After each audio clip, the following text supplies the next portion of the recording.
And Then He Kissed Me, a Grandma Dotty sweet rom-com book 2. By Melinda Curtis. Prologue.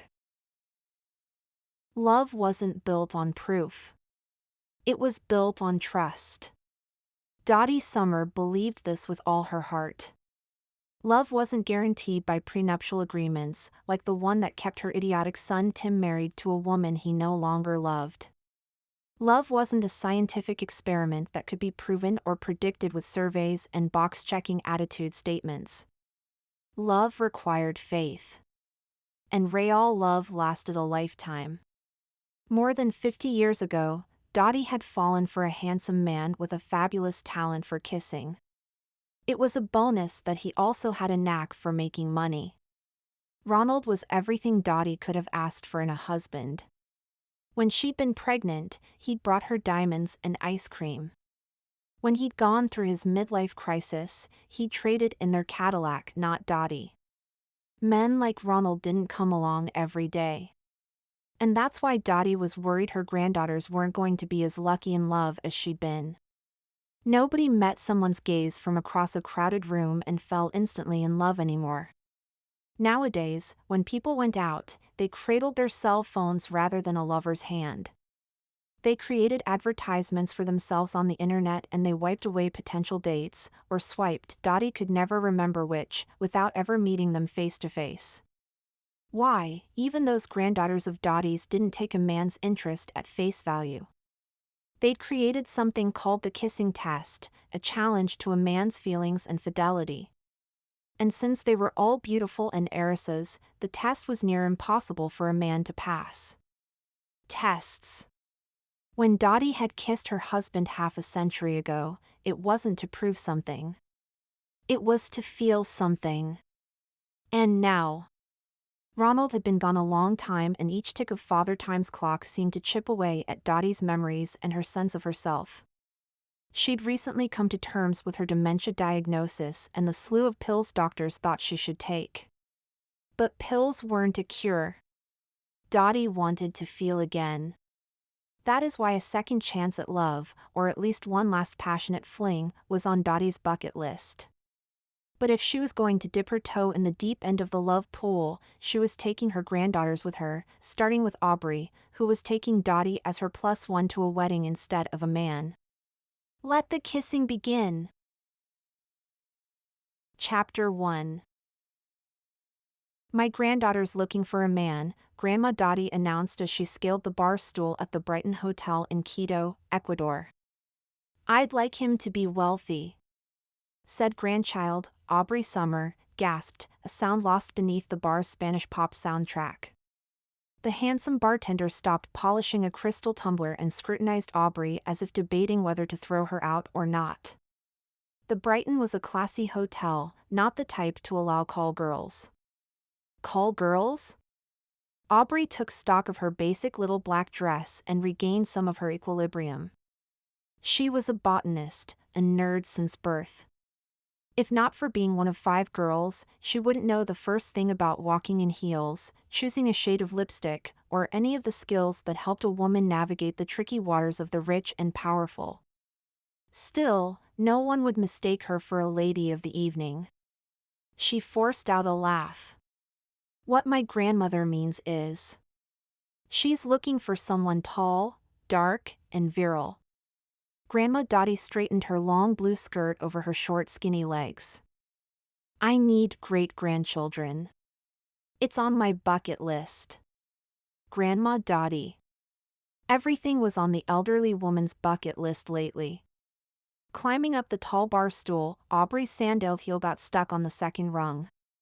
Her foot twisted, and she would have fallen to the floor if not for her grandmother's firm grip on her arm. Dorothy Summer was old, petite, and fighting dementia, but she had a wiry strength.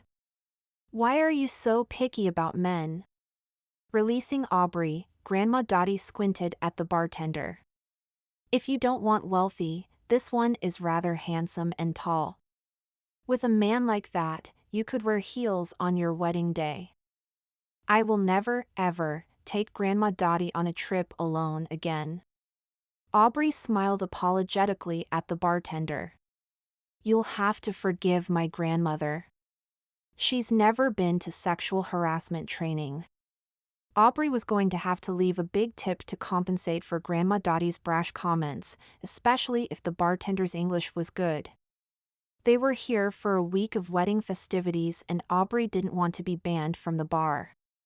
Thankfully, the lights dimmed and the volume of the music increased. Listen, Bree, if I'm your +1 at this wedding, you need help. Grandma Dotty used the square napkin the bartender had put in front of her as a small fan. The night was muggy and warm, and the French doors were open to a small veranda. 30 has come and gone.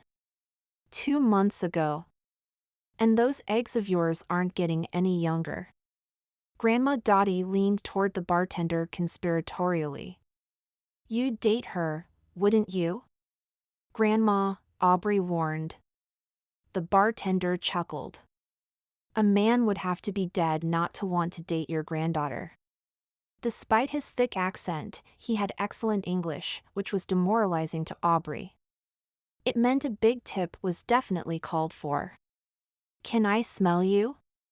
Grandma Dotty just kept rolling along her matchmaking track. My granddaughter lost her nose, and too much cologne on a man gives me nasal polyps. Aubrey felt a little lightheaded. The tip doubled. I can smell myself, Aubrey said.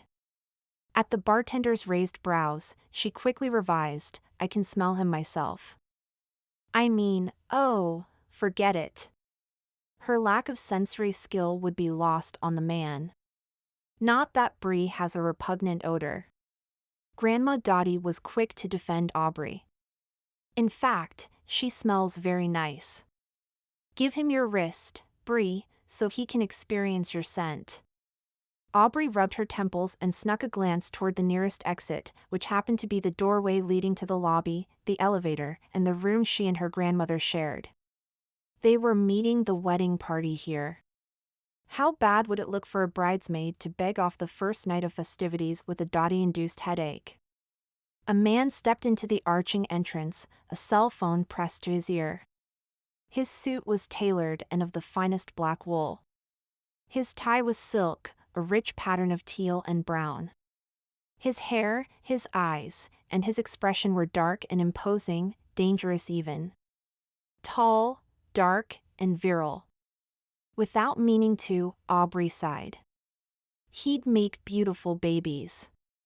Aubrey shook off the thought. She was a bridesmaid in a wedding, not on the lookout for a baby daddy. And yet, there was something magnetic about Mr. Imposing. Could he be the man she was looking for? Listen, Aubrey swung around to read the bartender's name tag. Gilberto. My grandmother's right. I am looking for a man. She ignored the innuendo in Gilberto's gaze. A man named Marcos Alfaro.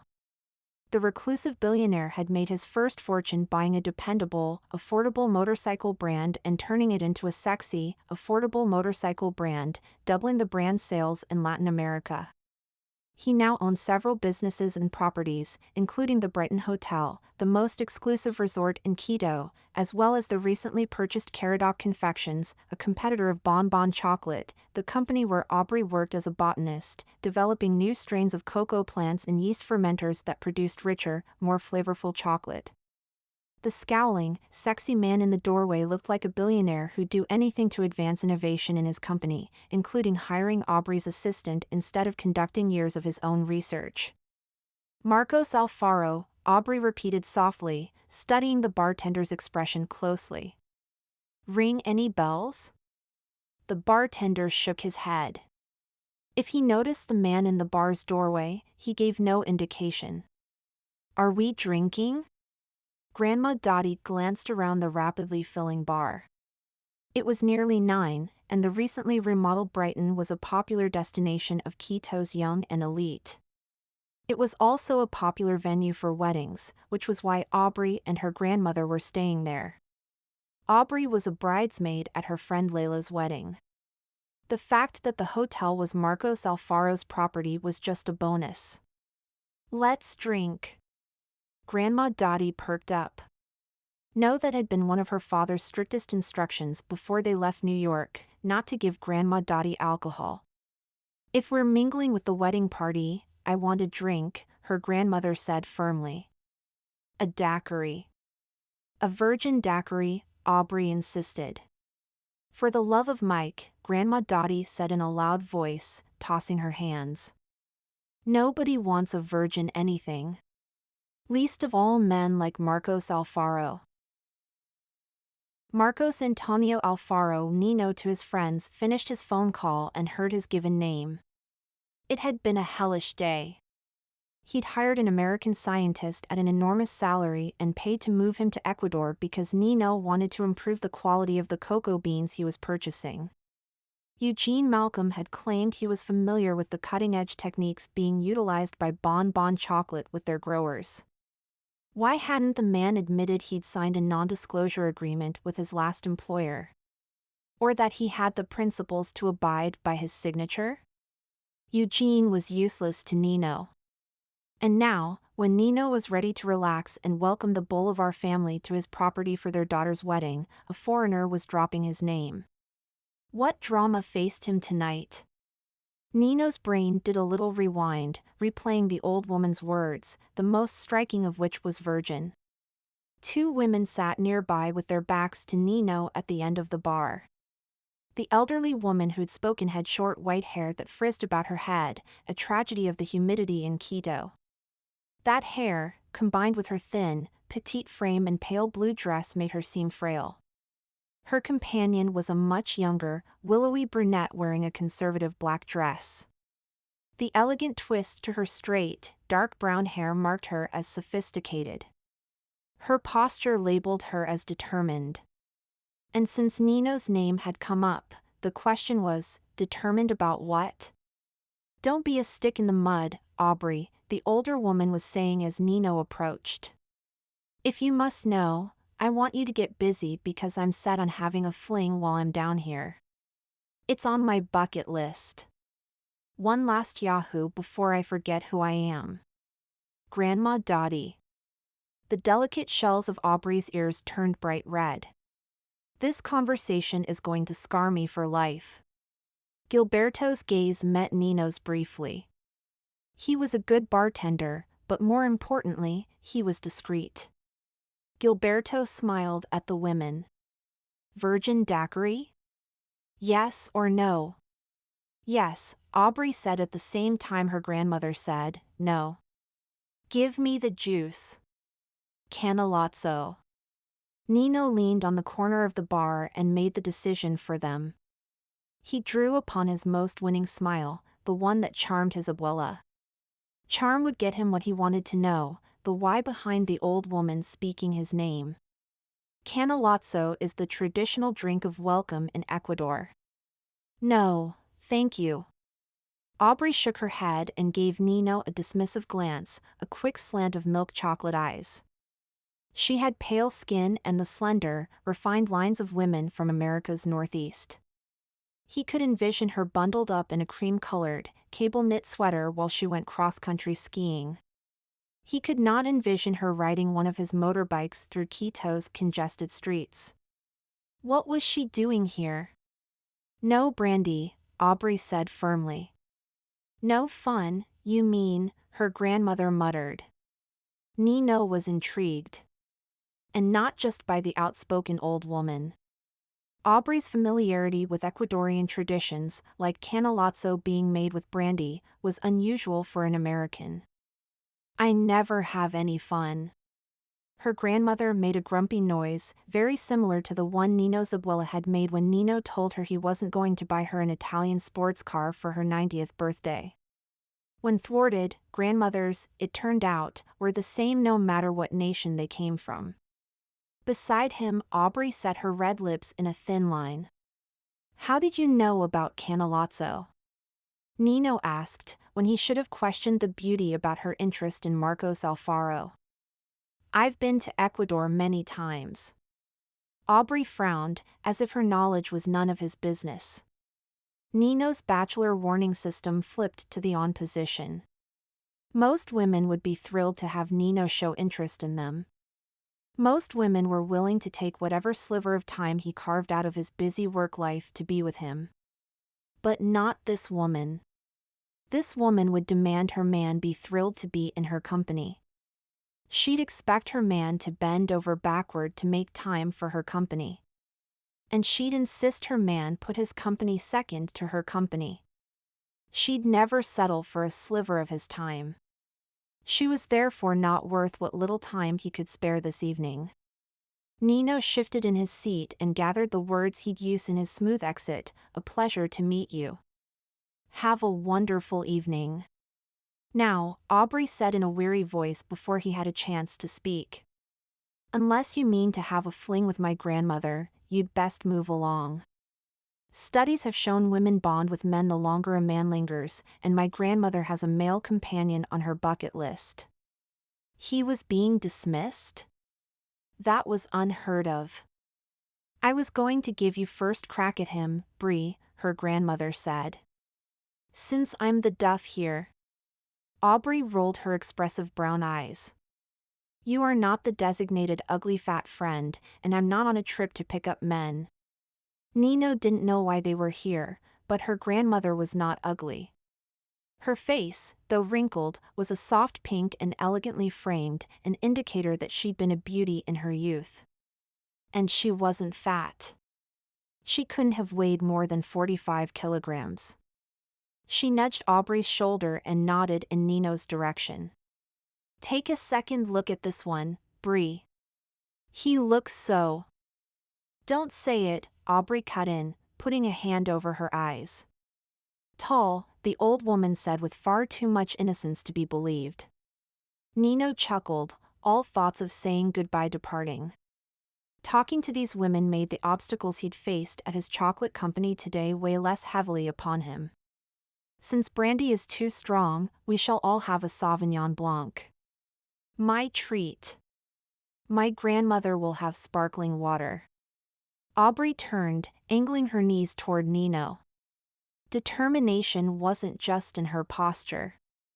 It was in her eyes as well. "If you have an ounce of self-preservation behind those lady-killer eyes of yours, senor, you'll seek shelter elsewhere." Nino laughed outright this time.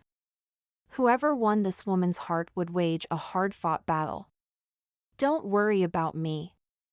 A strong man can weather a hurricane." He didn't know why he said it. He had no inclination to weather a romance.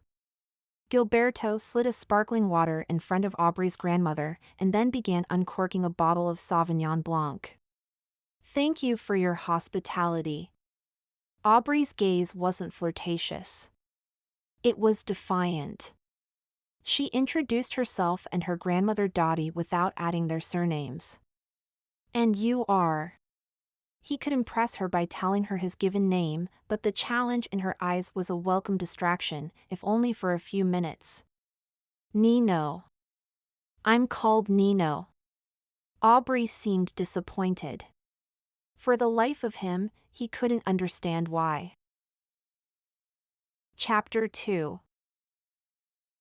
Mr. Imposing wasn't Marcos Alfaro. Aubrey had been gearing up for an angry confrontation, but Nino wasn't her enemy. And yet, the blood in her veins refused to calm. It's all that talk about virility. It made her notice things that made Nino attractive. Broad shoulders. An easy smile. The aura of a man who knew his place in the world. Her hand trembled as she reached for her glass of white wine. She took a generous gulp. "Mi cielo." Nino's hand covered her wrist in a touch that was electrifying. "That may only be a Sauvignon Blanc, but it is not the kind of wine you chug." That deep, lyrical accent. His gaze met hers. Shocking in its intensity. "Mi cielo." The words echoed in her head. "Mi cielo. Mi cielo." It meant my heaven. My goodness. Nino was smooth when it came to the ladies. Aubrey had been to Ecuador many times. Her extended family owned a cocoa plantation a few hours south of Quito. Her good friend Layla had grown up here. She'd met many well-dressed Latin men. But Nino was different. Stimulating. Shocking. Smooth. Nino. Nino breaks hearts. Aubrey stared at his long fingers splayed across her wrist. Please don't break mine. She struggled to draw a breath, to drop her gaze, to retract her hand. She was the plainest of 5 sisters, the geek in college who'd reread The Theory of Plants in her spare time while her friends reread Twilight. She was not the type to draw attention from men who could pick and choose their prey, women. Where was her sense of self-preservation? She always pulled her hand back when burned by a hot frying pan. Aubrey couldn't pull away from Nino, who was sizzling. There's Layla. Grandma Dotty slurped her sparkling water. Maybe her grandpa is single again. She slid off the stool and nearly fell, grabbing onto Aubrey's shoulder and yanking her sideways in her seat, away from the magnetic force that was Nino. Abuela Dotty. Aubrey. Layla's lyrical voice cut through bar chatter and canned music as she rushed in ahead of her entourage. She wore 6-inch, sparkly silver sandals and a black halter dress that showed a red carpet amount of cleavage. If Aubrey had worn that outfit, she'd trip out of those heels and suffer a wardrobe malfunction. But the former Miss Ecuador had made it to the top 10 in the Miss Universe pageant and was now a broadcaster for the largest sports channel in the country. She balanced in her heels better than a football player in deep turf cleats. The entourage surrounded them. Without leaving her bar stool, Aubrey was enveloped in hugs, inundated by introductions, and bombarded by air kisses. She met Layla's fiancé, Diego, and several other men in the family and wedding party, none of which were Marcos Alfaro, who Layla had mentioned would be in attendance sometime this week. Did Marcos know Aubrey was here? Was he avoiding her? More likely he was working. The billionaire had many businesses to run. I see you've met Nino. Layla's dark eyes sparkled. She shook her finger at the imposing Latin. Don't add her to your long list of ex-girlfriends. And then Hurricane Layla swirled away, dragging friends and relatives, including Grandma Dotty, in her wake. Aubrey moved to the edge of her seat. I should go with them. She was, after all, a bridesmaid. Wait. Nino's hand came to rest on her forearm. Layla will be working the room for another 5 minutes. And when she's completed the circuit, she'll call everyone to dance. Aubrey slid back in her seat. I'm a horrible dancer. And the dance floor looked like a small afterthought, which brought to mind New York nightclubs where dancing made Aubrey feel like she was a loosely packed sardine. So, Nino walked around her to claim the bar stool Grandma Dotty had vacated. You are here for the wedding. Yes. Aubrey felt his gaze upon her, as tangible as a tender caress. She reached for her wine, sipping it this time. It was cool and rich. Cradling the glass in both hands made her feel more settled. Not a surprise. She'd once read a study on the benefits of social props to increase a person's confidence. I'm a bridesmaid, a friend of the bride. An idiot who babbled when a handsome man paid her attention, regardless of what she held in her hand. She had to keep her head and find Marcos Alfaro. She'd convinced her cousin Tiffany, Bon Bon Chocolate's CEO, to invest $1 million to implement her cloning and fermentation program with their cocoa growers around the world. By this time next year, their specialty chocolate would be in the market. No one's high-end chocolate would taste like theirs. Unless that little weasel Eugene gave Marcos Alfaro the keys to Aubrey's kingdom. In which case, she'd be ruined, a disappointment to her family and the laughingstock in the scientific community. Just the thought of failure made her stomach turn. And that wasn't the worst scenario to keep her up at night. Without Eugene's sharp nose, Aubrey couldn't validate the impact of her program. Her research might be spot on or a field failure, but how would she know without Eugene? Bailemos! Layla cried from across the room. Let's dance. Dance? Aubrey would rather attend a death march. Layla's white-haired, handsome grandfather swept Dotty onto the dance floor. Aubrey hoped that meant he was single, and not just being charming. Latin American men were known for being suave with the ladies. And speaking of suave, Nino leaned close, his breath warm on her ear. How did you meet Laylita? Aubrey's hands drifted to the base of the wine glass, anchoring it and herself against Nino's magnetism. She couldn't answer his question. Not that she didn't want to, but she couldn't hoist anchor and remember. Nino was too big, too warm, too close. Too hot. She managed to swallow more wine. Layla's laughter drifted to her, as layered and uplifting as the Sauvignon Blanc she'd been drinking. And then her history with Layla came rushing back. The argument with her father. The cold ship and the hard bunks. And later, Layla with her optimism and infectious laughter. I met Layla when I was 18. My father was, well, let's just say he wanted me to be his little princess and marry a wealthy New York prince, whereas I knew I wanted to dig in the dirt. Dad had wanted her to get a liberal arts degree at NYU, to be the sweet and pliable debutante none of her 4 sisters had been. I heard that a ship intent upon saving whales in Antarctica needed hands, no experience required. Aubrey had no work history, having been the poor little rich girl no one expected anything special of. And much as her sisters, particularly Kitty, the oldest, protected her, Aubrey's father was a powerful force. Aubrey had doubted she'd be able to control her future if she didn't do something drastic.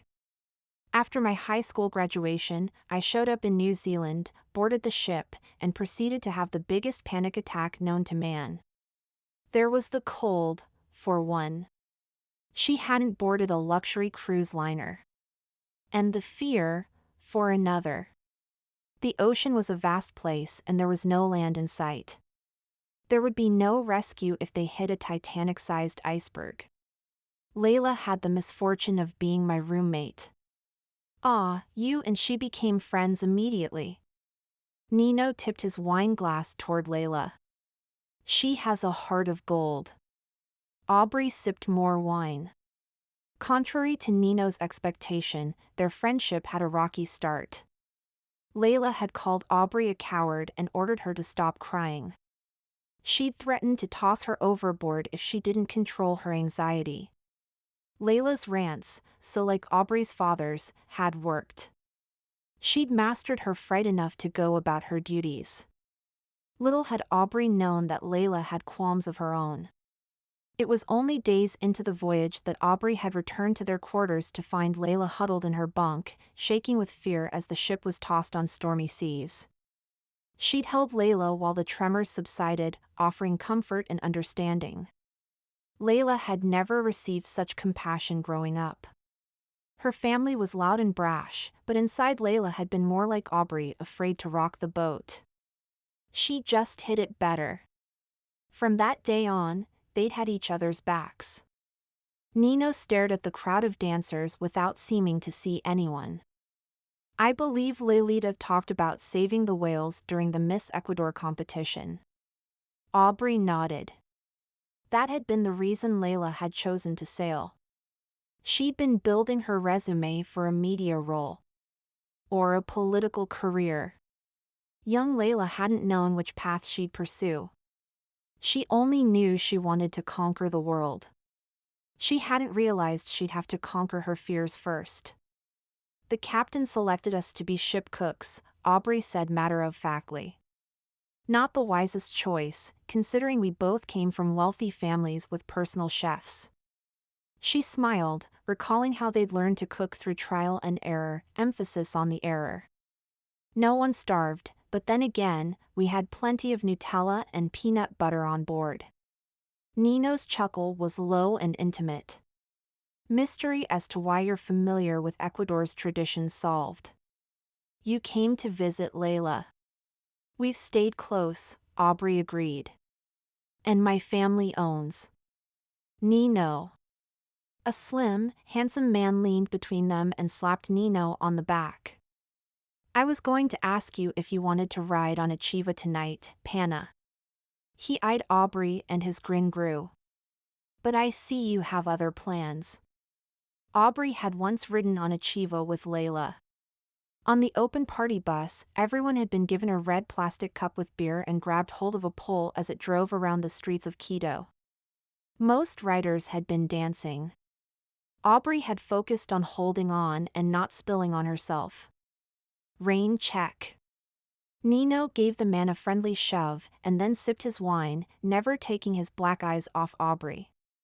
It had been a long time since any man had looked at Aubrey with such intensity, but then again, it had been a long time since she'd been to Latin America. Regardless, Aubrey's cheeks heated. And you? How did you meet Layla? Nothing as dramatic. Nino raised his glass to someone across the room. We grew up in the same neighborhood. She threatened to punch my nose once or twice. It was Aubrey's turn to chuckle. I bet she caught you with another girl. Nino's dark brows drew together. We were never. Laylita is like a sister to me. His gaze drifted to the dance floor, where Layla danced with Grandma Dotty. Layla's beauty pageant talent had been dancing. She had moves. Grandma Dotty had also been a beauty queen, albeit 50 or so years ago. Her talent had been juggling oranges. On the dance floor, Dotty had no rhythm, no moves, and no awareness that she had 2 left feet. Sometimes Aubrey wished she was as oblivious to what others thought of her. Come. You should dance. Nino dropped bills on the counter and stood. With 2 hands on her waist, he plucked Aubrey from the bar stool and set her gently on her feet.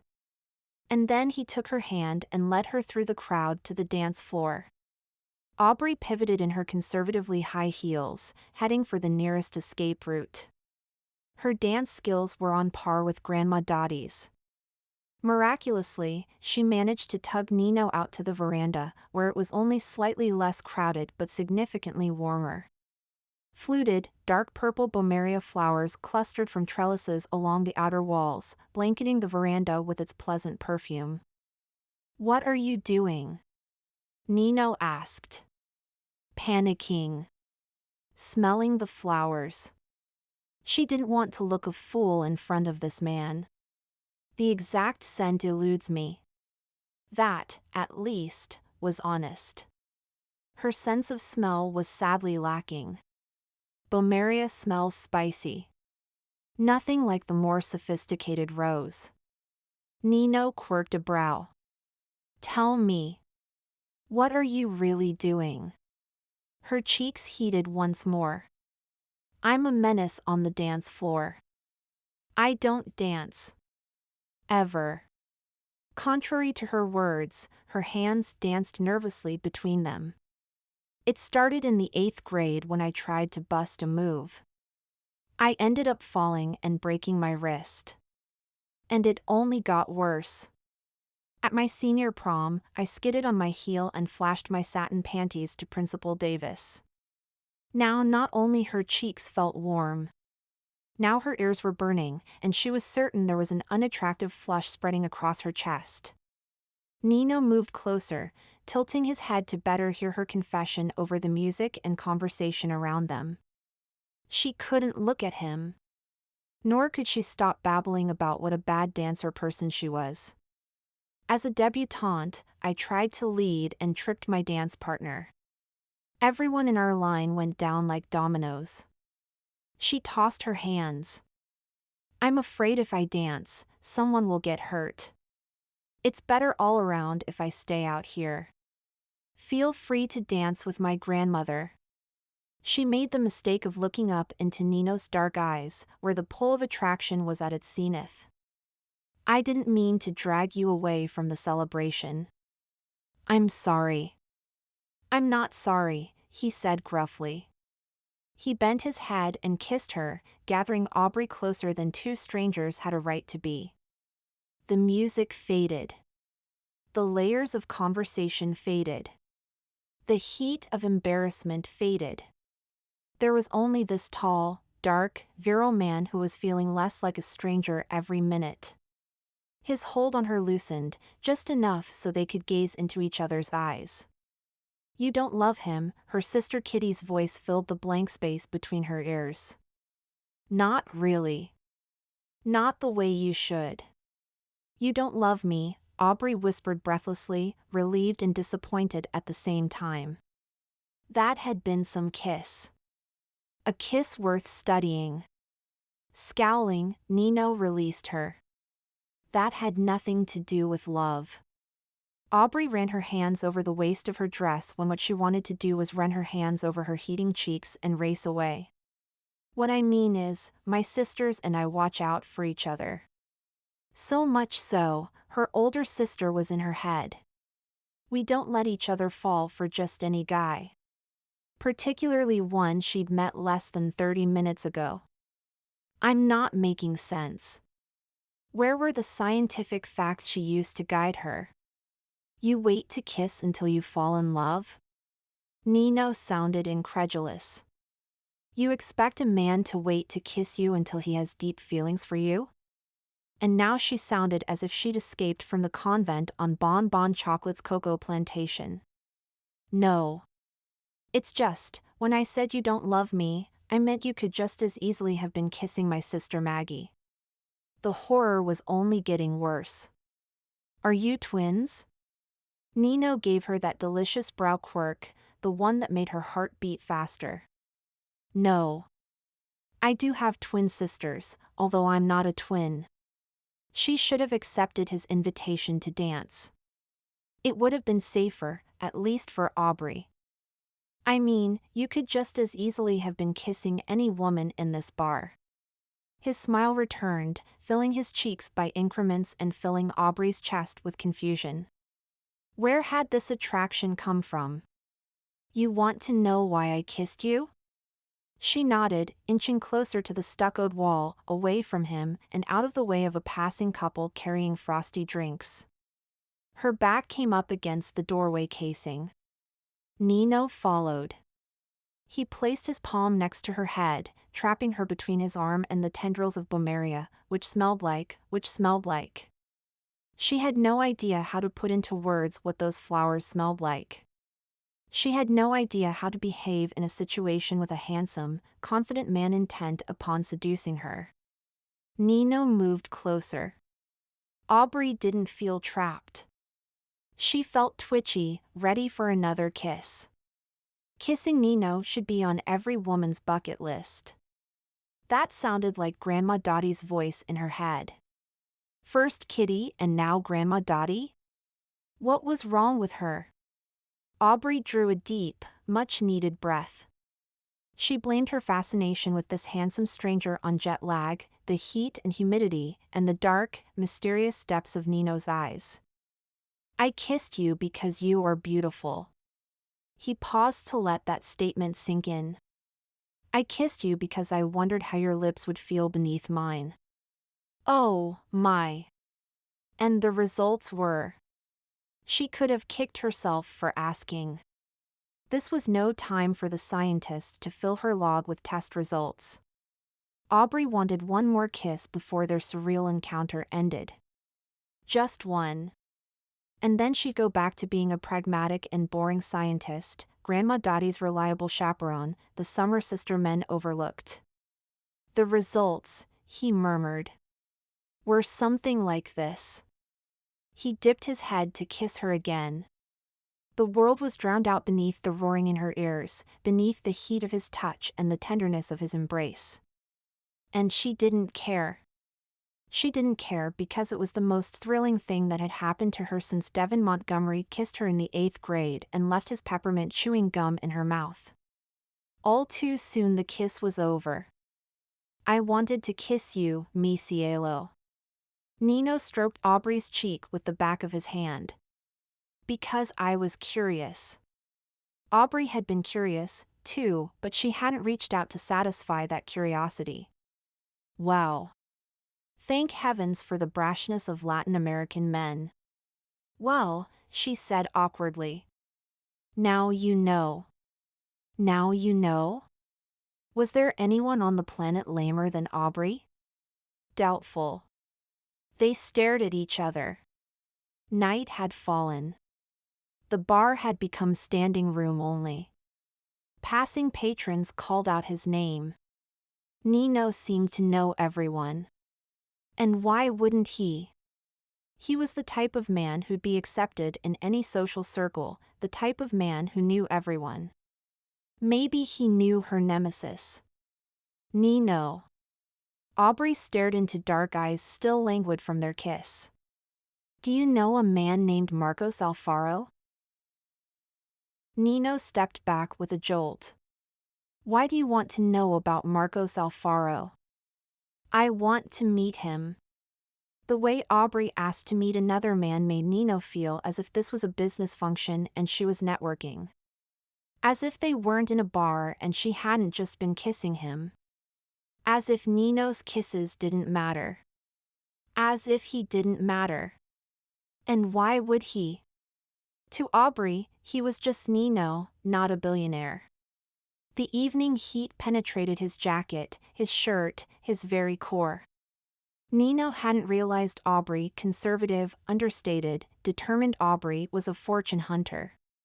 He'd been fooled by her innocent abuela, her innocent stories, her innocent kisses. You have heard Alfaro is wealthy and single.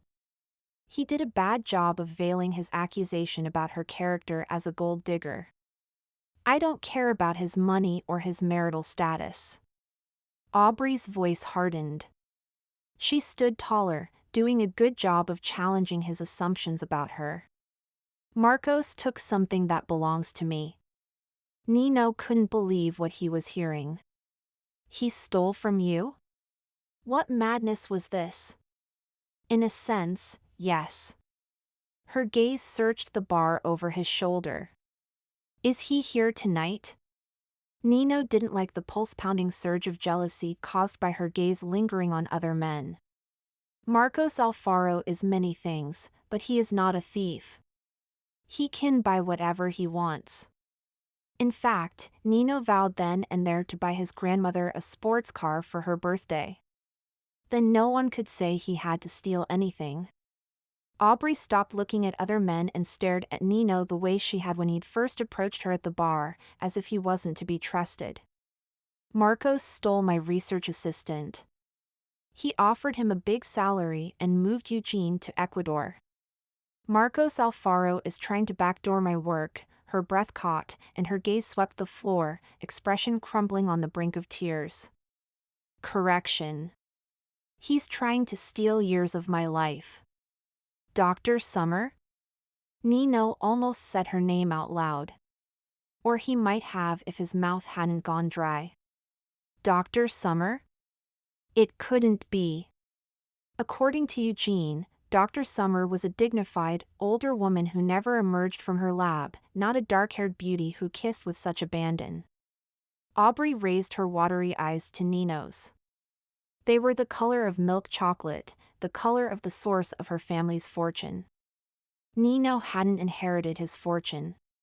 He'd built it the hard way, with ruthless methods his absentee father had used, if only to show the man who'd abandoned him and his mother what an asset he'd left behind. Do you know Marcos? Aubrey's hands were fisted at her sides, but her eyes were bright with unshed tears. Is he here? Nino admitted nothing. What do you plan to do when you find him? She carried no purse, no knife, no gun. Not even a cell phone to capture a confession of guilt. I'm going to tell him I know what he's up to. The determination he'd seen earlier in Aubrey's spine was back. She wanted her pound of flesh. I'm going to tell him he's scum. And if he wheedles any of my proprietary secrets out of Eugene, I'll know, and I'll sue. Worse threats than hers had been thrown in his face. Outwardly, Nino didn't react. But inside his chest his heart beat out of rhythm. There was something about this woman's spunk and spirit that woke his long-buried conscience. Perhaps she'd approached him at the right time. Having finally forced his father out of business, Nino was feeling off-kilter and unfocused. What did a man do after his life goal had been completed? He glanced around, searching for something to distract Aubrey. He needed time to decide what to do, what to say. The smart move was to walk away, but the impact of her kiss still lingered between them like the piquant scent of the flowering vines at her shoulder. Dotty was dancing on the edge of the crowd with no rhythm whatsoever, a fact she made up for with her enthusiasm. She embodied what the French called joie de vivre. Someone bumped the old woman and she stumbled, falling into a chair, blinking as if lost. "Your grandmother needs you." Nino grabbed Aubrey's arm and towed her inside. As soon as Aubrey saw her grandmother, she pushed past Nino and darted through the crowd. Nino followed, not knowing why. It would have been smarter to let her go. The longer he was with Dr. Aubrey Summer without admitting who he was, the worse the truth would become. "Bree?" Dottie's eyes were large and her face pale.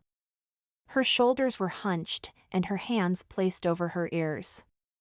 "Where are we?" Nino didn't hear what Aubrey said to her grandmother, but Dotty nodded. Aubrey drew the old woman carefully to her feet and turned toward the exit. "Thank you for the drink," she said to Nino as she moved past him, her grandmother tucked under her arm. Nino bid them good night and watched them leave. He'd done many reckless things in his life, made hard decisions and crossed lines others would have avoided, but he'd made every move with one goal in mind: to earn enough money to ruin his father when the opportunity came. Last year, the opportunity had come. 2 months ago, he'd handed his father a check for the last business in his tattered portfolio. And then he'd set about the task of rebuilding Caradoc Confections to a level his father could only dream of. Aubrey was right. He was trying to take advantage of a competitor's learnings to ensure the company he'd purchased from his father would become something special. Aubrey's affront hadn't deterred him from his path. He should keep his distance the rest of the week. And yet, he'd kissed Dr. Aubrey Summer, a woman who wasn't impressed with Marcos Alfaro, who wasn't after his money, his fame, or his power. He wanted to kiss her again. Chapter 3. Let me tell you about growing old. Grandma Dotty lay in the single bed next to Aubrey in their hotel room. Hydrated and away from the noise, her head had cleared. As you age, love gets more confusing and harder to find. "You're preaching to the choir," Aubrey quipped, thinking about Nino's unexpected kiss. She wasn't exactly sure how to behave toward Nino the rest of the week. After their second kiss, he'd become distant, almost businesslike. Had those kisses been an invitation to a one-night stand? Had she destroyed the mood by asking about Marcos Alfaro? Had Nino realized Aubrey was just a clueless wallflower when it came to games between men and women and decided she wasn't worth his time? He'd probably avoid her the rest of the week. Her heart panged in protest. Oh, get over it. Easier said than done. Kisses like that didn't come her way every day. Tomorrow, when she checked her work email, she'd search for the scientific impact of kisses. Someone had to have done a study about whether first kisses that came with a wallop were an accurate predictor of long-term relationships. Bree. Grandma Dotty rolled on her side, facing Aubrey. Beneath the moonlight streaming in the window, her face was a ghostly white, the result of her nighttime facial mask. "When I was younger, men used to fall all over themselves to get my attention. And now, I get bumped aside on the dance floor by my younger competition. I'd love to get swept off my feet just one more time, even if it's only for one night, even if I get my old heart broken a bit." Aubrey had been swept off her feet by Nino, but it had only been for a moment and it wouldn't happen again. Do you know whose fault this is? Grandma Dotty kicked her legs under the covers. Men. They're afraid of the Grim Reaper, so they gravitate toward younger women to make themselves feel immortal. Take Alicio, Layla's grandfather. I threw myself at him tonight and he threw himself at a woman your age. If Aubrey took what Grandma Dotty said as gospel, courtship involved a lot of throwing. I don't fear death, but I think I've been aiming at the wrong demographic. Her grandmother kicked her feet some more. You know what? I'm going to throw myself at a younger man. Starting tomorrow. Oh. This was a situation best nipped in the bud early. Grandma Dotty could be a bit overzealous when she set her mind to something. Do you really need another man? Wasn't Grandpa enough? Honey, my feet get cold at night. Loneliness threaded her grandmother's words. Aubrey tossed off her covers and went to the bureau where she'd unpacked her clothes. She dug out a pair of fuzzy socks with no-slip bottoms and put them on Grandma Dotty's feet. Socks are less trouble than men. Aubrey sat on the edge of her grandmother's bed and rubbed her small feet. You're only saying that because you've lost your nose and can't smell Nino. Actually, Aubrey said patiently. When I say I lost my nose, I mean my research assistant. The one with the powerful nose that Marcos Alfaro hired away. She'd explained this to her grandmother before, many times. Eugene has an amazing sensory palate. He can smell berry notes in a room filled with roses. He can discriminate the flavor of a cocoa bean grown in sandy soil from that grown in clay. He sounds very passionate. The tease returned to Grandma Dotty's tone. Like a sommelier who loves wine. Passionate was a word Aubrey wouldn't apply to scientists like herself and Eugene. The word passion brought a picture of Nino to mind. Dotty yawned. Why don't you just get a new sommelier? First, I need to make sure the old one doesn't tell Marcos Alfaro what I've been doing. You think you can tell Marcos Alfaro what he can and can't do? Grandma Dotty cleared her throat, her normal prep for a lecture. This is Ecuador. The legal steps you take to defend your work in America most likely mean nothing down here. She rubbed at the white mask on her cheek. We used to have a saying in the Florida schoolyard. Don't bring a twig to fight an alligator. Aubrey knew Dotty's sayings by heart. Exactly. Dotty shook her finger at Aubrey. You need to remember men like Marcos Alfaro are dangerous. Your threats to stop him from stealing your work can't be idle. I can file a case in the international courts. Which upon further reflection was exactly the kind of idle threat Dotty was talking about. By all accounts, Marcos Alfaro was a man who had clawed his way to wealth. Maybe her grandmother was right. Maybe I'm going about this wrong. Maybe I need to find Eugene and maybe I need to hire Eugene back.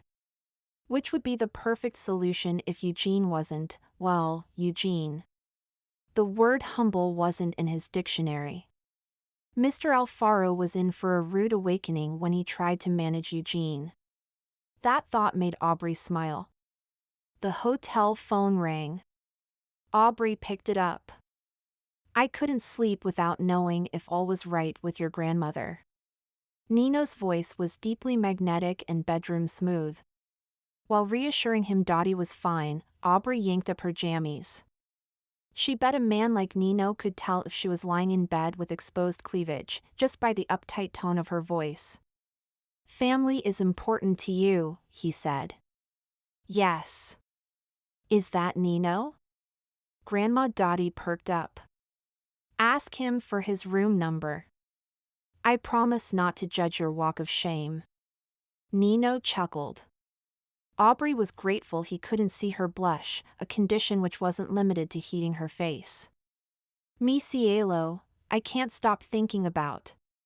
It's very kind of you to check on us, Aubrey blurted. How you'd feel in my arms. Eep. On the dance floor. Aubrey couldn't breathe. He sat on the dance floor like other men sat in my bed. She clutched the hem of her jammies above her cleavage. He was too much man for a botanist. Mi cielo? Aubrey hung up. Mortified, she picked up the receiver, but the damage had been done. I'm such a dork. Don't say you're throwing Nino back. Grandma Dotty cleared her throat again, shifting into lecture mode. That Nino is the complete package, Anne. I'm not his type. She couldn't flirt on the phone, much less engage in casual kisses. Kisses. Besides, Nino wouldn't pass Kitty's kissing test. Kitty's test involved one sister trying to kiss another sister's beau to test his affection for a summer girl versus a summer fortune. Who cares about test results? Grandma Dotty sighed. Every woman needs at least one heartbreaker in her life, Bree. It's a rule. It's not a rule. And if it was one Aubrey planned on breaking. When I fall in love, it's going to be with a nice, boring man. One who'd never cheat. Unlike her philandering father. Grandma Dotty scared. Boring is for second marriages. You can't avoid the heartbreaker rule. Look what happened to your sister Maggie. Is that fair? Aubrey huffed. Her fiancé didn't pass Kitty's kissing test. Maggie had been minutes away from marrying Beck when Kitty had decided to institute the kissing test. Any groom who accepted mouth-to-mouth from a woman not his bride-to-be on his wedding day didn't really love his bride-to-be. Of course, everyone in the Summer family had been shocked when the wedding was cancelled. And now Maggie and Kitty weren't talking. We should get some sleep. The wedding party has a 9 o'clock tea time. Would Nino be there? Would he laugh at her cowardice? Aubrey tossed and turned for hours, wondering and wishing. Mr. Alfaro? Nino lowered his morning newspaper and stared at his latest hire, Eugene Malcolm. He'd been reading the stock market report, although none of the numbers had been sinking in. His mind kept drifting to an image of Aubrey's face right before he'd kissed her, such a pleasant memory, and then jolting forward to the vulnerability she'd shown when admitting she feared her work was about to be stolen. And then there was the way she'd hung up on him last night when he'd tried flirting with her. He assumed she'd lost her patience with him. In hindsight, she didn't seem like the type to put up with a man's flowery seduction. But those blushes. She kept him tossing and turning last night, questioning his future plans. Was he the villain Aubrey painted if he used her scientific discoveries? To his way of thinking, if he built upon her findings, improving his chocolate, increasing his sales, the entire chocolate industry would be better for it. Sometime close to sunrise he'd come to a conclusion: his revenge against his father wouldn't be complete without Caradoc becoming a success in the chocolate industry. He had a goal again. He'd pursue Bon Bon Chocolate's field principles by any means, including romancing the secrets out of Aubrey. Mr. Alfaro? Eugene asked again, scratching his rather large nose. You wanted to see me before work this morning? Disheveled hair, wrinkled shirt, the shoulder strap on his laptop bag frayed. The young man who stood before Nino at the small outdoor cafe a block from the Brighton Hotel could have passed as a penniless college student. Did the young man he'd hired away from Aubrey have no pride to go along with those principles of his? He looked as if he'd just rolled out of bed, not as if he'd shown up for an early morning meeting with his billionaire boss. Sit down, Eugene. Nino folded his newspaper and set it to the side, gesturing to the waiter to bring coffee for his newest employee. Thank you for agreeing to meet me this morning. How are you finding life in Ecuador? It's fine. Wariness radiated from Eugene's pale blue eyes behind his round lenses. They hadn't ended things well between them yesterday. I've been too busy updating your lab and testing your cocoa inventory to go out at night. Eugene sat across from Nino, removed his glasses, and cleaned them with his shirt tail. That is, after all, what you brought me here for, not to hang out at bars and dance with beautiful women. He nodded to the newspaper, which showed a picture of Layla in the midst of a crowd of dancers at the Brighton. Nino was in the corner of the photograph. Anger made Nino grip his coffee cup. This little bobalicon had the nerve to imply Nino wasn't a hard worker? We'll have to trash the entire inventory.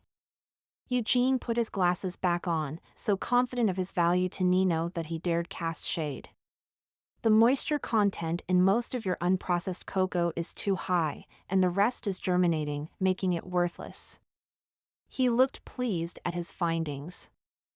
I can't tell if your cocoa came into the factory that way or if it's because your storage containers are primitive and dirty. Worthless? Nino hadn't expected this. His anger found a new target. His father. Surely, his father had known this and hadn't divulged the information during the sale. A call to his lawyer was in order. The entire crop? Yes. The skinny scientist nodded. You've been sold a bad bill of goods. In more ways than one. In his rush to best his father, Nino hadn't consulted an expert on the raw inventory Caradoc Confections had in its supply pipeline. Likewise, he hadn't fully vetted the annoying scientist Aubrey had relied on. An image of his father's face, laughing at Nino's expense, tumbled through his head like a 3-second GIF set on repeat. A series of curses rolled around his mouth. He swallowed them back, refusing to let even a memory of his father best his control. The easiest thing to do would be to refit the plant with modern equipment and fire Eugene. But there might be some value in the old equipment and the skinny man yet. Tell me about Dr. Summer. I neglected to ask you about her yesterday. He'd need more information about Aubrey if he was to woo Bon trade secrets from her. Dr. Summer? Why, she's brilliant. Eugene blushed. Nino had never been that young or that foolish.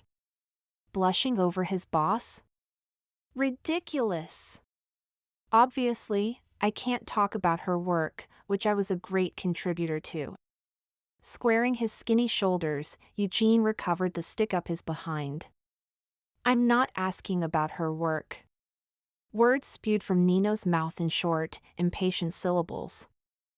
I'm asking about her. What's she like? Where does she go on vacation? Does she take cream in her coffee? Does she date? Her personal life should have been of no importance to Nino. But he refused to retract the question. Eugene blinked. Dr. Summer is older and practically lives in the lab. And when she does take vacation, she combines it with something work-related. Her dedication and brilliance are why I agreed to work with her. Somehow, Eugene managed to turn every comment back to his own personal importance. Why hadn't Nino noticed this when he'd interviewed him in New York? And Nino's employee was either cagey or obtuse. Either way, he was infuriating. And? Eugene echoed, playing the obtuse card. You're fired. Nino was in no position to take such action. He struggled to hold his temper. What about charities? Did Aubrey still want to save the whales? Causes she cares about? Men she cares about. Eugene's forehead wrinkled. Dr. Summer supports animal rescue, I think. She doesn't have friends? Nino snapped. He was beginning to believe Eugene didn't know Aubrey at all. A social life? A man? You don't love me, she'd accused Nino. She wanted love? Had another man broken her heart? Or was she the innocent wallflower as her grandmother's comment about virginity implied? She has 4 sisters and a couple of cousins, some of whom work at Bon Chocolate. Eugene cleared his throat. I'm sorry, Mr. Alfaro.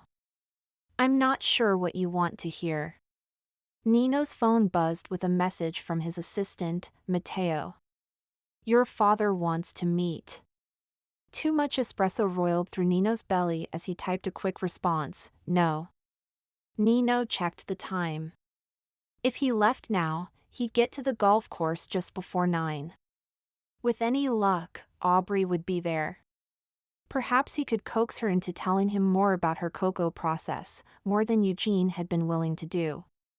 In the meantime, I'll instruct my manager to dispose of the cocoa beans and to have staff clean the facilities from top to bottom. The equipment may be old, but it was still in good working order and would suffice until production increased. But I need a plan in place by Monday, a plan on how to fill my chocolate factory with high-quality cocoa beans. That plan will come from you, and it will guarantee Caradoc confections will be as high in quality as Bon Bon chocolate. By Monday? Eugene paled. But that's only 7 days away. There are so many moving pieces, it will be almost impossible to do it. Nino stood, patience at an end. Or this will be your last week in Ecuador. Chapter 4. Grandma Dotty drew back her putter as if it was a 9-iron and she was about to tee off. Stop! Aubrey shouted, nearly tripping in her haste to reach Dotty. Grandma, stop! They were on the putting green along with 10 other people in the wedding party. Dotty's swing would have sent a ball into a group of groomsmen.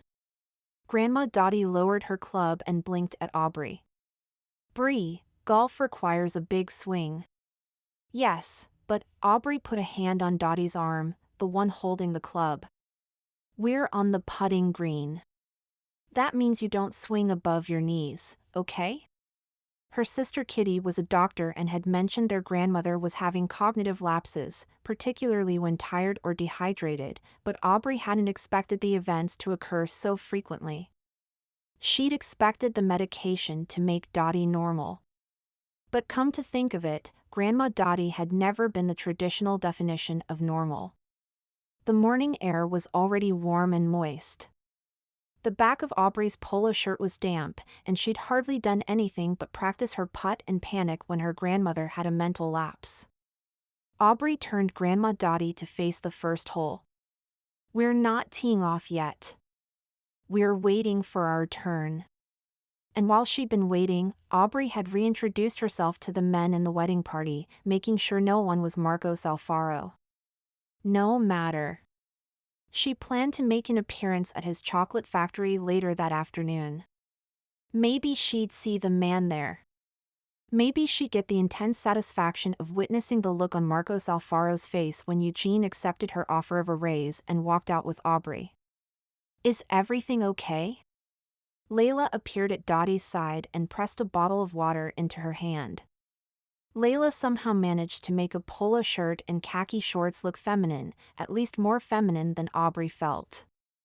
Possibly, she'd tried on her polo before buying, unlike Aubrey who'd ordered one online. It's a beautiful day for a round of golf, Layla said. As much as Aubrey wanted to golf on the challenging, hilly course, she had to say, I think we'd better return to the hotel. Water and sand traps wouldn't be the only hazards on the course if Dotty attempted a round. I will not go back. Grandma Dotty backpedaled. Let me remind you that I've changed your diapers, not the other way around. Abuela Dotty. Layla placed her palms on Dottie's cheeks. When I get old, I want to be just like you. A widow with cold feet? Grandma Dottie's temper still sizzled. She removed Layla's hands and resettled her pink visor on her white frizzy hair, staring as regally at the 2 younger women before her as if she'd just resettled a crown on her head. Or a good golfer. Both. Layla laughed and tossed her thick black hair over her shoulder. She was used to Dottie's lack of filter. I want a long marriage, like you had, and a big, beautiful family, like you have. And when they lay me to rest, my family will say I was an excellent golfer who lived a full life, as you have. Oh. Grandma Dotty almost smiled. You make it sound like I should endure cold feet without complaint. Exactly, my sweet. Layla hugged Dotty once more, before enveloping Aubrey in her embrace. Golf with Diego and me today. I'll take them, Laylita. Nino parked a golf cart on a path on the incline above them. He wore a black polo shirt and black slacks, and looked as if he could be featured in an ad for high-end golf equipment or the brand of designer sunglasses he wore. If I take them, you can play with your father and Diego's father. No, thank you, Aubrey said firmly, cheeks feeling warm. She'd embarrassed herself enough for the week. Yes, thank you, Dotty said equally firmly. Gracias, Nino. Layla hurried over to kiss Nino's cheeks. That is so considerate. My father is very nervous about walking me down the aisle. He could use some tender loving care. Can you take my little brother? It may have been Aubrey's imagination, but Nino's smile seemed to droop. He nodded. Jaron is a better golfer than last time. Layla promised, waving her teenage brother over. And he promised not to drive his cart into you again. Ah. That explained Nino's loss of smile. Aubrey chuckled, while Layla moved on to other guests. Jaron lumbered down the incline toward them. He was as tall and wide as an offensive tackle on the New York Giants. Nino! He enveloped Nino in a bear hug and set him on the ground, before turning to Grandma Dotty and doing the same. Abuela! And then it was Aubrey's turn. Aubrey! The teen squeezed the air from Aubrey's lungs and spun her around. Nino's hand was steady on Aubrey's arm when the teenager dropped her back on the green. Jaron. Nino gestured to a lineup of carts near the clubhouse. We'll need another golf cart. Jaron hooped, his wide face nearly splitting with a smile. I love driving. He moved up the hill with more speed than he descended. Just remember how to brake, Nino called after him. How much time before we tee off? I feel like speed dating. Grandma Dotty took a sip of water, and then high-stepped it over to another foursome Layla was forming nearby. You look beautiful today, Nino brushed a lock of hair from Aubrey's shoulders. His light touch activated the magnetic pull she'd felt toward him last night. That shade of blue suits you. That shade of black suits you, Nino, she returned absently, watching her grandmother attempt to cross fall in love again off her bucket list. I hadn't realized there were different shades of black. Nino shifted into Aubrey's line of vision, smiling. So certain of his charm to the opposite sex. To her. She had little experience handling bold come-ons, and her search for the predictability of dreamy kisses for a happy relationship had revealed nothing. Concern for her grandmother meant she had no time to sort through the proper steps in the dance of seduction. I'm sorry. Add flirting to the list of things I don't do well. Aubrey craned her neck to see around him. I'm more concerned about my grandmother getting into trouble than getting another kiss from you. And that said a lot about her continued single status. I don't want you to worry, mi cielo. There are many people here who will watch out for her, which leaves me to watch out for you. He continued to use his bedroom voice. Low, playful, seductive. Again, Aubrey felt the pull of attraction. She risked a glance at Nino. He was so manly and beautiful. What could he possibly see in her? She lacked Layla's curves and Kitty's confidence. She didn't even have her grandmother's knack for saying the outrageous. Nino claimed her putter and examined it. Are you a good golfer? Was that surprise in his voice? She'd rented clubs, but she had standards. They were top of the line. Aubrey tried to look as regal as her grandmother had a few minutes before. I don't suck at golf. Not the way she sucked at dancing. Perhaps we should have a wager. Nino's voice was as tempting as rich chocolate when she had a sugar low. If I win, you'll have dinner with me. And if you win, you'll have dinner with me. Either way, he wanted to have dinner with her. What universe had she landed in? A girl has to admire logic like that, Nino, but no, thanks. I can't leave my grandmother alone. Grandma Dotty's giggle cut through the quiet chatter of pudding golfers. Her grandmother was closing in on a man. I'll get your clubs. Nino sounded triumphant as he walked toward her bag and Dotty's a few feet away. And find a dinner companion for your grandmother.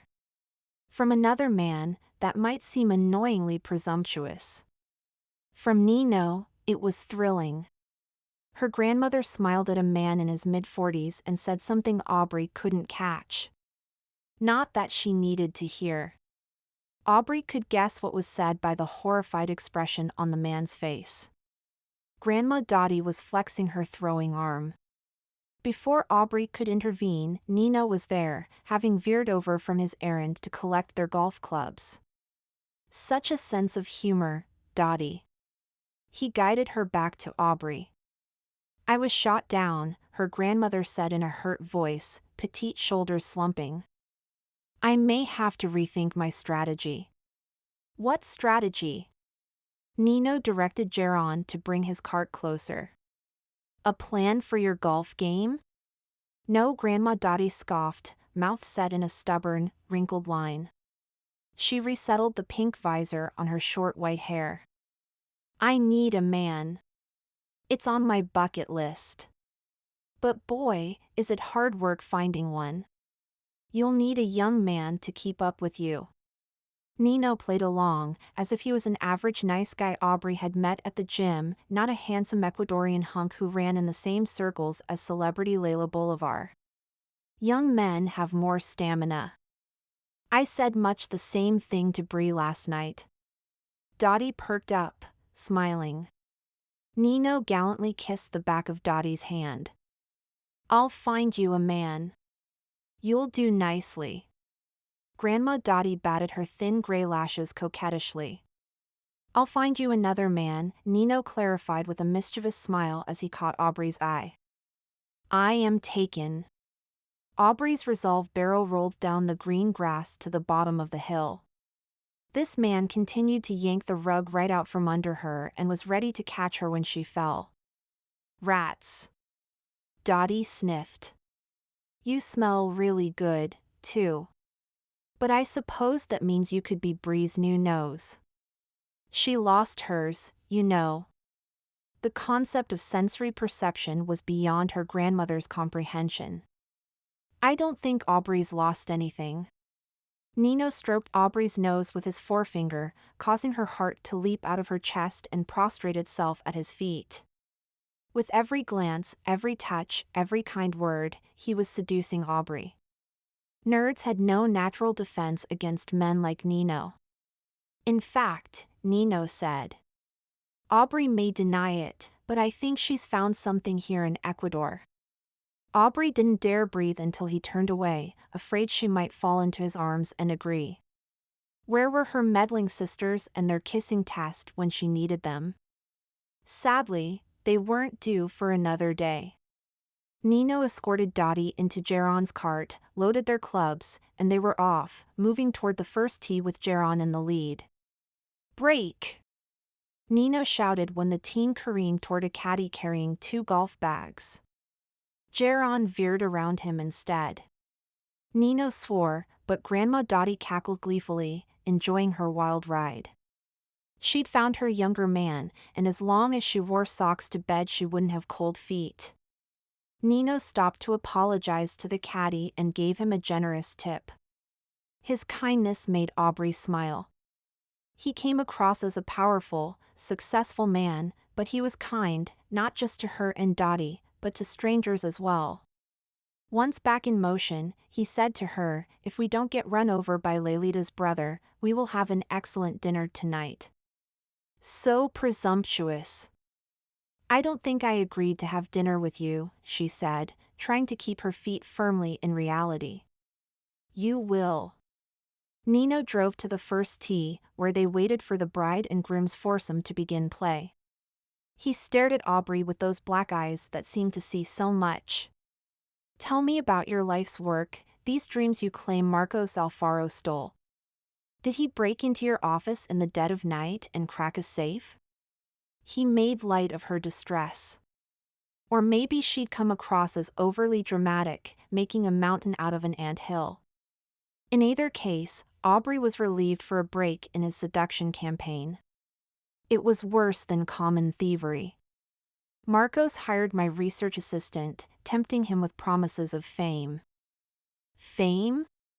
Nino's perfect nose wrinkled. "No money?" "Oh, I'm sure money exchanged hands, but when Eugene left, he emailed me a resignation letter in which he talked about making a name for himself." "That sounds like you should blame this Eugene, not Marcos, for delusions of grandeur." Aubrey scoffed, sounding just like her grandmother. "In my industry, you don't offer a man a job like that. Not when he only has a 6-month internship and a 1-year employment history. He hadn't even completed his doctoral thesis." She crossed her arms over her chest. "Oh, your friend Marcos is dirty, all right. He expects Eugene to know everything about my work." "Tell me about him." "Marcos?" Nino's forearm rested on the steering wheel. His gaze rested on Layla taking a practice swing. "There is not much to tell. He came from nothing. He made something of his life." That admiring tone of voice. "You like him?" "Yes." Nino seemed surprised that she'd question his loyalty. "Do you know Plaza San Francisco? In the city proper?" At her nod, he gave her a generous smile. "The San Francisco Cathedral takes up a large part of the square, and part of it was built not by the Franciscan order but by a native Ecuadorian." A relation of Marcos Alfaro? Would he have her believe the man was a saint? No, there was something in Nino's voice, pride, excitement, Aubrey couldn't tell which. Legend has it that a man called Cantuna was only to be paid if he completed the atrium for the Franciscans on time. But as sometimes happens with construction, Cantuna fell behind. So, he made a deal with the devil. The atrium would be completed overnight and on time, and in exchange Cantuna would give the devil his soul. Something rustled in the brush a few feet away. A bird. A snake. Aubrey was too caught up in the story and Nino's obvious enjoyment in telling it to look. Why would he bargain with the devil? Nino leaned back, the better to look at her. Why does anyone make a bargain with the devil? She almost shrugged, almost made light of the questions. But something made her dig in. Her researcher roots perhaps, trying to establish hypotheses and outcomes. Because they're desperate. Because they're dying. Because they're greedy. Nino bristled, eyes flashing. He looked the way he had the first moment she'd laid eyes on him. I'm sure he did it for his family. To provide for them. Of course, she said, agreeing to avoid argument. It was his myth, after all. Nino resettled himself behind the wheel, re-established the pleasant expression on his face, cleared his throat. But Cantuna was clever. He pried loose a stone in the atrium wall while the devil wasn't looking and put it in his pocket. The next morning the atrium was not completed, which made Cantuna's deal with the devil null and void. When he disappeared, Cantuna put in the last stone and was paid handsomely. Nino popped the steering wheel with both palms. High five. Done deal. Why had he brought up the myth? Oh, yeah. Marcos Alfaro. So, what you're saying is Marcos Alfaro is a modern-day Cantuna? Yes. He rewarded her with a benevolent smile. And so, he's to be respected? Yes. He had the most amazing smile. It took the edges off his sometimes severe expression. But Cantuna cheated. Nino's smile fell. And Marcos has a reputation for shady dealings. You don't respect him? Nino turned to her, pleading his case. The man outwitted the devil himself. How can this be a bad thing? Aubrey chewed on her bottom lip, debating how to put this to him gently. Well, on the one hand, if Marcos is trying to outwit me, I'm not the devil, at least, last I checked, so that argument won't hold. Nino's black eyes narrowed, but he didn't look mad. He looked perplexed. And on the other hand, I'd want to ask him how he felt about his business career so far. I would expect he'd be proud. Nino sounded certain. He came from nothing. But the journey he took, Aubrey shook her head. Does he have regrets? I couldn't say. It seemed a question Nino hadn't given much thought to. I'm sorry you think so little of him. Aubrey would look the shrew if she spent more time talking down about his friend. Besides, why waste a lovely spring day on Marcos Alfaro? That's enough talk about the legend. Tell me about you. Me? Again, he seemed surprised, as if he'd seldom been asked about himself. Many would say I'm a lot like him. I hope they mean just the good parts. She'd hate to learn that Nino was as untrustworthy as her competition. He reached for her hand, bringing it to his lips so he could kiss her fingertips and stare at her with longing in the dark eyes. We are all made up of good and bad parts, mi cielo. I might faint. He made her feel giddy and light-headed. Some of us have more good than others. She glanced uphill to the Regal Country Club. It would be just like her wealthy nemesis to be sitting in the air-conditioned clubhouse spying on her. Nino touched her chin with his fingers and turned her to face him. You seem worried. Yes, Aubrey admitted. I trusted Eugene. He was interested in the industry and in my work, which most people don't care about. This last admission made her grimace. She rubbed her palms over her khaki shorts covering her thighs, resting them on top of her knees. Now wasn't the time to play the damsel in distress, not with Nino so ready to provide a strong pair of shoulders to lean on. I don't give my trust lightly. And she certainly shouldn't trust Nino, not if he was a friend of Marcos Alfaro. Nino placed his hand over one of hers. I think you have nothing to worry about. This Eugene sounds like his ego is bigger than his knowledge. She stared at Nino's hand, feeling her heart beat faster, not comforted by his words in the slightest.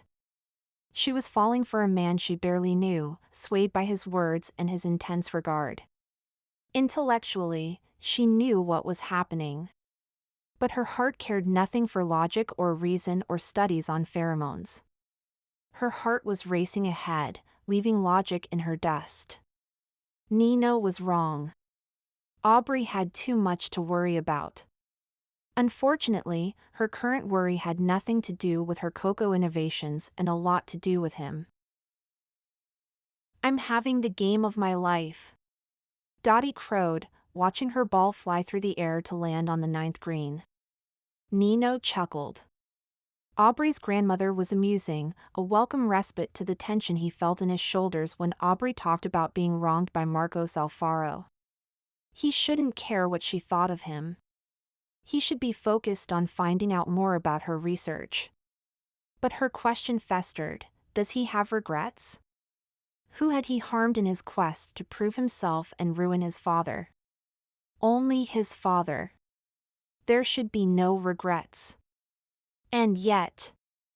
Oh, if the girls at the club could see me now. Dotty exhibited some of her dance moves, inspiring Jaron to moonwalk. Dotty was driving the ball well, but they all were. At this elevation, the ball naturally went farther. Too bad Dotty wasn't much of a putter. If she had been, she'd have been beating Geron. Nino and Aubrey walked to their balls on the 9th fairway as a pair of swallows flitted past. Nino was only ahead of Aubrey by 2 strokes. She was a force to be reckoned with, both on the course and, if Eugene was to be believed, in the lab. There was a small cafe at the turn near the 9th green. Smoke rose from the grill in the back. "Can you smell those steaks?" Nino sniffed. Achiote. A favorite Ecuadorian spice. Aubrey sniffed tentatively. "I smell barbecue. I can almost taste the pepper of achiote on my tongue." Geron fitted himself behind his car's steering wheel. "Pepper?" Aubrey frowned. "I don't. See?" Grandma Dotty walked slowly to join Geron and their cart, using her fairway wood as a cane. "She's lost her nose." Nose in the air, Aubrey stomped toward her ball. Geron and Dotty drove to the green. "You can smell it." Nino lengthened his stride to catch up to Aubrey, wondering why she was upset. "No, I can't." Aubrey spun to face him, pounding her club in the grass. "I have no refined sense of smell. Everyone in my family says so." For such an accomplished woman, she lacked confidence in the most inconsequential areas. Who cared if she had a refined sense of smell? Who cared if she couldn't find the beat on the dance floor? According to the trade journals, she was revolutionizing chocolate. Just because people say so doesn't mean it is true. Nino didn't ask her why having a sharp sense of taste and smell was important. The urge to ease her distress was more vital than his curiosity. "Just try." "No."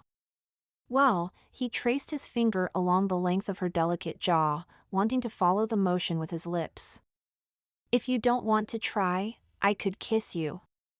Isn't that a custom in the United States? Kissing to make it better?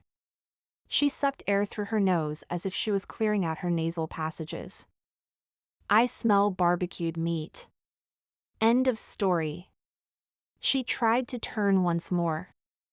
"I'm a lost cause." He stopped her with a touch to her chin. "I'm the king of lost causes." So very true. When I was younger, no one would have bet I'd amount to anything. You can teach yourself how to do anything, but only if you believe in yourself. Aubrey scrunched her face the way women did when they rejected a man's worst pickup line. She deserved more than a pickup line. She deserved flowers and wine and declarations of adoration for her grace, for her beauty, for her brilliance. The more time Nino spent with her, the more he was coming to adore this fragile, intriguing creature. She was like a delicate flower. Granted, one whose nectar would miraculously heal his company, but a flower nonetheless. Geron and Dotty got out of their cart on the green. Geron was judging his ball's lie. It was clear they were going to play on, which gave Nino more time alone with Aubrey. "Breathe slowly. The pepper hits the back of your nose." Nino savored the flavorful aroma the way he'd savored her kiss. "Like this." Aubrey did as he asked, breathing in. Once. Twice. Her demeanor loosened, changed. "Pepper," Aubrey said with a hint of wonder. "It's sharp. Back here." She tapped the base of her nose. "No one's ever explained where I should look for smells before. Eugene once told me humans can remember smells for a year with 2/3 accuracy. Of course, he also told me I have anosmia."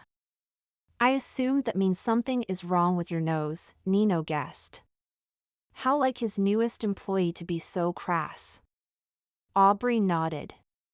"Not that I agree. I can smell things like fresh-cut grass and wet dog. I only seem to have trouble with nuanced flavors and scents." Smell is interwoven with taste. Nino moved closer, wanting to taste her again. He could tell by the way she held herself immobile that she was thinking about their kisses, too. He smiled. Let her think. Let her want. Why don't we eat at this cafe? You'll imprint the taste and aroma of Ecuador.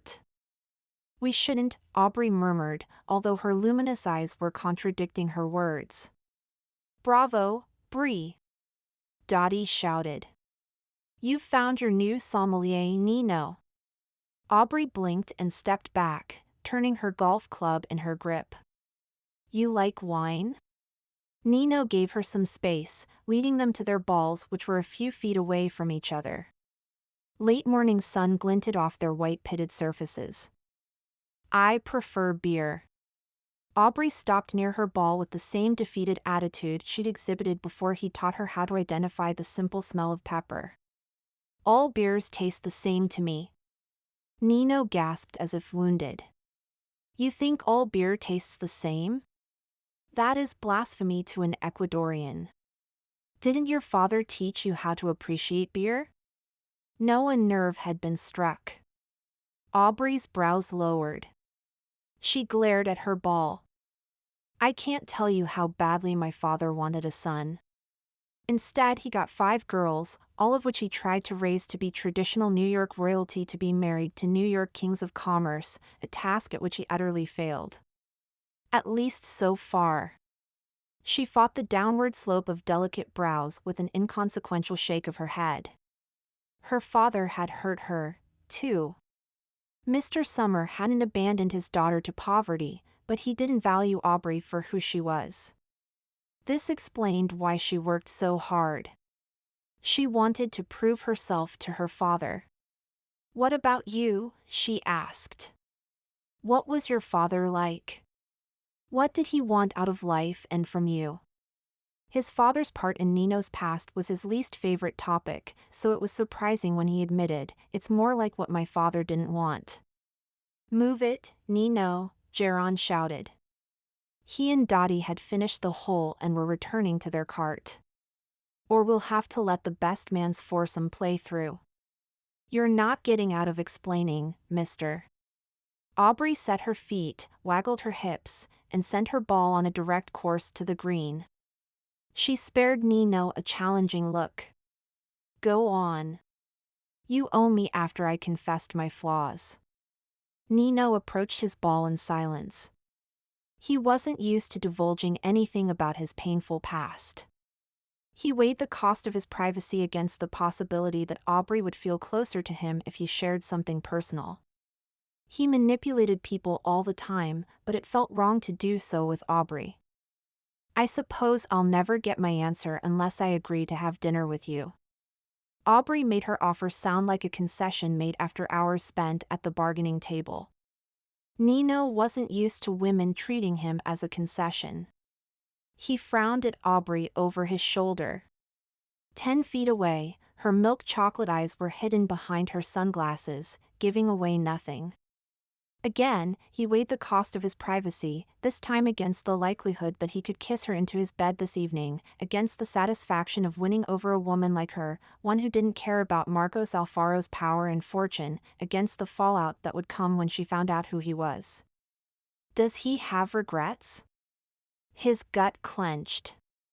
An honorable man would be truthful about his identity. An honorable man would abide by the rules of corporate secret-keeping. An honorable man would draw a line separating himself from a woman he found refreshingly intriguing and naive when it came to corporate games.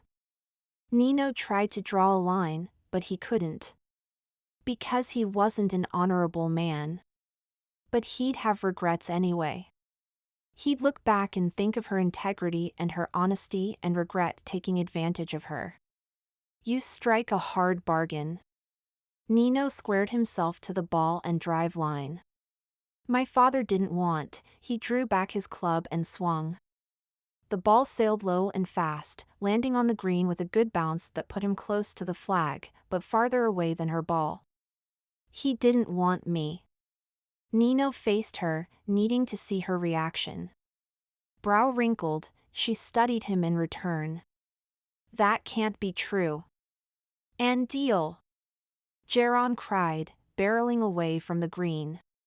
Nino clasped Aubrey's gloved hand and led her to their cart. My father left us on December 24th. The bill collectors showed up the day after Christmas. We were homeless by the new year. How old were you? 5. He'd reverted to Spanish subconsciously. He frowned. He never slipped into Spanish when with an American. She squeezed his hand. And your father? He took what money he had and went to Argentina to start over. Nino's voice felt tight enough to crack. New business. New wife. New life. Of course, his father couldn't stay away. The business contacts he needed to leverage to succeed were in Ecuador. And you haven't seen him since? There was curiosity in Aubrey's tone, not pity. Nino was grateful for that. Oh, I've seen him. He'd wanted to face his father the day the chocolate factory changed hands. The meeting had been anticlimactic. He and his father let the lawyers do all the talking. And now his father wanted to speak with him again? Nino couldn't imagine why. Geron and Dotty were going the wrong way away from the next hole looking for trouble, no doubt. Enough of this maudlin talk. No matter how intriguing Aubrey was, Nino had come today to ferret out her secrets, not to reveal his own. He slid behind the golf cart wheel. All your talk about your employee being stolen, and yet, you didn't say a word about what your life's work actually is. She settled beside him. Most people don't find plants exciting. Aubrey, he realized, didn't know what a fascinating woman she was, a charming combination of grace and determination, vulnerability and strength, intelligence and naivety. I'm not most people, Nino said, keeping his eyes on her face. I find everything about you interesting. He was playing a dangerous game. He liked Aubrey. He wanted her in his bed. But he hoped he wanted her knowledge of how to grow and select finer cocoa beans more. Aubrey's cheeks turned the color of the red roses in his mother's garden.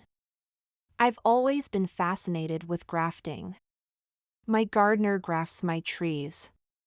This couldn't be her secret formula for success. You can't talk grafting without considering climatology and soil science. Her eyes took on a distant look. This was Dr. Summer, the scientist, not Aubrey Summer, bridesmaid and grandma keeper. It's all symbiotic. One influencing the other. All of which sound boring, I know. She sighed and looked like she was about to give another one of her apologies when her grandmother and Geron sped by in their cart. Dotty cried just before Geron parked in front of the cafe. Play on. We'll catch up. Grandma Dotty, Aubrey warned. Let her have her fun. Nino drove to the green. He stared at Aubrey when he parked, searching her expression to see if she felt she'd said too much. Was that all Bon chocolate had going for them? Grafting? That couldn't be why she was upset with him for hiring Eugene, could it? I love my grandmother dearly. Aubrey got out of the cart, still looking as if Nino had disappointed her with his reaction to her grafting comments. But watching her is a full-time job. Nino didn't speak again until she examined the pitch of the ground between her ball and the hole. Grafting is commonplace, he said casually. What are you afraid your assistant will say to Marcos? Lab secrets.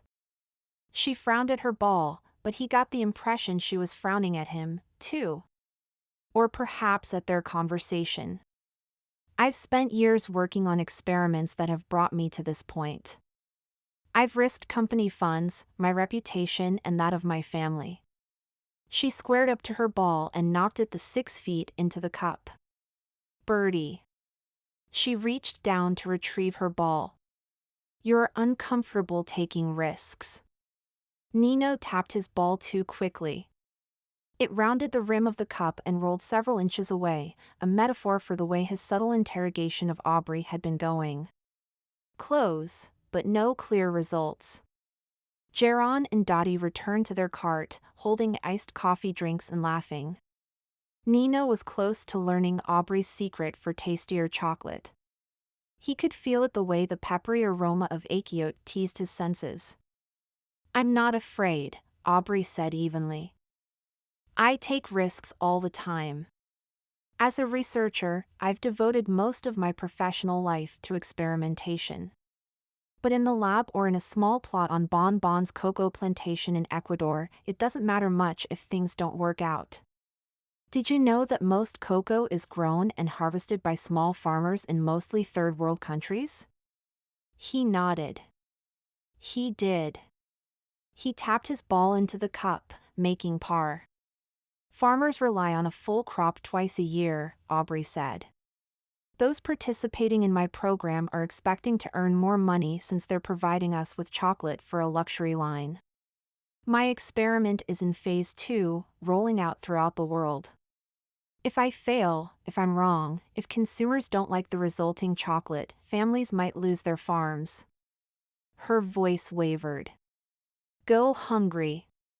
Starve. Nino began to understand. If your work is taken by another company, you won't be able to pay your farmers as much for their loyalty. She nodded, smiling wanly.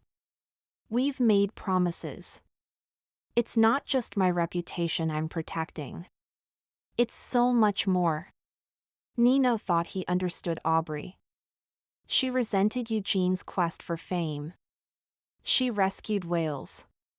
She took care of her grandmother. She watched out for the poor. Nino watched out for himself. She'd probably scoff at Nino's thirst for revenge. Aubrey was a far better person than he was. He didn't deserve a woman like her. It only made him want her more. Chapter 5. The lobby of Caradoc Confections made Aubrey happy. It was a dump. She tucked her hair behind her ears, tucked the hem of the white blouse she wore over a tank top down, and smoothed her black skirt. There was no need to be nervous. The office was dark. It had dingy beige walls. It looked like a company on the brink of ruin. There was no way pompous Eugene would want to work long in a place like this. Irrationally, she wished Nino were here to share her joy in Caradoc Confections being a shambles. Regardless of him being Marcos Alfaro's friend, she'd enjoyed golfing with him. He was still off the charts sexy, but he didn't intimidate her the way he had last night on the phone. They both had less than perfect fathers, and he'd been patient enough to teach her how to distinguish the smell of pepper. Oh, he tried to play the role of the seducer, but deep down he was nice. A man with silver hair sat reading a magazine in the far corner of the lobby. He glanced up when Aubrey came in. He had chiseled cheekbones and black eyes, like Nino. But his expression was grim. The lines framing his mouth were from frowns, not laughter. An attractive young woman sat behind the reception desk. Her hair was nearly as dark and beautiful as Layla's. Her makeup was flawless. She smiled politely. ¿Puedo ayudarlo? Sí. Aubrey explained in English, I'm here to see Eugene Malcolm. Still smiling, the receptionist switched easily to English. Is he expecting you? No, but he should be, the traitor. He knew she'd be in Ecuador in March to record the results of her grand experiment. Tell him Aubrey would like a few minutes of his time. The receptionist used an outdated, beige rotary phone to summon Eugene, announcing Aubrey's presence in English. Aubrey paced the lobby, half expecting Marcos Alfaro to charge through the door and demand she get out. The silver-haired magazine reader glanced up at her once, but otherwise paid her no attention. The receptionist played with her cell phone.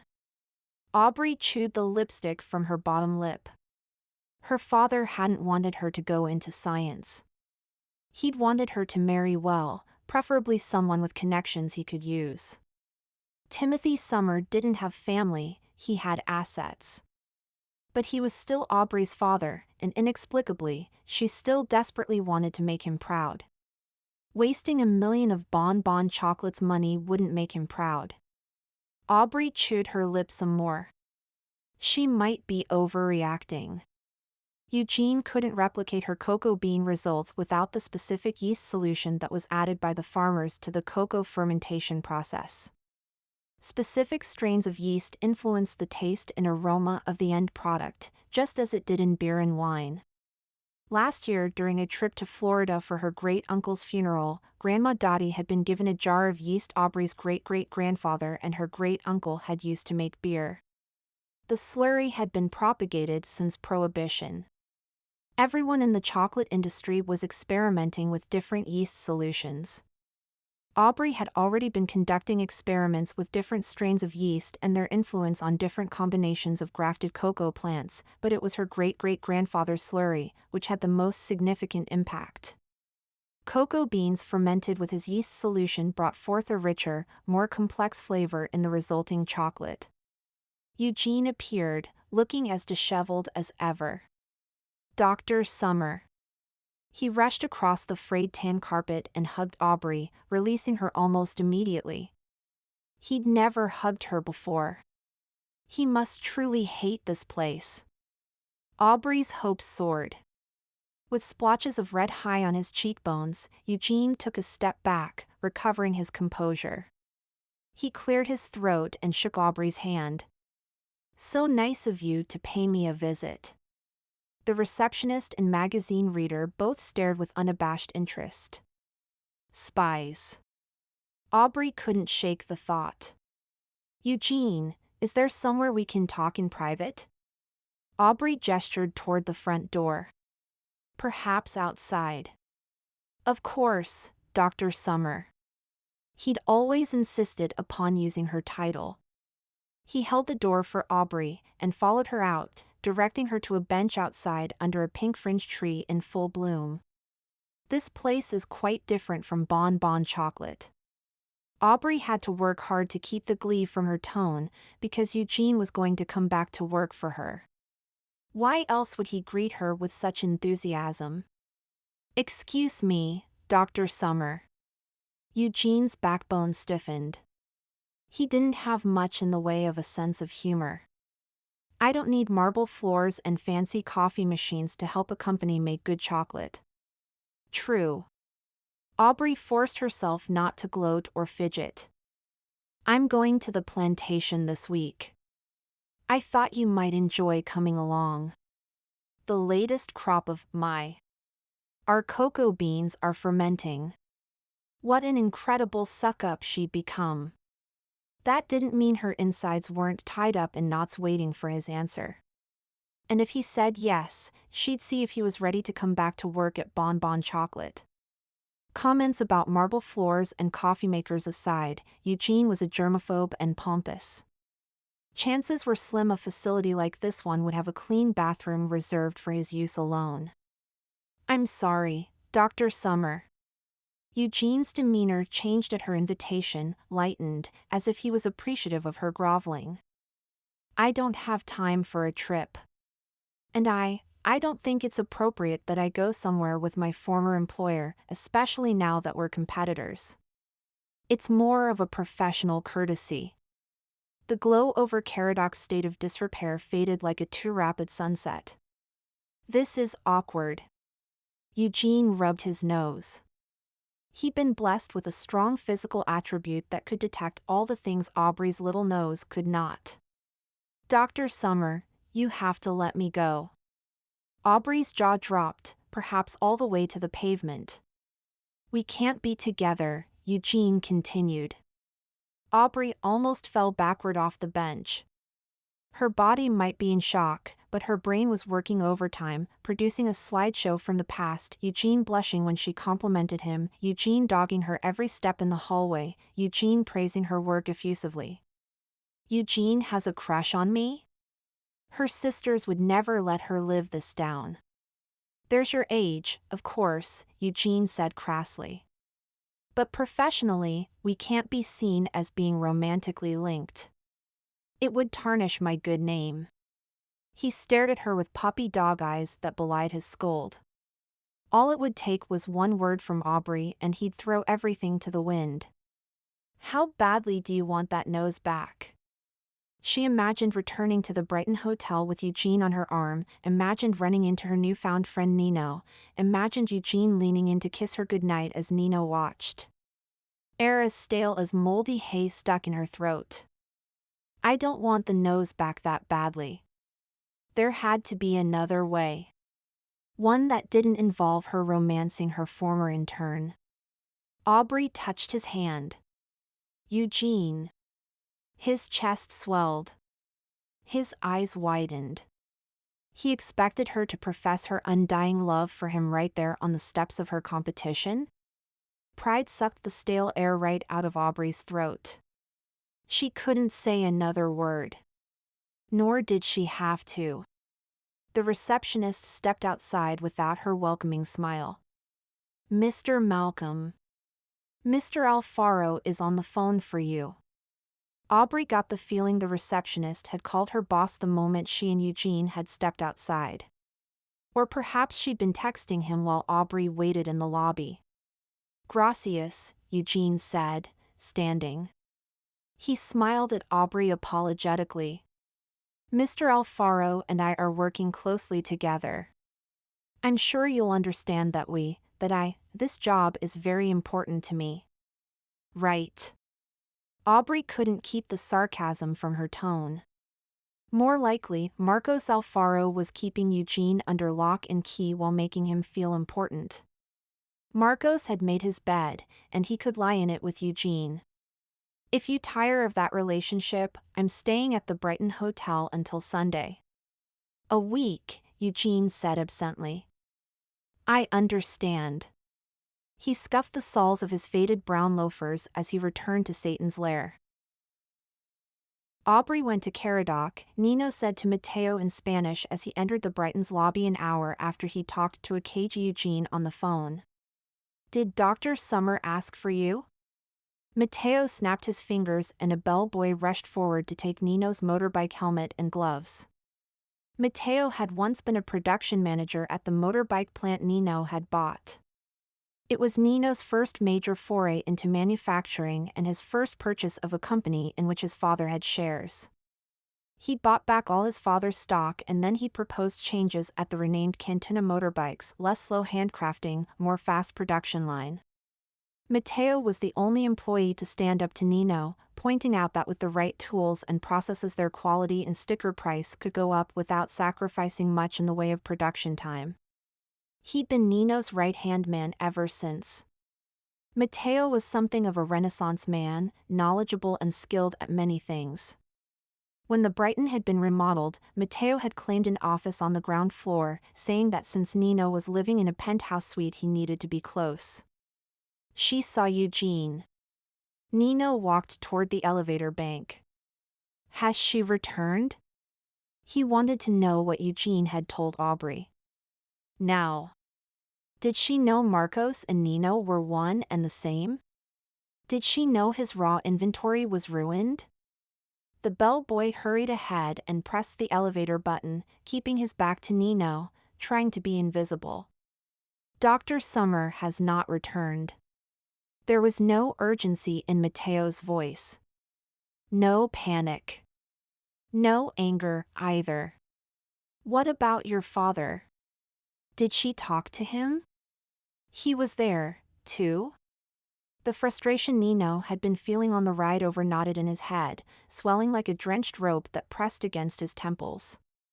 What part of do not allow on the premises are my employees not understanding? He glared at Mateo, who didn't flinch. Your father used to be their boss. Everything about Mateo's demeanor urged Nino to calm down. His countenance, his shoulders, his tone were as relaxed as a dog in the shade on a hot summer day. Emily told him he couldn't stay, but he wouldn't leave. She didn't have the heart to call security. And security might have been just as soft on Nino's father. The urge to fire everyone on staff at Caradoc increased the pounding at his temples. But he knew if he gave the order, Mateo would only refuse to act upon it. Nino cursed. The elevator doors slid open and he stepped inside, taking his helmet and gloves from the bellboy. I need to know if Aubrey knows who I am. I need to know if Eugene is loyal to me. He needed to know if anyone was loyal to him, besides Mateo. Nearly an hour later, Nino had showered and changed for dinner, and was waiting in the hotel lobby for Aubrey to return when Eugene came rushing in. He spotted Nino and ran over. Mr. Alfaro. Eugene had lost some of his usual bluster. Or perhaps he was just drained from the warm weather. He looked sunburned and wilted. I need to speak to you. Not wanting Aubrey to see him talking to Eugene if she arrived, Nino led his troublesome employee to the bar and ordered 2 brandies from Gilberto. Eugene wasted no time on pleasantries. Emily was under the impression that my behavior today was inappropriate. Behind his round lenses, Eugene's blue eyes darted about in panic. Disloyal, even. So the pup had finally realized he wasn't the lead dog. Nino picked up his brandy snifter to hide his smile. You mean when you talked alone to your former boss and didn't tell me you'd done so on the phone? He'd fired people for less. Yes. Eugene ignored his drink. It was nothing but a courtesy. Dr. Summer is in town to check on her family's harvest. She would never resort to spying on me. Nino wasn't so sure. Aubrey hadn't told Eugene the entire truth that she was here for a wedding. He sipped his brandy and waited Eugene out. The scientist swallowed nervously, a bob of a big Adam's apple in a skinny little neck. Dr. Summer did ask me to accompany her to Bon Bon's plantation. Again, he added quickly. Only as a courtesy, since we worked on some experiments there. I have no intention of going. Nino held his tongue. If only because he couldn't decide whether he wanted Eugene to travel with Aubrey so he'd know how their experiments turned out, or if he wanted to go with her and see her work for himself. I have no intention of going. Eugene reiterated nervously. He hadn't taken a sip of his brandy, hadn't realized it was a slight on Nino's hospitality to leave his drink untouched. Nino doubted Eugene had ever had a drink in his life. The young scientist was destined to become as much of a recluse as Aubrey. And then Eugene swirled his brandy as if it was fine wine, sniffed, took a tentative sip, and sighed. Figs and citrus. An excellent vintage. Yes. Nino sat back and stared, unable to hide his surprise that Eugene could discern the subtleties of fine brandy. What else had he gotten wrong about the odious man? A concierge entered the bar and hurried to Nino's side, whispering in Spanish. Dr. Summer is in the portico. Gracias. Nino stood, staring at the enigma he'd hired. Have another. On me. He left more than enough bills for his unusual employee to have several. That ought to keep him busy and away from Aubrey. Chapter 6. Aubrey. Nino met her at the lobby doors and kissed both her cheeks. I see you've been shopping. The fact that she didn't slap him and push him away was a sign that Eugene hadn't told her who he was. I needed a distraction. Aubrey carried a large, colorful cloth bag that bulged.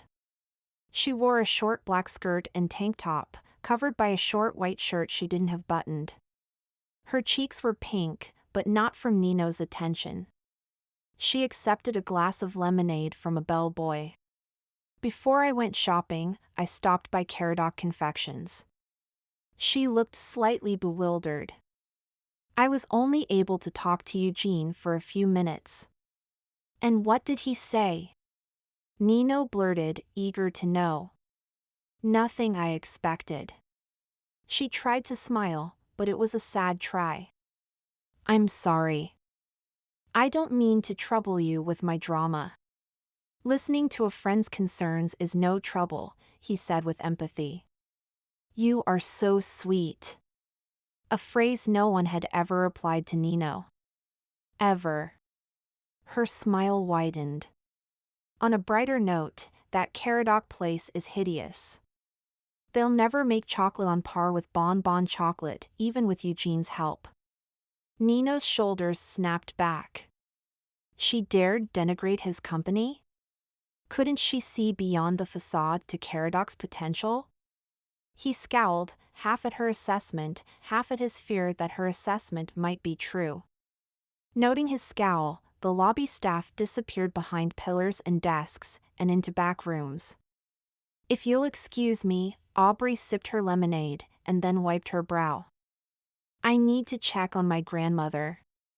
We are still going to dinner, Nino commanded in a voice he used with underlings. Are we? She scrutinized his features. You don't sound as if you're in the mood for company. I apologize. I haven't asked how your afternoon went. She finished the rest of her lemonade and then looked around for a place to put her tumbler. I am the one who should apologize. Nino claimed her glass, upset with himself. Where are my manners? He knew exactly where they were, stuffed deep inside of him below his business priorities. Layla is taking your grandmother to dinner. You should rest before our date. Date? But, with you? Yes. The sweet man who stands in front of you. Something inside him rebelled at the word sweet. Nino leaned in closer, unable to resist a bit of Latin seduction. Say the word, mi cielo, and this sweet man can be something more. I know a restaurant with a dark corner that is perfect for long, slow kisses. Her lips parted. Her breath caught. Her gaze tripped upon his mouth. Mission accomplished. She no longer thought of him as sweet. Nino began to regain some of his usual confidence. Oh, but I have misread things. I can see you just want to be friends. He enjoyed teasing Aubrey more than he should have, given what was at risk. After all, you want to wait to kiss a man until he loves you. She sighed, but it wasn't the kind of sigh he'd hoped to elicit. It wasn't a sigh of regret. I'm never going to live those words down, am I? You are not, he agreed. You intimidate me, she said baldly. Nino was used to intimidating everyone, but he didn't want to intimidate her. He wanted to sweep her off her feet. Can you promise you won't break my heart? The earnestness in her brown eyes called to him. No one can promise that, mi cielo. Again, he was reminded of the goodness she represented and how that contradicted with his unscrupulous ways. He took what he wanted, regardless of the cost. Then what can you promise me? She asked. He almost missed her question, it was spoken so softly. He cupped her cheek. I can promise you nights filled with passion and a beautiful view from my suite. It wouldn't be enough, not for her. She'd asked about love after a few simple kisses. Before his conscience got a grip on his chest, she answered. I'll have dinner with you. Her smile still seemed weary and her acceptance tentative, almost as if she was as surprised as he was that she'd said yes. But do you mind if we have an early dinner? I know it's not fashionable, but Grandma Dotty will most likely be exhausted after a day of golf at this altitude and I don't like to leave her alone for long. But, of course. Do you want to meet in an hour? That will give you time to rest and freshen up. Please dress casually. 1 hour, then. Aubrey walked to the bank of elevators. Nino had 1 hour to plan how to coax Aubrey's secrets out of her. Every woman had a weakness, and Aubrey's seemed to be her lack of confidence, especially where her sensory skills were involved. He'd take her to a brew pub and teach her how to taste and smell the difference between beers. And if he succumbed to the urge to see if she tasted different after drinking a draft, so be it. The elevator doors slid open to reveal Grandma Dotty. She wore one of Aubrey's cocktail dresses, this one a midnight blue sleeveless sheath. It hung cockeyed on her shoulders. The hem fell inches past Dottie's knees, far above her sensible brown leather sandals. Grandma? Aubrey nearly dropped her shopping bag. That's my dress. The one she'd planned to wear to dinner. A tall, thin man ran at Aubrey from out of nowhere, arms widespread. He swept her inside the elevator, nearly knocking Grandma Dotty over in his haste to hide himself in the corner. Eugene? Aubrey steadied her grandmother and tried to steady her own pulse. What are you doing here? He punched the 5th floor button, eyes as wide and face as pale as if a drooling, famed extraterrestrial was on the loose in the lobby. He punched his glasses up his sunburnt nose. He knows. Grandma Dotty gasped. The elevator doors closed. And then Grandma Dotty shook herself, stepping out of Aubrey's protective embrace. Who knows? You can't go with him to dinner. The panic in Eugene's face was palpable. Are you talking about Nino? Aubrey was so done with Eugene. First his crush, and now this. You're jealous. She punched the lobby button. Jealous? Eugene sounded horrified.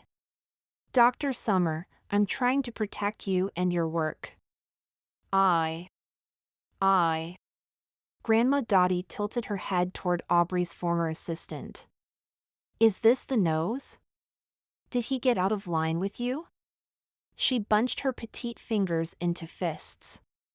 Eugene gasped and placed a hand over his nose and mouth, so that his words came out in a mumble. Are you making fun of me? Have you been making fun of me all this time? No, Aubrey resisted, rolling her eyes. I didn't call you the nose. I came here to save you from Mr. Alfaro. Now it was Eugene punching the lobby button, not once, but 3 times. The elevator doors slid open at the 5th floor. Grandma Dotty stepped through, despite the fact that this wasn't their floor. Aubrey made to follow, escape being the wisest course of action since Eugene was clearly suffering from heat stroke and delusions of grandeur. Dr. Summer, Eugene blew out a breath. I can't believe I'm doing this. He swallowed that big Adam's apple. Aubrey. You can't go to dinner with him. Dinner. Him. The words finally sunk in. Aubrey's stomach fell 5 flights to the ground floor. What do you mean? She leaned her shoulder against the elevator door, holding herself up. I saw you agree to go to dinner with Mr. Alfaro. Eugene's blue eyes glimmered behind his round lenses. Aubrey shook her head. But, you must be confused. Nino? Mr. Alfaro? They couldn't be one and the same. I was just with Nino. Have you decided to give that heartbreaker a chance? Grandma Dotty smiled her approval. No, Aubrey said in a wispy voice, still wrestling with denial. Nino was sexy but kind. He cared for her and she.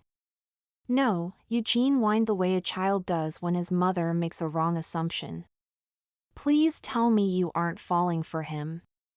He only wants your trade secrets, probably because he couldn't get them out of me. Aubrey slumped against the door. Nino couldn't be. It wasn't possible. Her heart panged. Clues dripped into her consciousness like fast drops from a leaking faucet. Nino had never told her his full name or what he did for a living.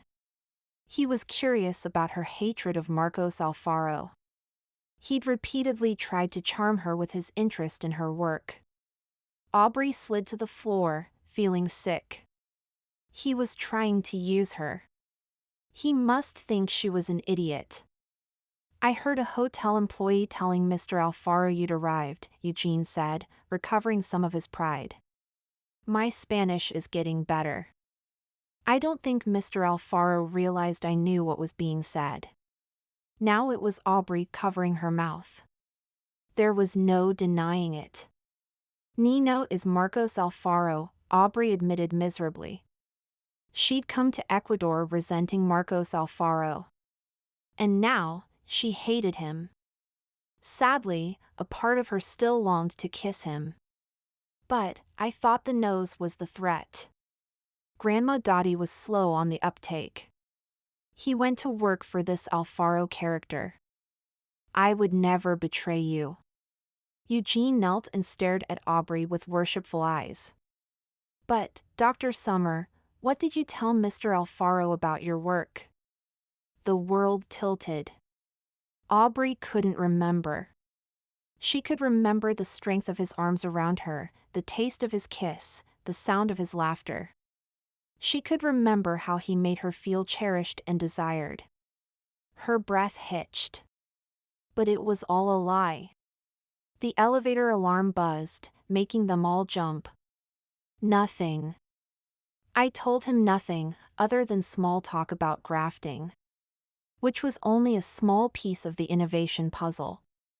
What about you? Nothing. Eugene paused and then wobbled his head as if trying to make light of his next words. I mean, eventually I'm going to have to tell him he needs a better yeast solution, but it's not as if I'm going to use yours. You bet your sweet patoot you're not. Grandma Dotty scowled at Aubrey. That's my grandfather's yeast. Using it without permission would be stealing. Marcos Alfaro isn't above stealing, Aubrey said morosely. Yeast was a living thing, multiplying if cultivated. And she'd sent her yeast blend to Ecuador, among other countries, to be used on this year's harvests. If Marcos Alfaro stole her yeast, he could easily make more, especially with Eugene in his employ. If... Her breath hitched. More like when. Once Marcos Alfaro knew the yeast solution was all he needed, he'd get a sample from one of the farmers Bon Chocolate had contracts with. There would be no competitive advantage. No exclusivity. No higher pay for families. No living wage. And she'd given the growers her word. If Marcos gets my yeast, you'll know, and you'll be legally bound to tell me, Aubrey said to Eugene in a very un-Aubrey-like voice, one that was as sharp as a knife to the jugular. I have a week to present him with a plan for improving his chocolate. Chances are, Eugene stood and cleaned his glasses, moving as far away from her as he could. If Mr. Alfaro pays someone for your yeast, he'll fire me before I find out and can tell you. He's right. Aubrey wanted to collapse. The billionaire had bested the nerd. He'd won a piece of her heart and threatened to use it to undermine her career and her family's company. Aubrey wanted to return to the lobby, find Nino Marcos and tell him how vile he was. She wanted to expose him to everyone in Layla's wedding party for the lying thief he really was. But that would only hurt Layla during what should be a happy time. A man who was trying to romance corporate secrets away from her. He was brazen and full of himself. He wouldn't care about her accusations or her broken heart. She had to do more than cast stones. She had to hit Marcos where it hurt. His pride. His wallet. His bottom line. The elevator door alarm went off again. It was a wake-up call. Aubrey stood on shaky legs. She knew what she had to do. She had to beat Marcos Alfaro at his own game. Chapter 7. Mi cielo. Nino approached Aubrey, looking as lethally handsome as he had the first time she'd laid eyes on him. He wore khaki slacks and a black, short-sleeve shirt that was tucked in and belted. Suddenly, Aubrey's pink tank and blue batik print skirt felt a little too casual. She gathered her white cotton wrap around her bare shoulders and held herself still as Nino pressed his lips to her cheeks. The contact jolted Aubrey with a 1-2 punch. 1. Electricity that urged her closer. 2. Shock that urged her to step back. This gorgeous, hunky man was trying to romance her secrets right out of her. She knew it. And yet, she hadn't counted on their chemistry still being so strong. Good evening, Nino. Aubrey still couldn't think of Nino as Marcos. She supposed it made it easier to smile at him in a friendly way while she planned to undercut him in a manner yet to be determined. She had to keep her eyes peeled for her opportunity, and if that opportunity involved kisses. I'll take one for the team. Aubrey's hands trembled. Life was so much more predictable in the lab and the greenhouse. Water a plant. It grew upward. Nino led her to a long, shiny black limousine. The motor was running and so was the air conditioner. After her walk through Quito, Aubrey appreciated the cool interior, but it couldn't cool her inside. How could she have read this man so wrong? Once they were seated together in the back, Aubrey's gaze dropped to Nino's lips. They were perfect lips, balancing strongly chiseled features. Nino caught her looking at him and quirked a brow, as if to ask, "Do you want another kiss, mi cielo?" My heaven? More like my hell. Aubrey was in way over her head. Not right now. She pressed her back more firmly in the seat and gazed out the window. The driver took a route that left the more developed part of town and sped through middle-class neighborhoods. Tall trees grew in the narrowest of spaces, and brightly colored flowers bloomed in pots and sidewalk gardens, each just familiar enough to tease Aubrey's memory: walnut, jacaranda, paintbrush, bomarea, but each an exotic variety on the species. I've made a reservation at a local brew pub. Nino took her hand and smiled as if it was his goal in life to please her. There you can hone your sensory skill through experiencing the taste of a finely crafted beer. He passed his thumb over the back of her hand. And just like that, Aubrey wanted to kiss him. Gah. Where were her principles? A line she wouldn't cross? The thread of conversation? Dinner?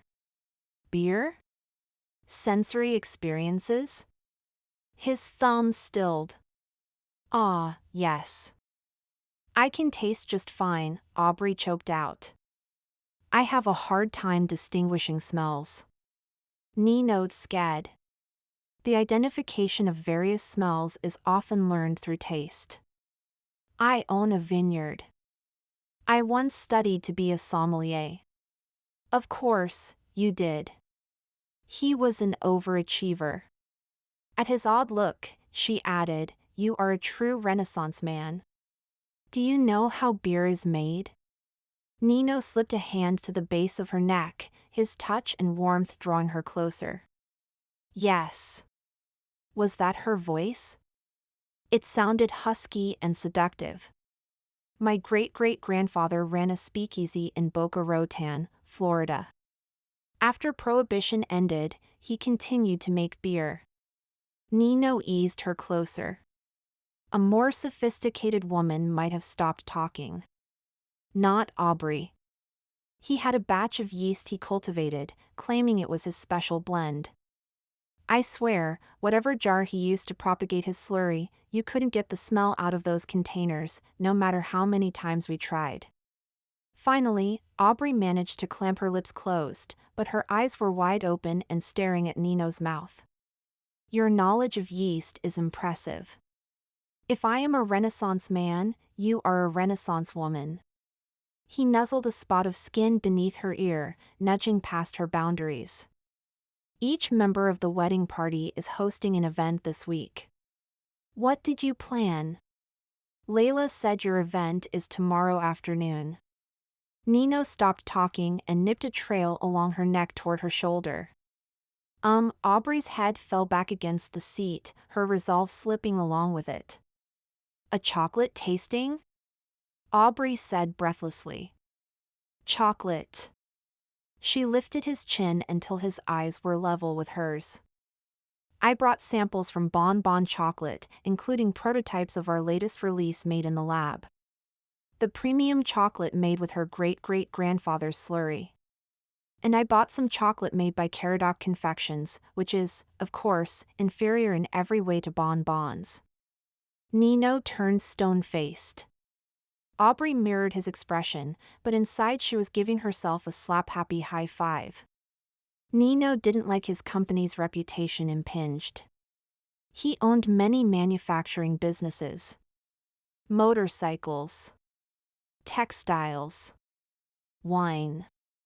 Cheese. Chocolate. There were plenty of opportunities to make him suffer. They pulled up in front of a white brick building with wood and ironwork trimmed doors. Once inside, they were ushered immediately to a well-lit table in the back. Nino sat next to her, so close she could feel his heat. He refused the offer of menus and ordered food and flights of beer for them both.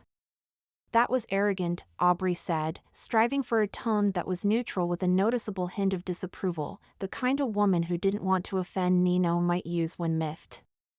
Why would you think you know what I want to eat? She shrugged, trying to appear to soften the slight without softening the slight. It's something I'd imagine Marcos Alfaro doing. Aubrey pretended not to notice Nino's frown as she unrolled her napkin. I wanted you to experience an exquisite food and beer pairing, Nino said in a conciliatory voice with a conciliatory smile. Perhaps you should have said that up front. Aubrey laid her napkin in her lap. I didn't mean to offend, mi cielo. His black eyes slanted with hurt. And I didn't mean to react so strongly, Aubrey allowed, softer that she was. After a few minutes of inconsequential small talk, the waiter brought them each a short wooden tray with 3 small glasses of beer. Another server brought bottled water and glasses to the table. Nino gave her a glass. The one you're holding has a very strong yeasty smell, like you'd find when you break open a loaf of bread right out of the oven. Aubrey knew what fresh bread smelled like. The brew didn't remind her of fresh baked bread. She didn't like beer and she didn't like Marcos Alfaro.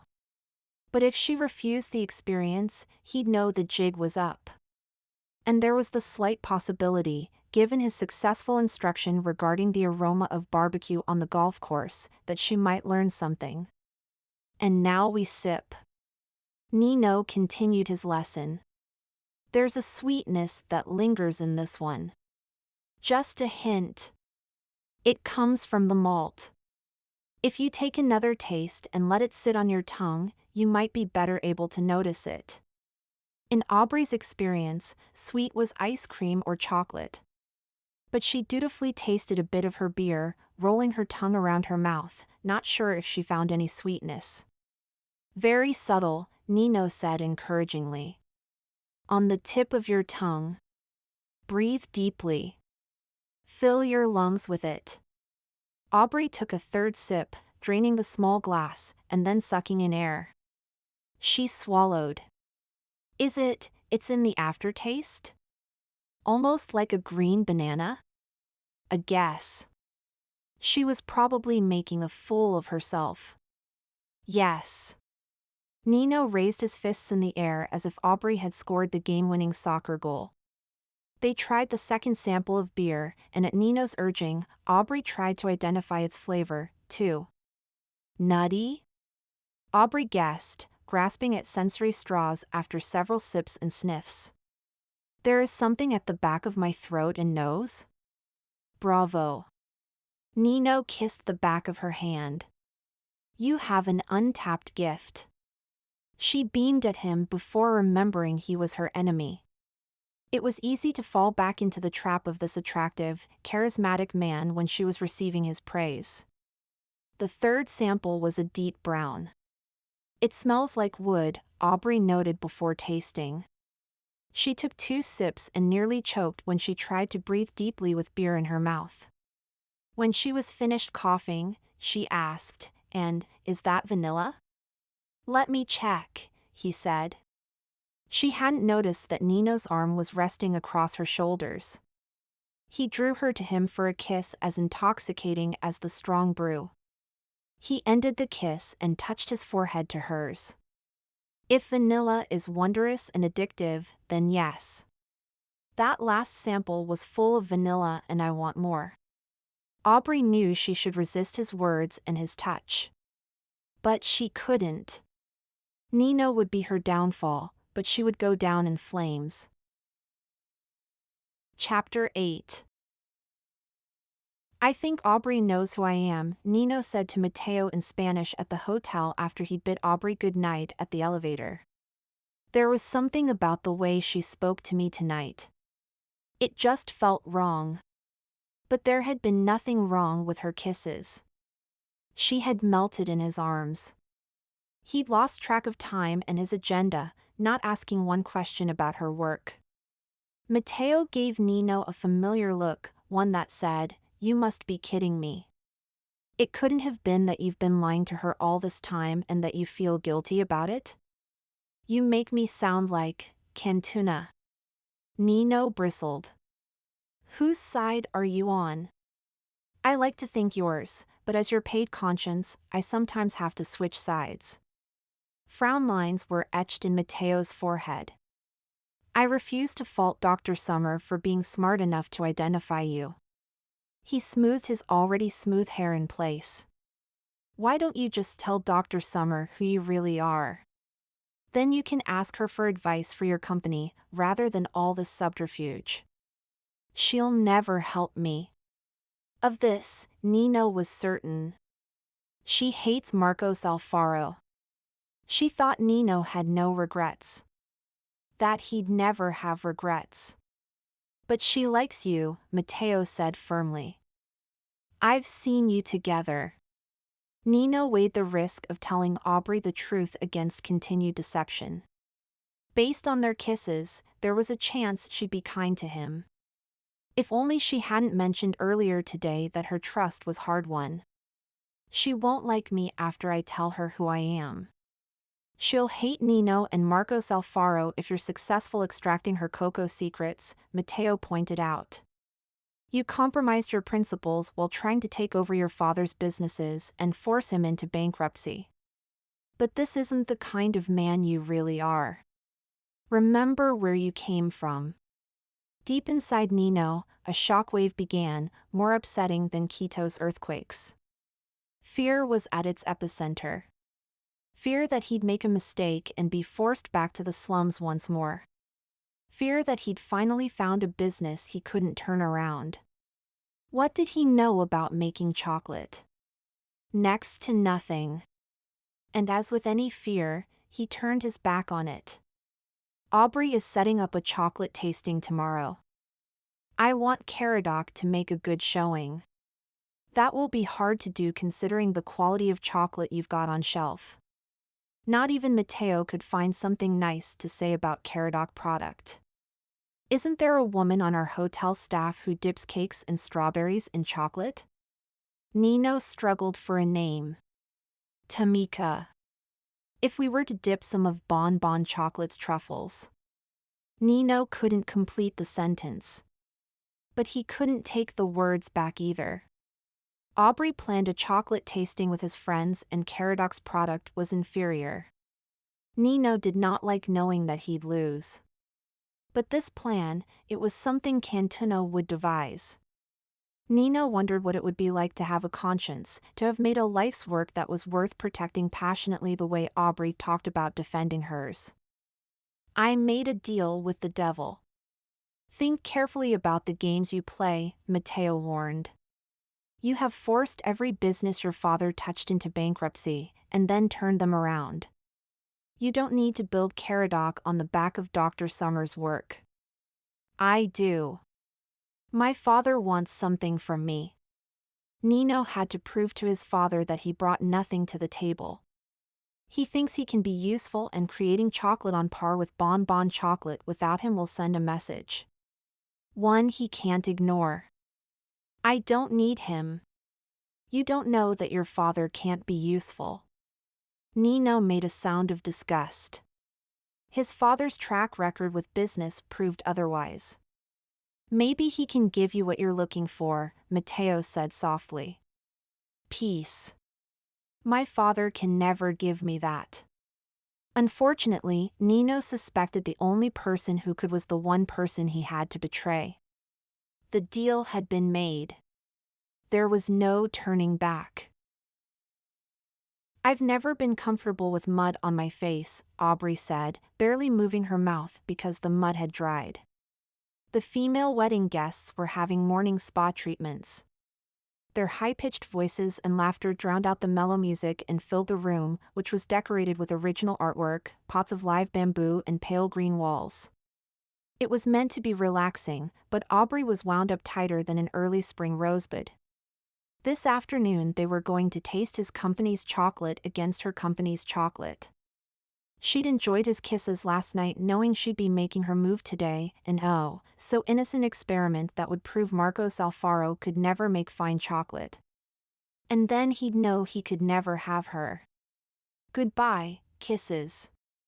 Aubrey sighed. You get used to mud on your face with age. Grandma Dotty would say that. She put a mask on every night. And then slathered her face with moisturizers every morning. It's a necessary evil. Agreed. And I love hot wax on my feet. Layla sighed. A spa day is the best, especially when followed by a chocolate tasting in the afternoon. She reached between the recliners to grasp Aubrey's hand. I'm so glad you came. You never take enough time for yourself. You are always working. There's safety in the lab. It was a place Aubrey couldn't be lied to. Results were results. I'm so glad you and Nino are hitting it off, Layla continued, as if oblivious to Aubrey's comment. I've known him a long time. He's a good man. Did you really grow up with Nino? Aubrey asked. Now was as good a time as any to verify the things Nino had told her. My mama says we were neighbors when we were babies. And then they moved, and about 10 years later, they moved back, except without Nino's papa. Layla sighed. So tragic. And then Nino practically abandoned his family. Really? This was great news. The sins of Nino stacked up against his physical perfection. If Aubrey could build a wall of his flaws, her foolish heart would have to concede. Oh, yes. Layla nodded. Nino supported his mama and abuela in any way he could. He was always working, driving the chiva, working as a caddy, fitting in school between any job he could get. His mama and abuela were neglected. How do you say? She snapped her fingers. Lonely. Lonely for Nino when he was a hard worker was far different than abandoning his family as his father had done.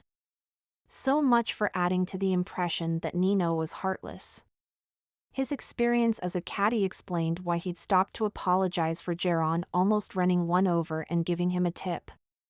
Aubrey only had one more lead to follow to find a flaw. Nino said you almost punched him once or twice. I did threaten to punch him once. Layla flashed a wicked grin. One that made Aubrey's heart sink. That had to mean they'd been romantically involved. The jealousy she'd felt at the idea of someone else kissing him illogically surfaced. Nino kept missing church because he preferred to work and his mother cried on my mother's shoulders. Layla stared at the ceiling. You should never hurt your mother. So I waited for him to come home and threatened to punch him. She made it sound so straightforward, as if that alone would make a man rethink his priorities. But I didn't have to, Layla went on. Because he made time for them from then on.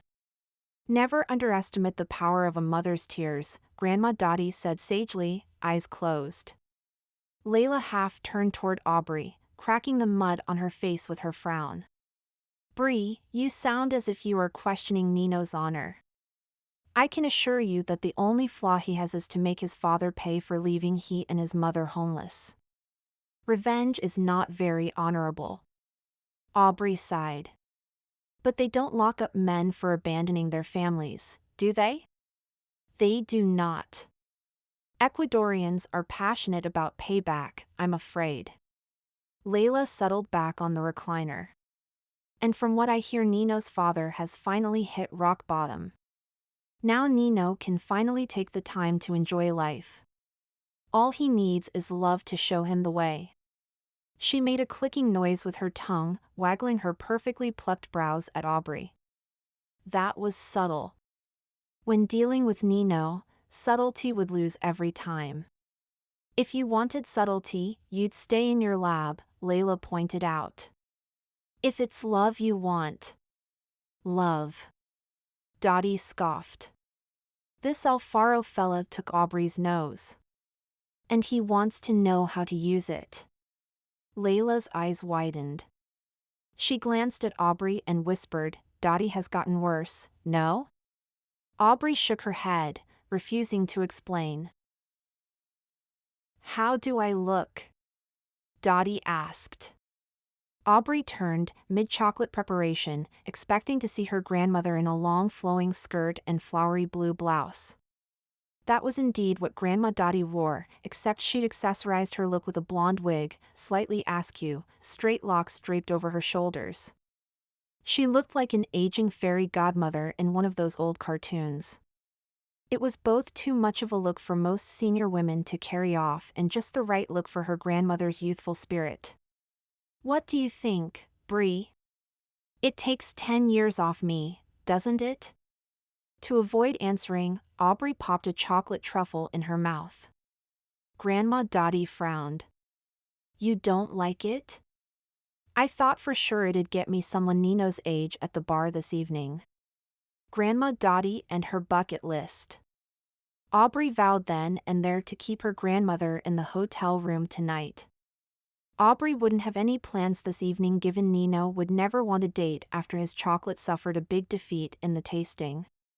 But she didn't want to hurt her grandmother's feelings. The wig does make you look younger. You took me by surprise, is all. She walked over and straightened her grandmother's hair so the part was in line with her petite nose. Your blue eyeshadow is the bomb. Isn't it? Grandma Dotty fluttered black false eyelashes caked with mascara. She glanced around the room, taking in the silver flower print wallpaper above the tall, white board and batten. Her gaze landed on the main feature of the room. Well, will you look at that? That crystal chandelier looks like a white fern hanging up there. Do you think it's made of plastic? It is real crystal and undoubtedly very expensive. Nino entered and greeted Dotty with air kisses and compliments for her new look. He sounded sincere, reminding Aubrey he'd been abandoned and homeless. Somewhere inside, that man had a heart. Nino turned to Aubrey and drew her close for a hug.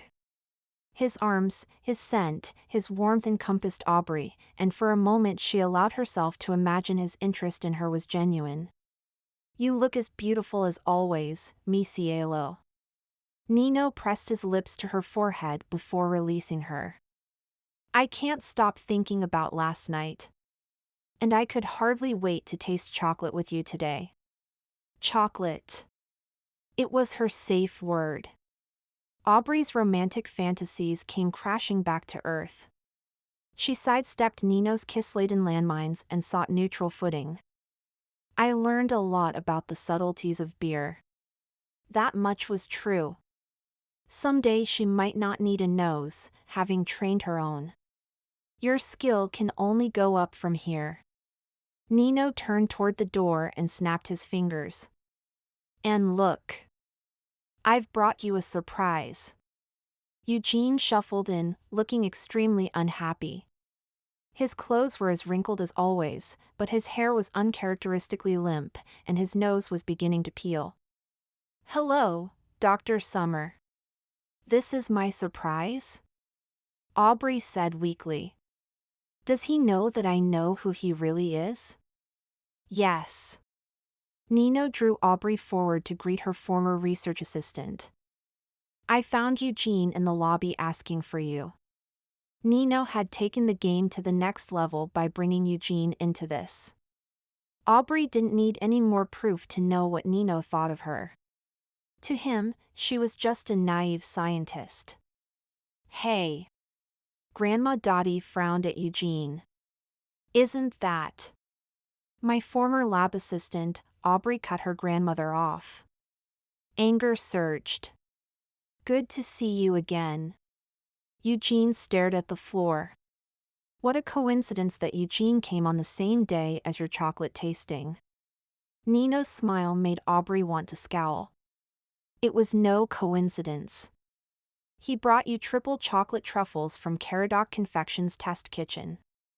We can taste it today. On cue, Eugene held up a box.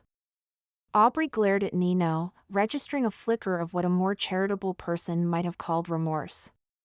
She spun away, pretending great interest in the espresso and liqueur bar Layla and Diego had requested for post-tasting fun. I'm sorry, Nino, but I've already staged the chocolate in tasting flights. A tray clattered to the floor at Nino's feet, scattering Caradoc chocolate. Oops, he said. Aubrey clenched her jaw so hard, it popped. You leave me with no choice. Again, a look passed in Nino's eyes that felt similar to regret. Layla entered, followed by her fiancé and other members of the bridal party, surrounding Grandma Dotty and Nino. Since the tasting was scheduled to begin, Aubrey had no choice but to use the chocolate in Eugene's box. She yanked it from his hands and removed the lid. Each truffle was the size of a golf ball. They were as big as the chocolate-covered, peanut butter-filled reindeer droppings Grandma Dotty made for Christmas every year. White chocolate. I didn't think Caradoc did white chocolate. Dr. Summer, Eugene whispered, head bent so she couldn't see his face. I can't be a double spy. I want to throw up. Although Aubrey understood how it felt to fall into Nino's clutches, she had no sympathy. You made your bed, Eugene. From across the room, Nino watched Aubrey stage the chocolate. A server placed a bottle of sparkling water and some glasses in the center of every table. They were nearly ready to begin, and it looked as if everyone had arrived. I should go. Eugene finally found his spine. He backed away. I have a lot of work to do.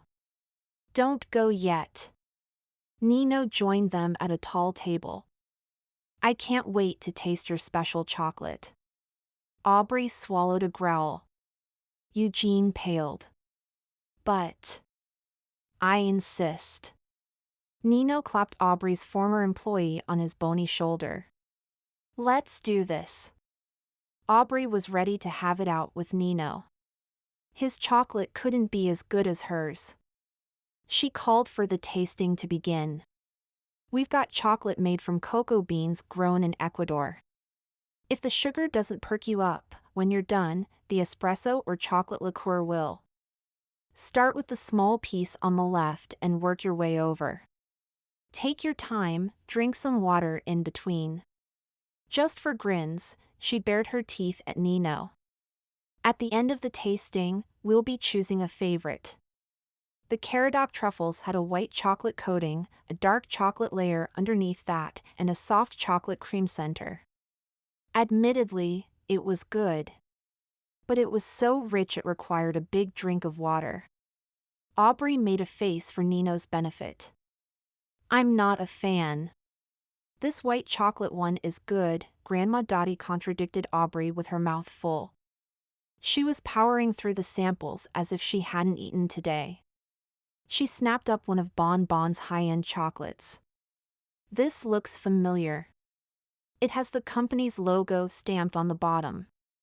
She popped it in her mouth and closed her eyes, exposing them to layers of bright blue eyeshadow. Yum. Aubrey agreed. The creamy texture and rich dark chocolate lingered, And then came the samples fermented in her great-great-grandfather's yeast. They'd been made in Bon Bon's test kitchen. The truffles had a creamy vanilla filling, the better to let the enhanced flavors of chocolate shine through. "This is fabuloso," Layla said, holding hers up. "I taste a hint of berry." "Raspberry," Nino murmured, staring at the piece he'd bit into. "Incredible." Yesterday, before she'd known his true identity, Aubrey would have savored Nino's praise. This afternoon, she savored the expression of defeat on his face. His death by triple chocolate wouldn't win this competition. "This is the chocolate from your work?" Nino brushed his hand over her shoulder, sending a ripple of heat through her. "Magnifico." "Brilliant," Eugene murmured, an expression of bliss on his face, perhaps more due to his contribution to the chocolate than its actual flavor. "You can smell the raspberry notes before you eat it." Aubrey sniffed the chocolate, trying to identify raspberry, or any berry, and failing. "It's like fine wine." Layla could always be relied upon for a supportive word. "Oh, Bree, I'm so happy for you." Time to vote. Aubrey took advantage of the role of MC to step away from Nino. As many guessed, the last truffle is from Bon Bon Chocolate's latest efforts in Ecuador. Who chose that as their favorite? About half of the room raised their hands, including Eugene, although he slouched when he did so, unable to look at his boss. "The white chocolate is still my favorite." Nino raised the half he hadn't eaten. "Who's with me?" The remaining half raised their hands, including Grandma Dotty. Aubrey may have been smiling on the outside, but she was scowling on the inside. "That's chocolate from Caradoc Confections." Grinning, Nino slapped Eugene on the back once more. "Thank you, Eugene, for bringing that over." "Can I go now?" Eugene asked, staring at the table. "Yes," Nino and Aubrey said in unison. Eugene scurried out the door, while wedding guests gravitated to the beverage bar. Grandma Dotty settled up next to Layla's grandfather and struck a pose, which Alicia chose to ignore. Aubrey and her grandmother had the same problem. They were both infatuated with the wrong man. "Your work is impressive." Nino rested his elbows on the table and gave Aubrey his full attention. "How is it done? Did he think she was stupid?" "If I told you, I'd have to kill you," Aubrey quipped. Regardless, she had some killer instincts toward him now. "We made it!" Aubrey's sister Maggie led two of her other sisters into the room. She wore a short black jersey dress over black stockings that ended in chunky black heels, clinging to the goth armor of her youth. Identical twins Lily and Violet were right behind her. Brown hair in a conservative bun, Lily wore a lilac-colored pantsuit. She was a junior congresswoman from New York and took her image very seriously. Violet wore a plain yellow flowered sheath and sensible shoes. Her sunglasses held her hair away from her face. She was every bit the relaxed college professor. The three brunettes rushed in to embrace Aubrey, and then their grandmother, complimenting Dotty on her appearance. Grandma Dotty was their favorite grandmother, after all, and they were used to her flamboyance. And then they greeted Layla with the same enthusiasm. She'd spent many a summer visiting them in New York. "I'm in charge of the activity tomorrow afternoon." Nino bent to whisper in Aubrey's ear, having closed the distance between them. "Don't you want to know what I have planned?" A part of her, the traitorous part that appreciated his attention, thrilled at his words. How could she be so shallow? She picked up Eugene's white chocolate sample. He hadn't touched it. "Is it another beer tasting?" His dark eyes sparkled, and one side of his perfect mouth tilted upward, giving away his amusement. "We're having dancing lessons. I look forward to holding you in my arms." "Oh. I promise to step on your toes," she said weakly, although she meant it. She might even borrow Maggie's chunky heels. Nino left the room, his chuckle echoing in Aubrey's ears. Who was that hottie? Maggie arched her brows in sisterly curiosity. She meant, who is that hottie to you? While she explained her love-hate infatuation, she took a knife and cut the white chocolate candy Eugene had brought into slices for her sisters to taste, but in doing so, the flat bottom layer of chocolate popped off. The size of a quarter, Aubrey picked up the remains, turning it over because she couldn't bring herself to eat it. Stamped on the bottom was a very familiar mark. Bon Bon Chocolate's logo. Nino had dipped Bon Bon truffles in white chocolate and forced Eugene to bring them in as his own. Oh, that dirty dog. Anger made Aubrey's hands shake. She could never hope to outwit Nino. He was always one step ahead of her. She smashed the slices of truffle with her palm before her sisters could take a piece. I need some sisterly advice. Chapter 9. Her chocolate is exquisite, Nino told Mateo in Spanish the next afternoon. Maybe you should hire her. Mateo didn't look up from the list of accounts on his desk. It's as exquisite as she is. Nino picked up a small crystal bowl from Mateo's desk and rummaged its contents of hard mints, not knowing what he was in the mood for. Since tasting Aubrey's chocolate yesterday, he'd been restless, thinking about Quintana's deal with the devil and Aubrey's innocent question about regrets. Maybe you should marry her. Marry, Nino straightened. Marriage wasn't in his 3-year business plan. That's how long he estimated it would take to turn Caradoc Confections around. You're misreading my interest in Dr. Summer. So now she's Dr. Summer. Mateo stood and plucked the bowl from Nino's hands, setting it out of reach. Why aren't you at the textile factory this afternoon? I arranged for ballroom dance lessons for Leilita's bridal party. He hoped he could waltz Aubrey into his bed afterward. Perhaps then he could get her out of his head. I made those arrangements, Mateo said, frowning. You don't have to go. Everything will go smoothly. Yes, but it was my idea. Nino refused to let Mateo tell him what to do. And Leilita is a family friend. And Mateo continued to frown. And Nino tossed his hands. I want to go. Because you want to dance with Dr. Summer. It wasn't a question. Because you want to make sure the valet I paid to dance with her grandmother is respectful and shows her a good time. Nino narrowed his eyes. What's wrong? I could ask the same of you. Mateo closed the accounts log. I needed you at the textile factory today to review the quality of the new run of 800 thread count fabric requested by the client we're making sheets for. I needed you to swing by Caradoc and check on the progress being made by the cleaning crew. You could have done that. Any of that. Yes, but I needed you out of my hair. Mateo placed his hands flat on his desktop and leaned forward. Yesterday. Today. Tomorrow. They glared at each other. You're a distraction. There was still fire in Mateo's eyes. I know. The least Nino could do is admit it. Aubrey is an appealing diversion. No, Mateo ran a hand through the hair at his temples. You've been distracting me since we closed the deal with Caradoc. Gone is the drive, the hunger, the will to push forward. I have not. But even as he spoke the words, Nino acknowledged they didn't ring true.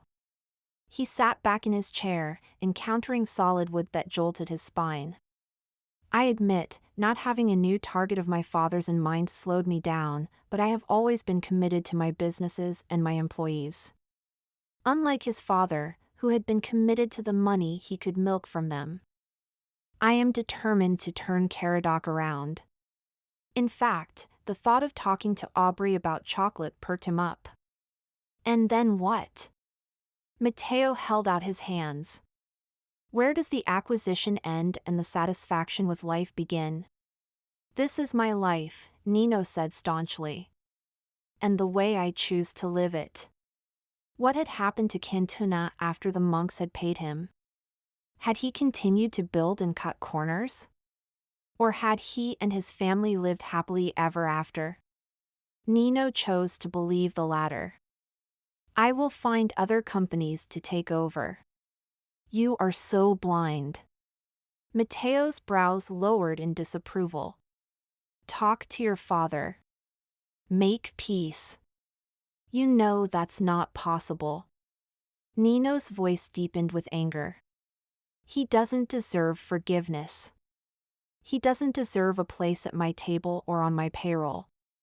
So stubborn. Matteo reached into a desk drawer and produced a small, bent photograph. This is my father. Do you want to know what kind of man he was? Yes. Maybe then Matteo would leave Nino alone. I would like to know as well.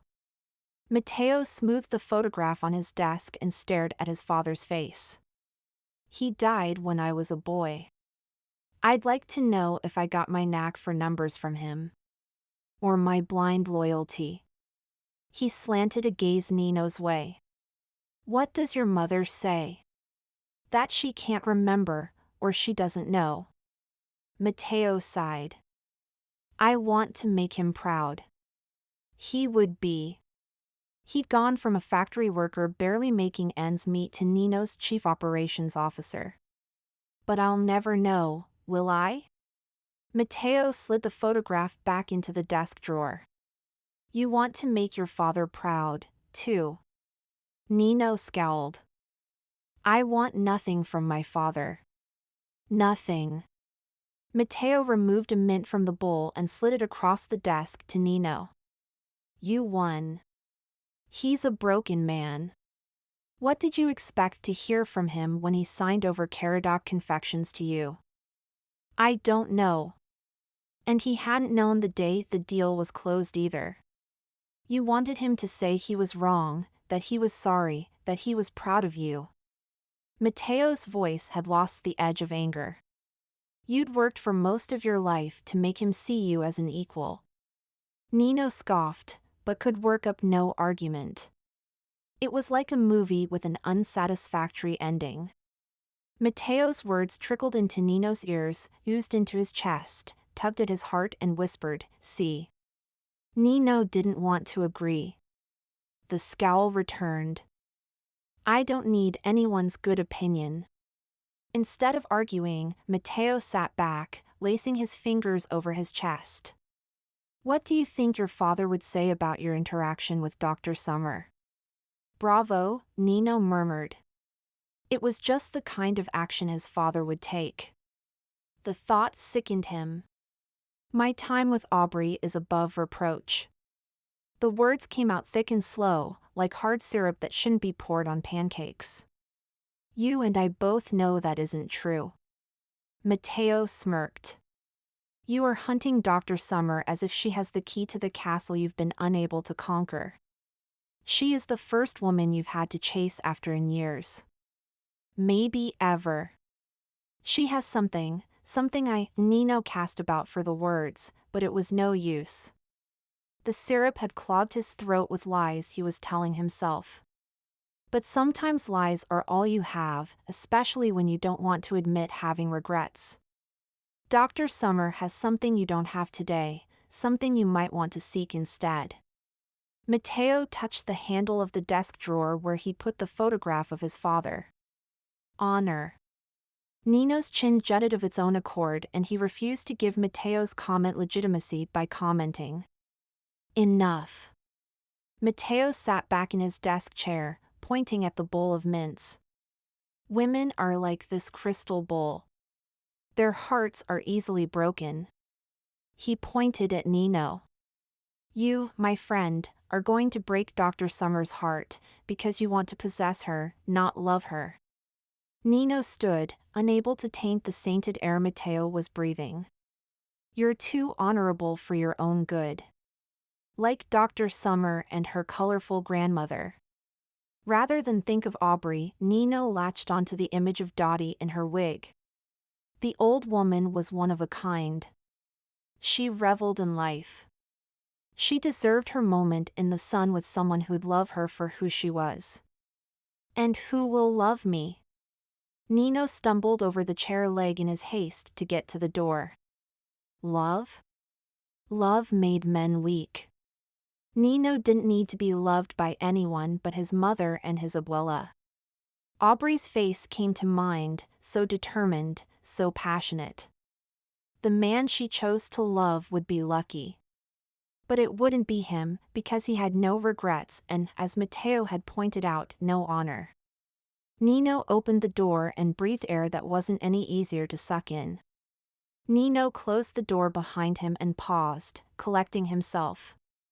A man who'd been sitting on a couch in the corner stood and moved in front of Nino. He was the same height, the same build. Only the silver hair was different.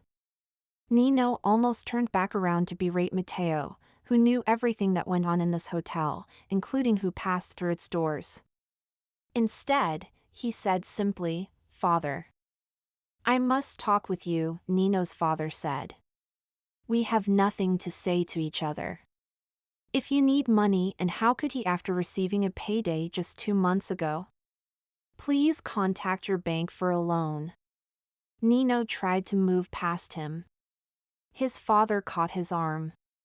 Nino stared him down until he was released. "I have something you need to know." The years had been unkind to Marcos Alfaro Sr. He was Mateo's age, but his hair was almost pure silver and the wrinkles in his face were deep creases that marked every betrayal, every bad decision, every dishonorable move. Part of Nino wanted to walk out. Part of him wanted to listen. If this had been Mateo facing his father, he would listen. If it had been Aubrey facing her father, she would listen. Nino couldn't think of anyone who'd tell him he'd done the right thing by walking out, not even his mother. "You have 2 minutes." And the clock had started 30 seconds earlier. He turned to Mateo's receptionist. "Sophia, please take a break for 2 minutes." His father wasted more of his allocated time waiting for Sophia to gather her cigarettes and leave. "I'm worried about you." Nino scoffed in disbelief. "I could have used your worry 30 years ago, not today. I made a mistake." Something about the slant of wrinkles around his father's dark eyes implied sincerity. "A woman, Stella, she made me think the only way to keep my fortune was to take advantage of everyone. My business partner. My wife. You." Nino tried not to give away anything he was feeling. Not the righteous confirmation of his father's avarice. Not the still sharp pain of his father's abandonment. Not the surprise at his father's confession. The situation muted him. "I succumbed to greed. I made light of love for the pleasures of the flesh. I wallowed in the emptiness of luxury." All true. Nino continued to say nothing. To stand tall and remain stoic. "And now, I see you traveling down the same path," his father said simply, honestly, humbly. "Unable to know when you've had your fill, when to be satisfied with what you have in hand, when to stop preying on the weak simply because you can." There was more truth to his words than Nino wanted to admit, because admitting it would mean he was the Cantuna Aubrey saw, not the Cantuna he'd admired for years. "I married your mother through unido. The common law commitment ceremony unique to Ecuador. And Stella convinced me it wasn't a valid union since most countries do not acknowledge it as legal." Nino found his voice. Anger surged, directed at his father. "So, I'm a bastard now? You're missing the point." His father raised his voice, sharpened his tone. "My hunger for success, my pride, it made me susceptible to the whispers of a woman who wanted only luxury out of life. I convinced myself I had no family and that taking every dollar in my business and my personal accounts affected only me, not you or even Pedro. His business partner. We are not alike. The anger inside Nino was like an earthquake, shaking his foundation. You fled the country with the contents of your family's bank account. You left a woman you promised to love. You took your company's payroll. Pedro's paycheck. You betrayed the people who worked for you. You put your needs first, and that led to your downfall. Nino tried to move past the wretch that was his father, but the older man moved to block his path. You judge me? His father was just as angry. We are the same. You have convinced yourself the rules don't apply to you. Nino was breathing hard, shaking his head, trying to keep from shuddering like a cornered dog on the streets preparing to lunge for freedom. He pointed to the door. You've gotten your payout, now get out. His father didn't budge. What happens next, Nino? Will you continue to take over companies of those who slight you? Or will you be satisfied with the dynasty you have built? It was the same line of questioning Mateo had been making. A dynasty? A dynasty implied family ties. A wife. Children. A boy with thick black hair and Aubrey's kind eyes. A girl with soft brown hair and her father's competitive spirit. How could Nino earn such a prize when he couldn't shake the need to steal a woman's intellectual property, ruin her good name, put the livelihoods of the people she represented at risk? Nino felt sick. He needed air. He needed out. Your time is up. He darted through the door and took long strides toward his elegant lobby, reminding himself of all the luxuries his success had given him without hurting anyone who didn't need to be taught a lesson. And Aubrey? His steps faltered. We are the same. Except he and his father weren't. His father had regrets. You are proud now. His father was old and beaten. He scurried behind Nino like a rat anticipating crumbs. High and mighty. But power and money, they corrupt.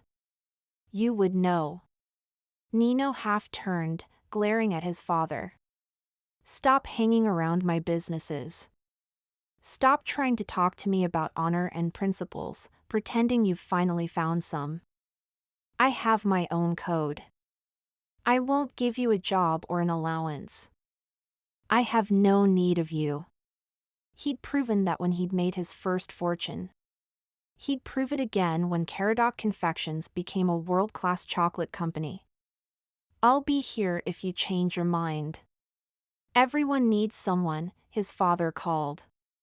Not me. Nino sucked in air, trying to catch his breath. He did need people. Mateo. He needed Mateo to ground him in truth and honor. Mama and Abuela. Because their love was unconditional. Aubrey. I need Aubrey. In her arms he felt relevant and less aimless, empty.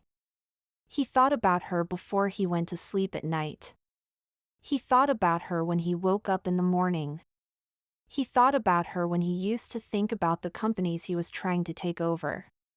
Nino entered the smaller of the hotel's 2 ballrooms, eyes seeking Aubrey, thinking about dynasties and heritage and how he'd leave his mark on the world.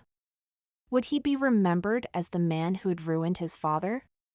Or the man who'd built companies that contributed to Ecuador's economy and would do so for decades to come? Is this what Mateo had wanted me to see? The future of a proud man with nothing to hide? A couple stood in the middle of the ringed wedding party giving out instructions. The woman was a young, lithe brunette wearing a sparkling, short pink dress. The man wore tight black pants and a flowing blue shirt. They were pairing people up. Aubrey was standing on the fringe of the crowd, probably hoping she wouldn't have to dance. Dotty swayed on the dance floor in her blonde wig. One of the hotel's valets hurried in to join the expanding group, taking Dottie's hand and kissing it. Dottie's grin was wide enough to bridge a river. Nino drew a slow breath. Here was truth. Here was honor. In the friends in the room. In their smiles and laughter. In their trust that their relationships would not be betrayed. I don't belong here. Hi. One of Aubrey's sisters stepped in front of him before he could turn to go. I'm Maggie. You must be Nino. Let's give this thing a whirl. Before Nino could beg off, she'd grabbed his hand and dragged him toward the dance floor. She wore a black tank top, black jeans, and black boots more fitting for the factory than the dance floor. Maggie wasn't much taller than her grandmother, but short compared to Aubrey. She swung Nino around with strength, taking his left in her right, and proceeded to lead him in the dance steps. Technically, she had the dance moves down, but like her grandmother, she had no rhythm and jerked him around almost hard enough to throw his back out. You're very strong, Nino noted, talking over the loud music, unable to shake the sour taste at the back of his throat left from his altercation with his father. I'm a large animal vet. Maggie had the same milk chocolate eyes as Aubrey, but her short hair was several shades darker. I push before I get pushed or stomped on. Would you like to kiss me? No, Nino jolted free. Let's switch partners, the dance instructor in pink called out. Rumba is next. Keeping his distance, Nino thanked Maggie and searched for Aubrey. She was standing near the wall talking with one of her twin sisters. She wore a bright yellow halter dress that fluttered above her knees. Her hair framed her face in smooth dark waves. The urge to have her by his side wrapped itself around his chest and squeezed. He did not want to be like his father, but he did not want to let this woman go. Another of Aubrey's sisters blindsided Nino, catching his arm and whirling him around. I'm Lily. I've always wanted to rumba. She wore a sleeveless peach silk blouse and matching pants, dressing like a much older woman. Her brown hair was held off the back of her neck in a neat, unimaginative bun. At least, Lily let him lead. But she was always a step behind him. He felt as if he was dragging her along like a life-sized rag doll. She was a weight slowing him down, whereas Aubrey always had him looking up. The song drew to a close. Lily batted her eyes, much the way Dotty did. Thank you for the dance. She lowered her voice to a husky timbre. Would you like to kiss me? No, Nino dodged her embrace. My turn. Aubrey's sister Violet claimed him next for the foxtrot. She had some skill on the dance floor, hindered only by the occasionally loss of her high heel. By the time they finished, Violet held her shoes, shiny black pumps with sensible square heels, which she admitted were half a size too large. The curse of wide feet, Violet said with a sigh. Shoes never fit me. Now, about that kiss. Nino held her at arm's length.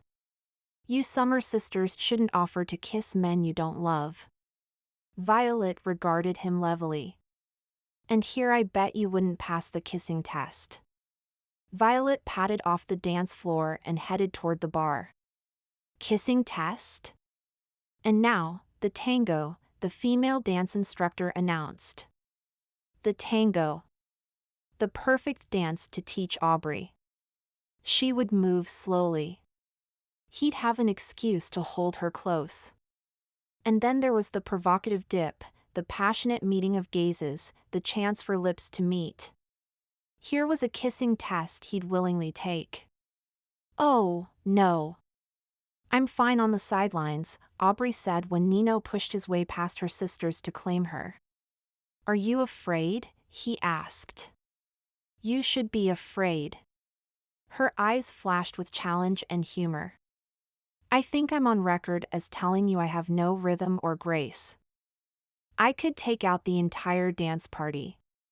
Do you want to be the reason Layla walks down the aisle on crutches? I'll take that risk. And many others for the chance to hold her. Nino captured Aubrey's hand and led her to the dance floor. You just need to walk with me and turn. How easy is that? It wasn't until Nino had Aubrey in his embrace that the indecision and upset inside of him eased. Your sisters are each talented in their own right, but only you feel right, mi cielo. Her hands trembled, and they hadn't even begun to dance. This is silly. She tried to pull free. Mi cielo. Nino smiled down at her. No matter our differences, our souls call to each other. Perhaps we should no longer fight it. I have no desire to kiss any summer sister but you. Aubrey gasped, staring into his eyes. Nino drew her closer and stared into her milk chocolate eyes. She gazed at him with the same wondrous expression she had the night he'd first kissed her. Good. The female instructor adjusted their position. Let's build that sexual tension with the dance. Your shoulders need to be closer and your cheeks need to touch. What a wonderful idea, Nino murmured, closing the gap between them. Aubrey's cheek was soft against his. He bet it was a bright pink. Our instructor deserves my never-ending gratitude. Nino sighed. This is exactly where I've wanted to be all day. He'd never spoken truer words. Woo-wee! Dotty squealed enthusiastically when the male dance teacher gave her a long-stemmed rose to hold in her teeth. They practiced walking slowly 4 steps in one direction and then switching to walk the other way. The pace was slow enough that Aubrey didn't falter. I should dance the tango all the time, Aubrey murmured. Only if you tango with me. As the song drew to a conclusion, Nino hauled Aubrey to her toes, bringing her closer until their bodies were flush against each other. What are you doing? Instead of answering, Nino supported her lower back and dipped her, following her torso with his. No tango would be complete without a kiss. And then he kissed her the way he'd wanted to for days. Long and deep and slow, pulling her to him, letting her know what he wanted. More. Always more. Until she'd given herself to him completely. Wow, she murmured when he broke off the kiss and brought her upright. Her eyes were dazed. When you kiss me, I forget who you are. I am Nino. And that was all she needed to know. A part of him wished that's all she'd ever know. Chapter 10. Oh, no. I'm going to sleep with Marcos Alfaro. Nino, a small voice whispered.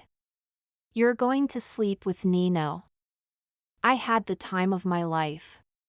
Grandma Dotty threw her arms around Aubrey and squeezed her tight, bringing her out of her panic attack. Step in time. Step in time. She twirled in her sparkly dress, sending her blonde locks flying in the air. Let me tell you, I could have danced all night. Nino steadied Dotty when she came to a wobbly halt, all the while staring at Aubrey as if he wanted to dance with her in private. Can I interest you ladies in dinner? We're having a family dinner again tonight and going to bed early. And wasn't that the perfect excuse not to see the view from Nino's room? More excuses. That's what Aubrey needed. We're traveling south to the family's cocoa plantation first thing in the morning. It's a long drive, Dotty said unenthusiastically. I usually get at least one bug stuck in my teeth. And I'll need a massage when we return. Darn those bumpy Ecuadorian roads. You should take a car with air conditioning. I can arrange one for you. Nino was doing his best to be charming. Why did Nino have to be Marcos Alfaro? He'd have been perfect if he'd just been Nino. We won't be needing a car, Aubrey assured him, feeling as if she stood at the top of a precipice with Nino standing at the bottom, promising to catch her when she fell. Our souls call to each other. We're traveling on motorcycle. Grandma Dotty did a slow twirl. It makes the trip much faster. Nino stared at the summer women as if he'd just been told they'd be speed skating in the Olympics. You're taking your grandmother on a motorbike? Yes. I'm a veteran biker. Dotty twirled once more. I'm not one of those country club mavens who never travels in anything but a Cadillac, although my family does have a string of caddy dealerships. Nino let this last detail slide and directed his next question at Aubrey. How far are you going? About 300 miles. Aubrey was enjoying his shock and awe. She so rarely put him on his heels. We'll leave early, stay the night, and return the next day. That leaves us 2 more days until the wedding. But Nino's brow was still clouded. There is rain in the forecast. It being March, it isn't the kind of endless rain due in April, Aubrey pointed out. It's Ecuador. There's always rain in the forecast. A little rain on helmet hair helps me look presentable. Dotty touched her blonde wig. Her hand felt around her head, and then she combed her fingers through her hair, almost as if surprised her hair was that long. It's a wig, Aubrey whispered. Of course, it is. But Grandma Dotty's eyes seemed a bit lost. Aubrey tried to remember if she'd taken her medication on time. I haven't been south in quite a while, Nino said. Would you mind the company? The music began playing again. Another tango. The dance of seduction. Aubrey was tempted to grab Nino's hand and lead him to the dance floor. When had she developed this impulsive streak? She set her heels firmly on the floor. You can just take off work like that, Nino? Grandma Dotty gave his chest a friendly poke. What are you? A CEO? She chuckled. Aubrey didn't know if her grandmother was clear-headed or not until Dotty turned to her and winked. Something like that, Nino murmured. His smile beckoned, promised more excitement than a simple tango. I'd be happy to serve as your escort. Maybe you should take him with you. Dotty stared at Alicio across the dance floor. Layla's grandfather was dancing the tango solo and waggling his brow suggestively at Dotty. Behind him, Layla and Diego swayed to the music, having forgotten about dance steps. Others were laughing as they attempted to tango. And here was Aubrey on the outskirts of the action, wanting more than anything to reach for a man she wanted, one who wanted her for all the wrong reasons. She was too old to succumb to desire. 30 was staid. 30 was respectable. 30 was over the hill. And she'd never even scrambled out on a ledge. Staring at Nino made her dizzy. I think we could both use time alone with our men. Grandma Dotty shuffled off to Layla's grandfather's arms. They left me, Aubrey murmured. Her entire family. She'd lived her life knowing they'd always have her back, and when she needed them most, they'd left her. Maybe they realized you knew what you were doing. Or maybe they didn't like my dancing. Nino chuckled, but when he met Aubrey's gaze, he stopped and placed a hand over his heart. I promise to be on my best behavior. That laugh. That intense gaze. Aubrey swallowed thickly. You don't know the meaning of the term best behavior. That is true, he agreed good-naturedly. But now that you've tangoed without catastrophe, I can let you lead. His smile deepened, and he stared at the couples on the dance floor, but he wasn't talking about dancing. He was talking about seduction and letting Aubrey dictate the pace. Her smile started at her toes. She couldn't help it. Nino was dangerous to her heart, but he thrilled her. She had to make sure she kept him on his toes. You'll need your own motorcycle. His smile was slow and growing, and triumphant. Luckily, his fingers locked with hers. I have one. He bent to kiss her, touching only her lips and her hand. Kissing her tenderly, as if they had all the time in the world to hypothesize about body chemistry and physical attraction and the likelihood that the two of them would crash and burn. He'd told her no lies about his intentions toward her body. He made no attempt to learn her curves in front of their friends. He didn't whisper words meant to seduce. He seemed content in their kiss. His restraint made Aubrey feel safe. His restraint made her ache for more. His restraint crumbled hers. Hadn't Grandma Dotty wanted a little fling even if it meant a little heartache later? As if sensing her acceptance, Nino broke off the kiss and whispered in her ear, "Come to my room. I have champagne chilling." His cheek brushed across hers with the barest of stubble. "And I passed the summer kissing test." Aubrey sighed. "I shouldn't, but..." "Stop right there." Eugene stood in the ballroom doorway. "Unhand that woman."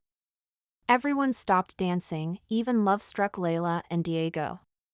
Eugene marched over to Aubrey and Nino in his wrinkled black trousers and blue-checked button-down. "I have to save you, Dr. Summer.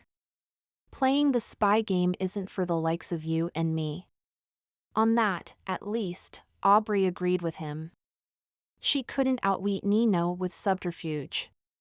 Nino's eyebrows were raised, but he said nothing as Eugene bore down on them. "Sir?" Eugene stopped directly in front of Nino and swallowed. It took a couple more swallows before he started again. "Sir, Dr. Summer knows you're Marcos Alfaro. Neither she nor I will tell you Bon Chocolate's trade secrets. And the two of us are not working together to sabotage your company." And then Eugene slumped, stumbling back a few steps, gasping. "Oh, it feels so good to get that off my chest." He shook himself, straightened his glasses on his nose and looked Nino square in the eye. "I hope this doesn't mean you're going to fire me, sir." Nino stared down at Aubrey, hiding nothing in his gaze. "I am Marcos Alfaro." Aubrey returned his regard steadily, letting him see the truth in her eyes. She knew who he was and was willing to take the ride toward heartbreak. "Don't fire him, Nino." Chapter 11. "Oh, my sweet Bree." Layla hugged Aubrey, frowning at Nino over her shoulder. "I thought you knew Nino was just his nickname. Do you hate me?" Nino crossed his arms over his chest and prepared to weather the storm. Most of the remaining wedding guests had surrounded Layla and Aubrey, pushing Eugene to the periphery of the crowd until he'd given up and left, apparently satisfied that he'd gotten a big secret off his scrawny chest. They'd also pushed Nino to the periphery. In all his years in business, his friends had never treated him like a trickster or a villain. Aubrey wasn't treating Nino as if he was a villain. She was acting altogether strange, almost as if she felt sorry for him. "I don't hate you," Aubrey was saying to Layla. "I knew who he was when we talked the other morning at the spa."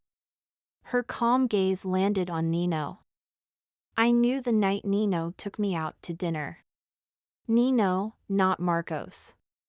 Nino's legs felt unsteady. She'd known who Nino was for 3 days? If she'd known that long, why hadn't she said something? More importantly, what had she been about to say when Eugene charged in the room? I shouldn't, but what? I shouldn't, but yes. I shouldn't, but let's have another dance anyway? I'm so relieved this is all out in the open."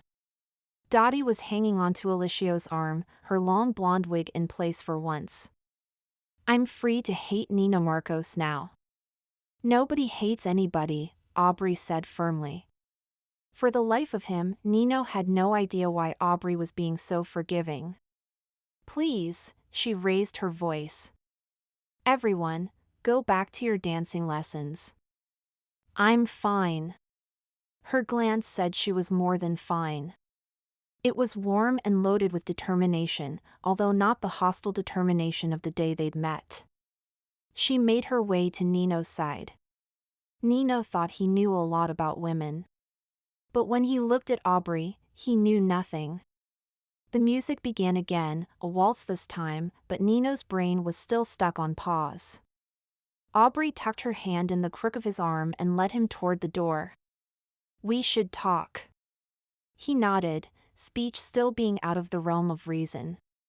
"You're trying to improve Caradoc Confections by stealing bonbon chocolate secrets." She guided him down the wide hall toward the lobby, speaking as calmly as if they were discussing the local movie schedule. "You're trying to improve Caradoc by stealing my work." He nodded again, anticipating a slap. One that never came. Nino rubbed his cheek.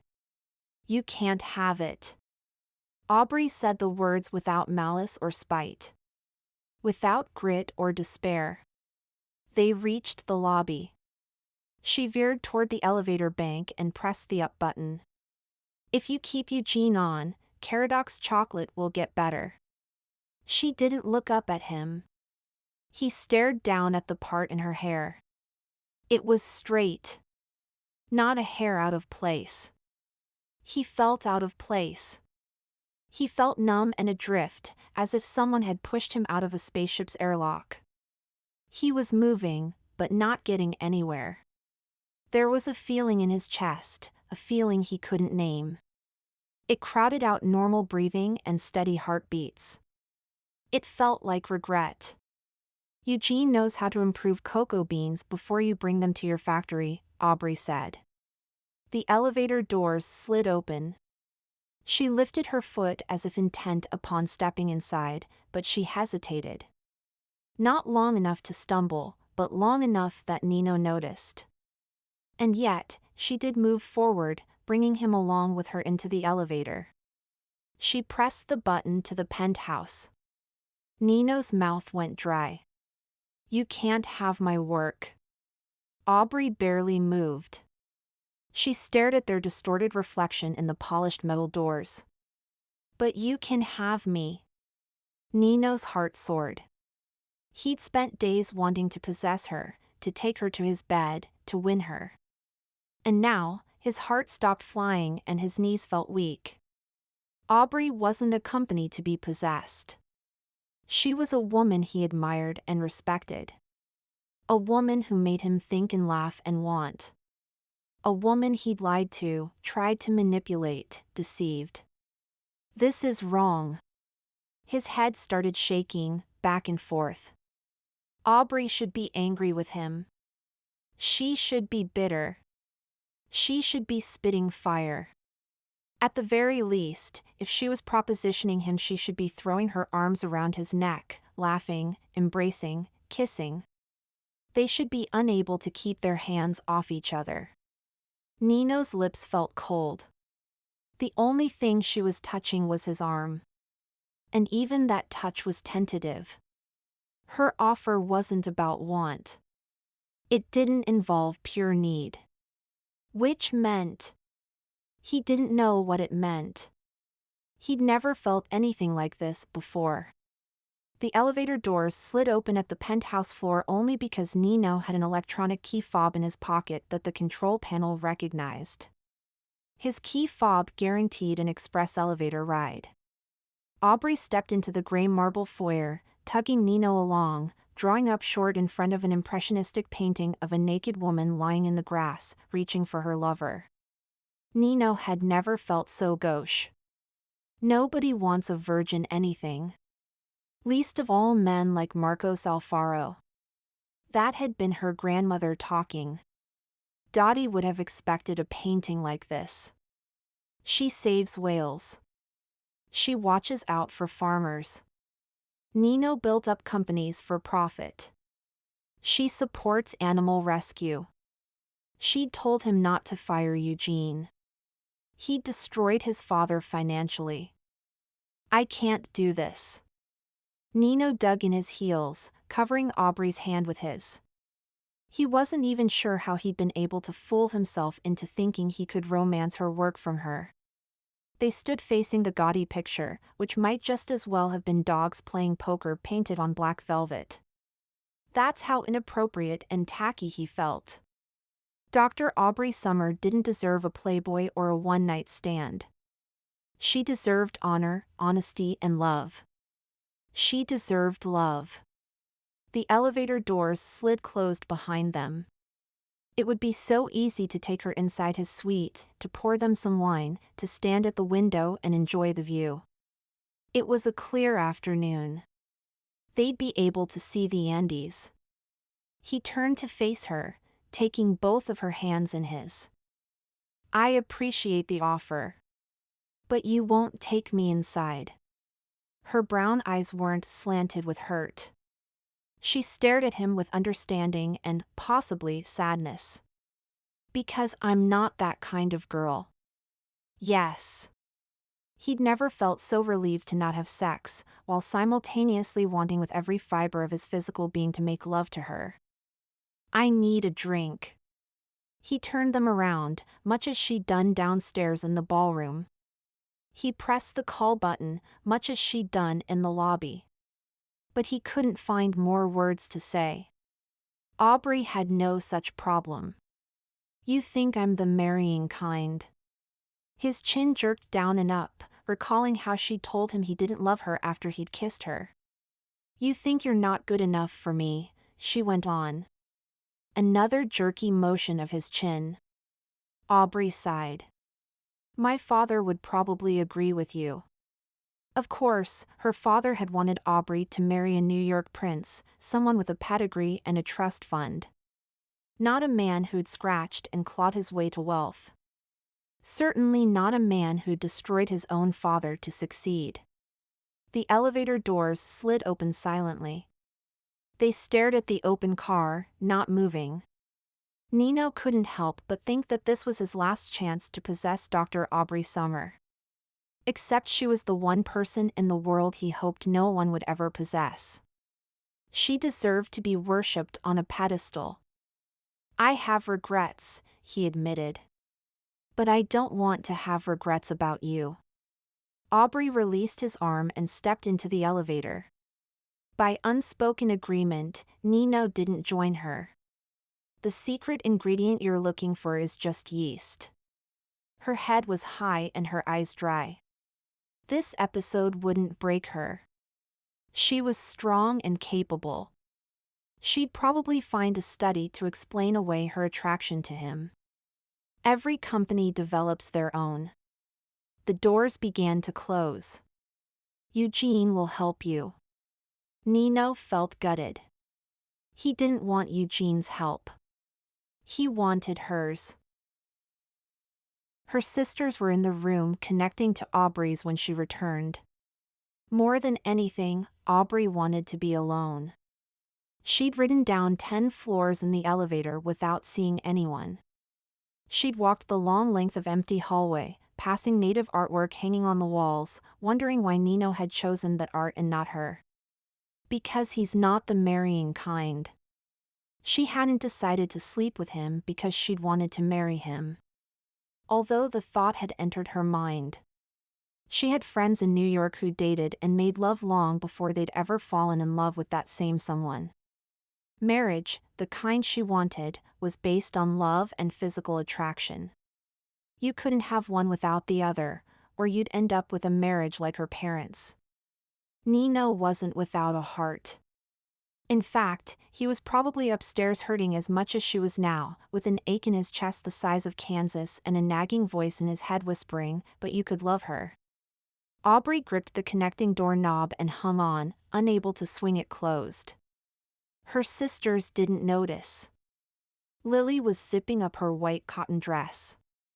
Violet was sprawled across a bed reading a book.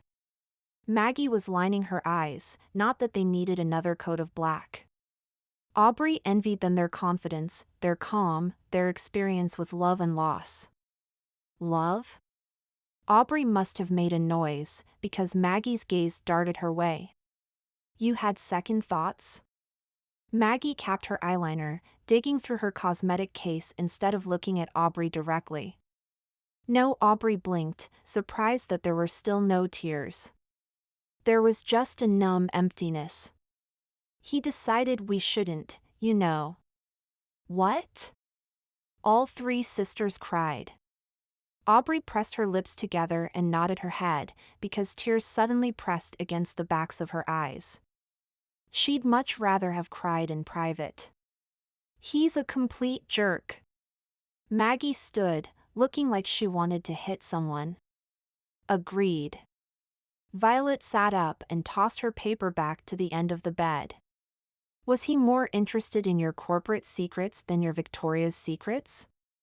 Lily asked softly, coming to stand near Aubrey, who shook her head before admitting it felt really noble.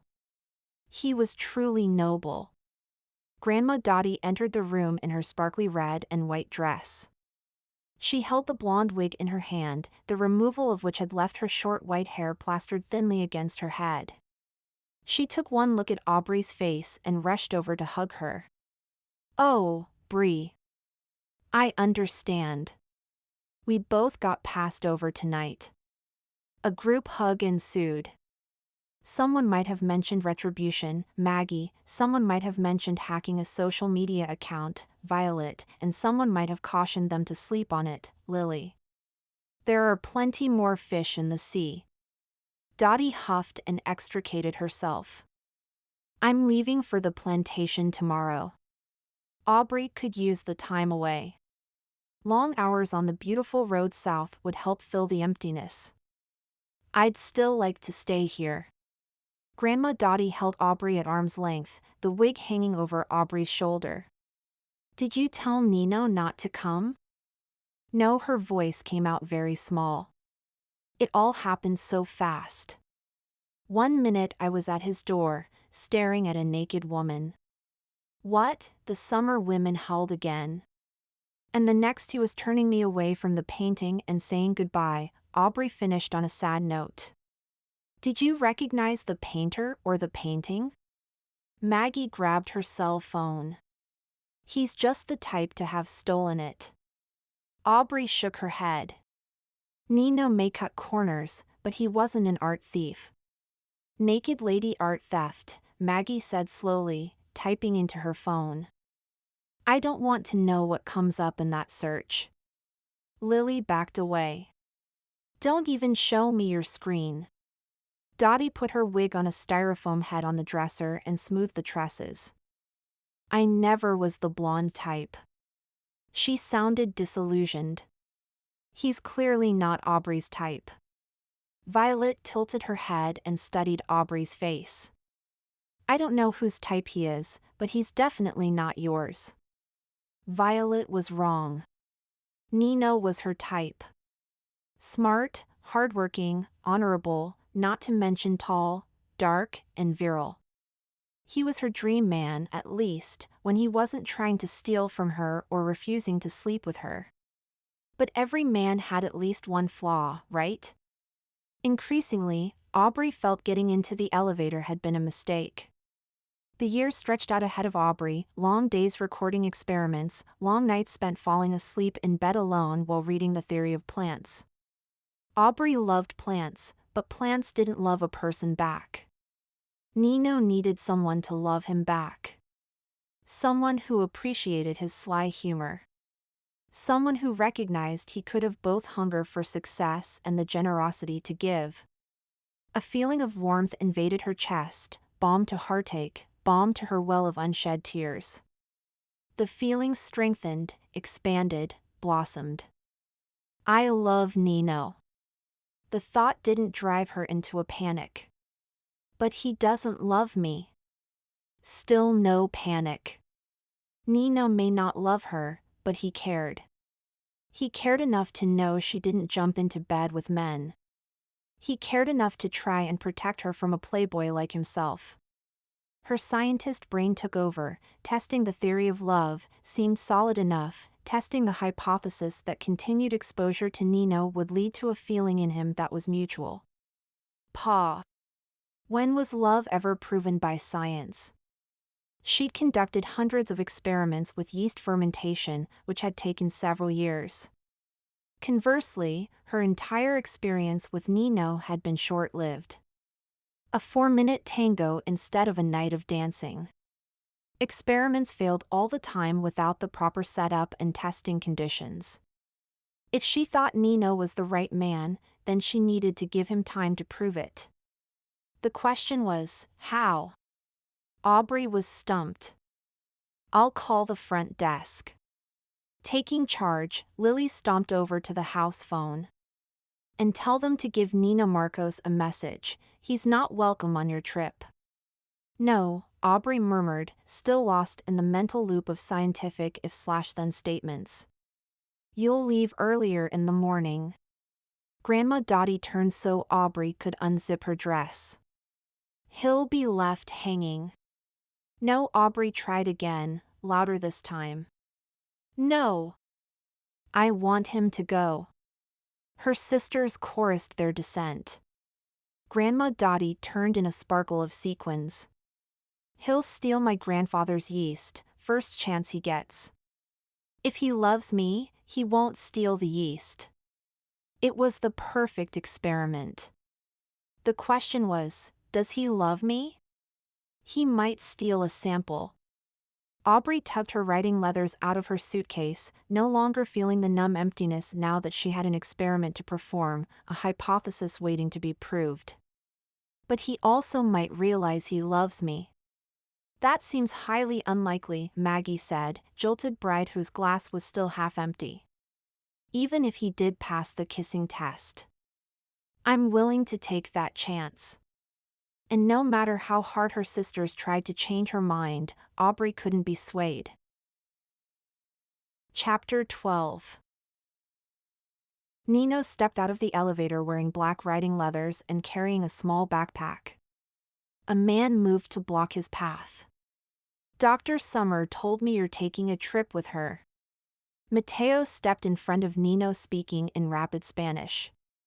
He wore an impeccable dark suit and purple silk tie, but the expression on his face was out of sorts. Don't go. She told you about the importance of yeast. There's no reason to go with her. Except that she reiterated that I had an open invitation. Via the front desk this morning. Nino glanced across the lobby, wondering what that meant. Aubrey stood outside in midnight blue riding leathers, her deep brown hair in a tidy French braid. She was stroking the leaf of a flower in one of the planters. She didn't look heartbroken.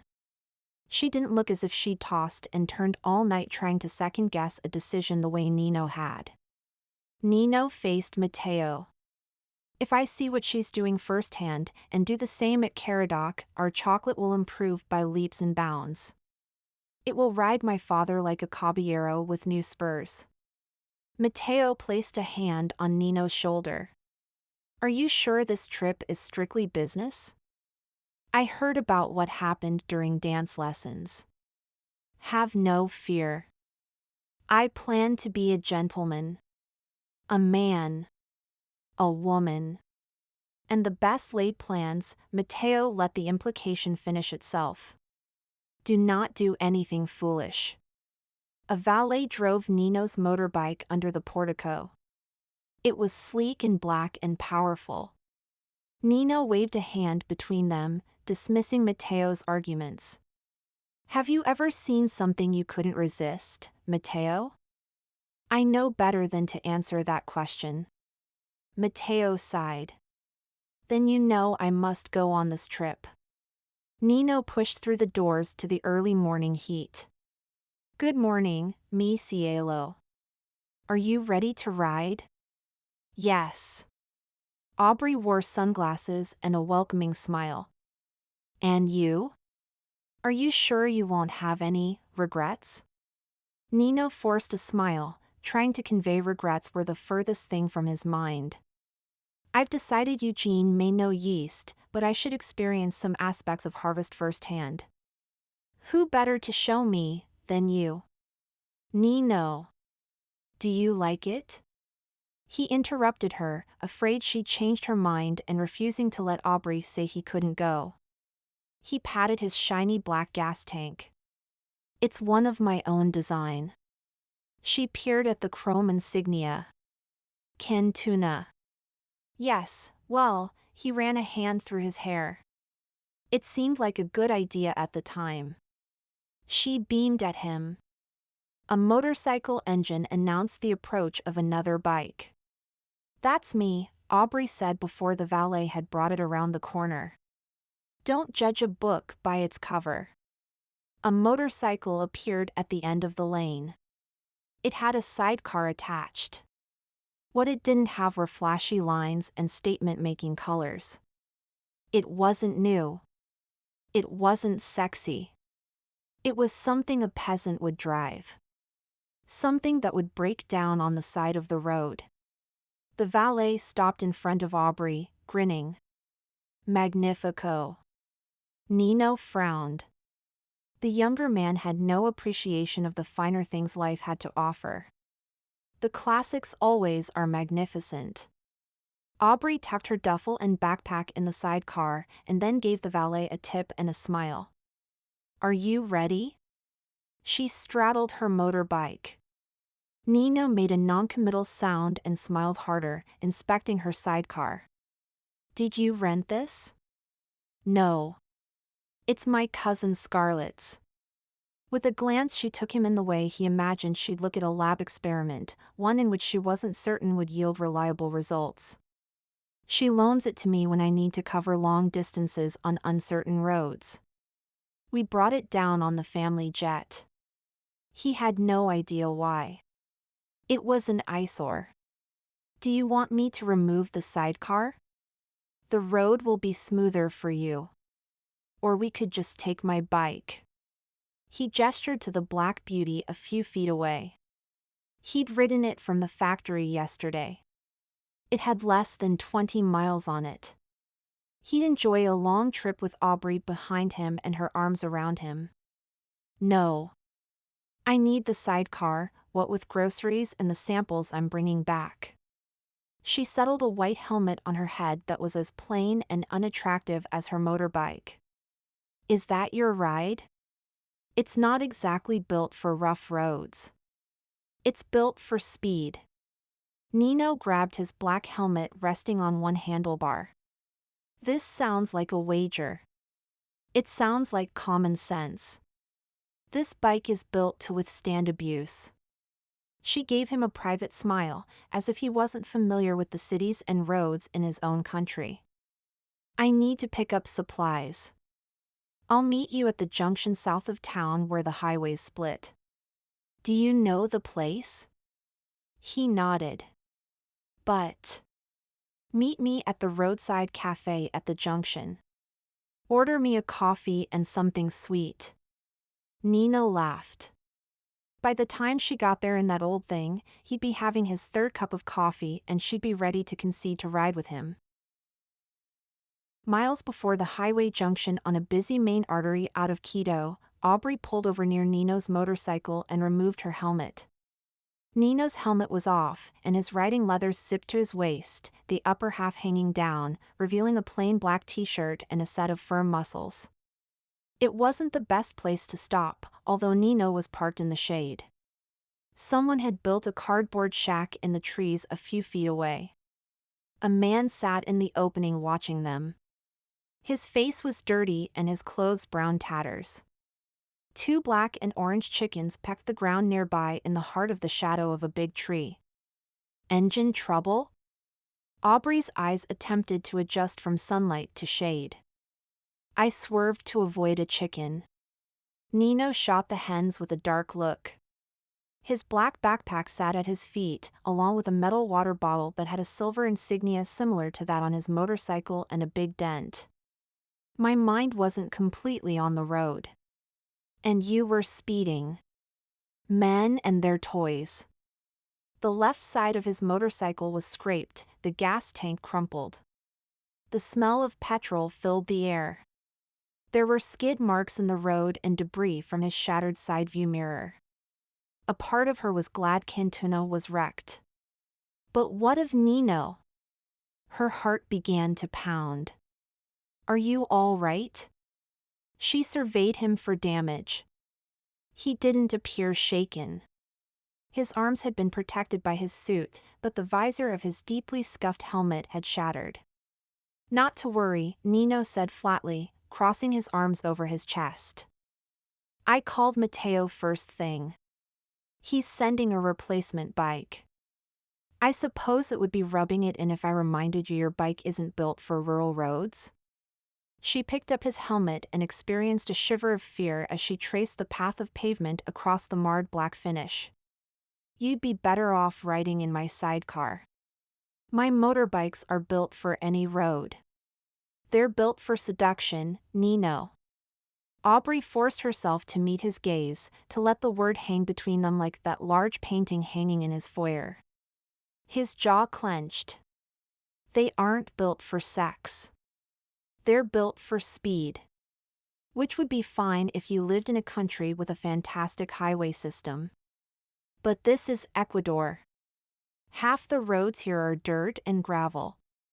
She shook her head and said sadly, I think we've found a flaw in this beauty.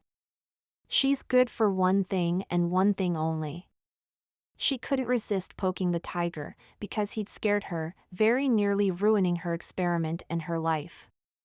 If he'd been killed, she swallowed and stayed on task, reaching out to brush the black hair from his eyes. You should expand your motorcycle horizons. Think about the future. A future beyond Ecuador and South America. She wasn't talking about motorcycles. A shiny blue truck pulled up behind them. Nino went to the cab and explained the situation to the driver. Aubrey couldn't hear the man's response, but Nino grew more upset, gesturing to his motorcycle and the truck bed while speaking in rapid Spanish that didn't carry over the noise of passing traffic. Finally, Nino tossed his hands and cursed, reaching in the truck bed for a cloth grocery bag that bulged with items. He carried the bag to the man in the cardboard shack, leaning down to touch his shoulder compassionately. May your luck change for the better, Nino said in Spanish.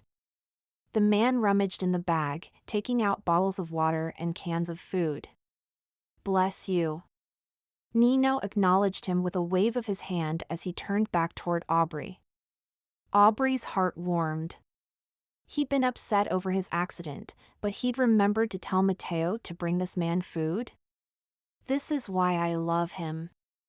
Nino may be wealthy, proud, and a man who held himself in high regard, but he was kind, generous, and thoughtful. And she loved him. She'd been more certain of it every passing hour, every passing mile. She loved his intensity. She loved his drive to succeed. She loved his assertiveness. Yes, he took it too far sometimes, as he had trying to find out her corporate secrets. But his passion came from an authentic place. From Nino, a boy abandoned by his father, a man who tried to right that wrong without forgetting about those less fortunate than he was. I love him. Nino stopped in front of Aubrey. Mateo sent someone to take me and the motorcycle back to Quito. The driver has no replacement bike. Nino attempted a smile. It didn't reach his eyes. We should go back to the hotel and attempt this trip tomorrow. He was giving up on the journey? Aubrey very nearly grabbed his shoulders and shouted, No. You can return. Aubrey tried to keep disappointment from her tone but was afraid she failed. I've got people expecting me at the plantation and a schedule to keep. Aubrey fitted the helmet back on her head. Wait. Nino smiled at her the way he had the day they'd met and he'd suggested Canalazzo. May I ride in your sidecar? The fact that he wasn't too proud to ask made her love him all the more. If you like. She hid her smile by pulling her visor into place. The sidecar made Nino feel as old as Dotty. Or perhaps it was his crash-stiffening muscles. His legs were scrunched between sacks of groceries, a small cooler, and Aubrey's bags. Sitting in the sidecar, he felt every pothole, every uneven bit of road. He reviewed emails on his phone. It kept his mind off his discomfort and the stupidity of swerving to miss a chicken, because, oof, there was another pothole. His back spasmed. Look at that view. Aubrey slowed on a narrow bridge that crossed a wide ravine. Mist rose up on either side of them. A volcanic ridge towered to the east, covered in harsh black rock. The view wasn't unusual or even particularly pretty. Nino grunted, still stuck in his post-crash bad mood. He was wearing Dottie's red helmet, which was a tight fit, but had an intercom system linked to Aubrey's helmet, allowing them to talk to each other without shouting. The least you can do is look. Aubrey stopped in the middle of the bridge. Through the headset, her voice had a canned, tinny quality to it, making her sound cold and detached. If they'd been standing in a bar, he'd have cajoled her back into good humor with a whisper and a caress. But he wasn't balanced on his own 2 feet. He was scrunched into the sidecar at her mercy. It's dangerous to stop like this. What if a truck comes the other way? Aubrey didn't budge. The first time I saw this view, I was with my Uncle Peyton, my 4 sisters and my 4 cousins. Had she seemed cold before? Her voice warmed to the memory. We stopped on the same bridge. I was scared. You'll notice the structure doesn't look all that sturdy. Nino rubbed the small of his back. How long ago was this? Years, she said vaguely.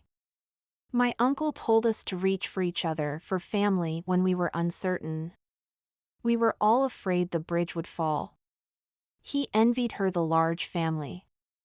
Siblings and cousins to talk to and lean on. I felt so small. Had he been able to see her face, she would have a dreamy look in her eyes. Uncle Peyton told us this valley represented everything about Ecuador. Harsh mountains. Fertile valleys. And to the west, the ocean and the Galapagos Islands. Beautiful and dangerous country, but conquerable with those you love at your side. There was something his father would never say. Nino toggled through his messages. Do you ever take your eyes off that device of yours? Aubrey plucked Nino's phone from his hands and tucked it in her breast pocket, sealing the Velcro shut. Hey! She shook her helmeted head, expression hidden behind the tinted visor. This isn't New York. It isn't Quito. You're out of the office.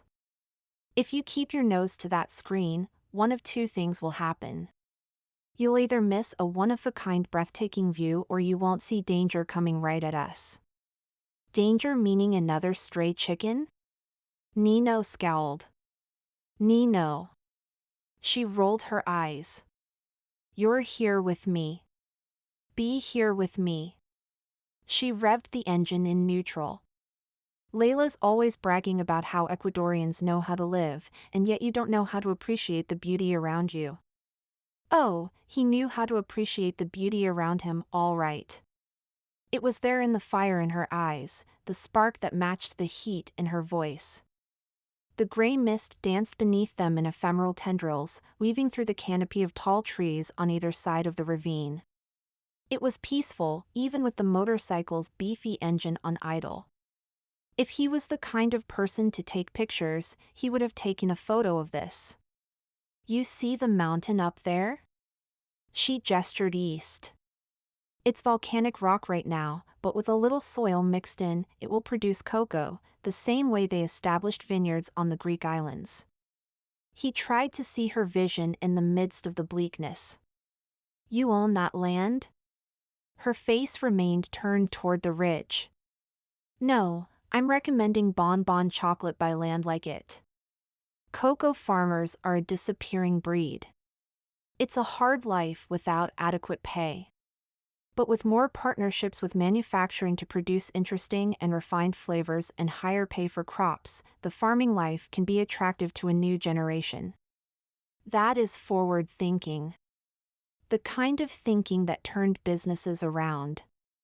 He touched his pocket, reaching for his phone to send a text to Mateo on the topic of growing region expansion, and frowned. Can I have my phone back? No. Enjoy the view. She put the engine in gear and drove on, charging up the mountain in the middle of a thin strip of pavement. When she reached the top, they descended into a lush valley, but slowly, along a series of long switchbacks. The view was breathtaking. I could make a fortune selling this view. Nino glanced back to see if there was any place to build housing or a resort. I should call my assistant Mateo to see who owns this land. Stop right there.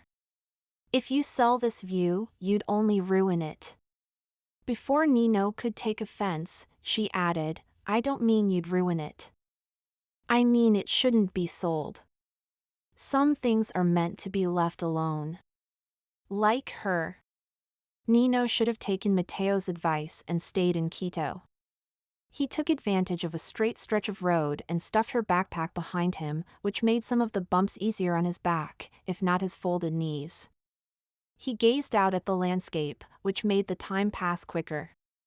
And occasionally, he stared at Aubrey, wanting to remember these last few days together before she left Ecuador and him behind. They stopped for lunch at a small cafe. Based on its appearance, it wasn't a prosperous dining establishment. A woman like you shouldn't eat at a place like this. Nino climbed out of the sidecar and worked the kinks out of his body. This cafe is clean, and the owner can use our business. A few steps later and Aubrey embraced the man standing in the doorway, speaking in rapid Spanish. How are the little ones? I bet they've grown since I was last here. She handed him a cloth bag filled with canned goods, much the way Nino had handed food and water to the man living in the roadside cardboard shack with compassion, not pity. When they'd met, he'd thought they were different. He was finding the differences between them were insignificant. A small boy hopped about the porch like an angry rabbit on 2 feet, and then he stopped, raising both hands in the air. I killed it. A large black centipede writhed on the ground, before collapsing completely.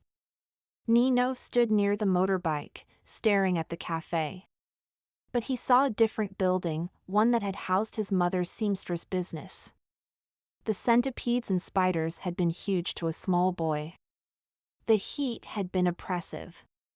The small pile of work his mother had demoralizing. It had just been them back then. Later, after his grandfather died, his grandmother had moved in. Aubrey's voice brought him back to the present. She called him over and introduced him to Carlito, the proprietor, who hurried inside to make them lunch. Nino and Aubrey sat down at a small rectangular table outside. It wobbled when Nino put his elbows on it, the same way the table in his childhood shack had wobbled. He felt unsteady in his chair. What's wrong? Aubrey placed a hand on his arm. Motion sickness? No, Nino didn't want to think about the past. His back spasmed, grounding him in the present. It is only that this place seems familiar. She removed her hand from his arm and glanced about. Have you stopped here before? Nino shook his head, catching sight of the cardboard covering the dirt floor in the cafe. SHSHSHSH. The sound of bare feet on cardboard as young Nino ran around the small brick house. Put your shoes on, Nino, his mother had cautioned. She sat near the open door, using the afternoon sunlight to embroider fine stitches in a traditional woman's skirt. Or you'll get bit by something. Centipedes. Spiders. Beetles. I want to go home. Nino had sprawled across his mother's lap as if covering her like a blanket would make her take him back to the lavish air-conditioned house they'd shared with his father. I want to swim. In the pool that had been in their backyard. I want to watch TV. Their little hut had 2 electric plugs and no television. It had been a hovel. I used to live in a place like this, Nino said quietly to Aubrey. My mother and I. She returned her hand to his arm, a touch so warm and understanding Nino nearly pulled her into his lap. After your father left you? He nodded, seeing his mother's care-lined face as if she sat inside the doorway. She had no cares now. This cafe might be a step above our accommodations. What we need to make us happy is right here. His mother had kissed a complaining Nino, but she hadn't looked him in the eyes. And that's when Nino realized a hard truth. They'd never be happy until he made enough money to return them to their former home. My mother sewed traditional garb for the tourist shops and grew herbs in a window box that she sold to our neighbors. And what did you do? I can imagine you working, even at 5. Aubrey knew enough about life in Ecuador to know everyone in a family chipped in. Everything. He wiped his hands on his leathers as if wiping off the grime of the past, selling gum in the neighborhood square after school, working at a shoe factory, taking on any job that got them out of the worst neighborhood to a better neighborhood to his old neighborhood. He'd never go back to poverty. Never. And what do you do now? She asked softly. Besides taking over companies? The past slipped away. Nino stared at a red-feathered rooster scratching the dirt a few feet away, eking out what little he could find. I've only bought companies my father had a stake in. He has no business interests left. Then you are free. Aubrey squeezed his arm. Free to be the Nino you were meant to be before your father left you. Nino wasn't sure who that was, and besides, I cannot erase my past. True, but you shouldn't dwell in it either. Carlito brought out 2 bowls of soup that contained a little rice and a few diced vegetables. His son put 2 warm cans of Coca-Cola on the table. Nino thanked them. The soup had probably been what Carlito and his family planned to have for lunch. Aubrey's thoughtfulness would compensate for their meal more than the money Nino planned to leave. I don't miss this life. He turned his face into the sun. Still, there is something to be said for working in the open air. They ate the soup efficiently. It wasn't something to savor, although it wasn't bad, and reminded Nino once more of what he'd scrabbled from. Chapter 13. You brought a man, Sister Mary Ophelia said to Aubrey in Spanish. The elderly nun stood on the second-story porch of what used to be Bon Bon Chocolate's plantation house. The late afternoon sunlight was unforgiving on her age blemishes as she frowned down on Aubrey and Nino. Frowning being what Sister Mary Ophelia did best. Aubrey smiled as she pushed the motorcycle through the front gate. Some things never changed. You are very observant, sister. Nino joked as if he'd known Sister Mary Ophelia for 20 years. I am a man. Sister Mary Lucia poked her darkly freckled face over Sister Mary Ophelia's shoulder. He looks better than the last man Aubrey brought here.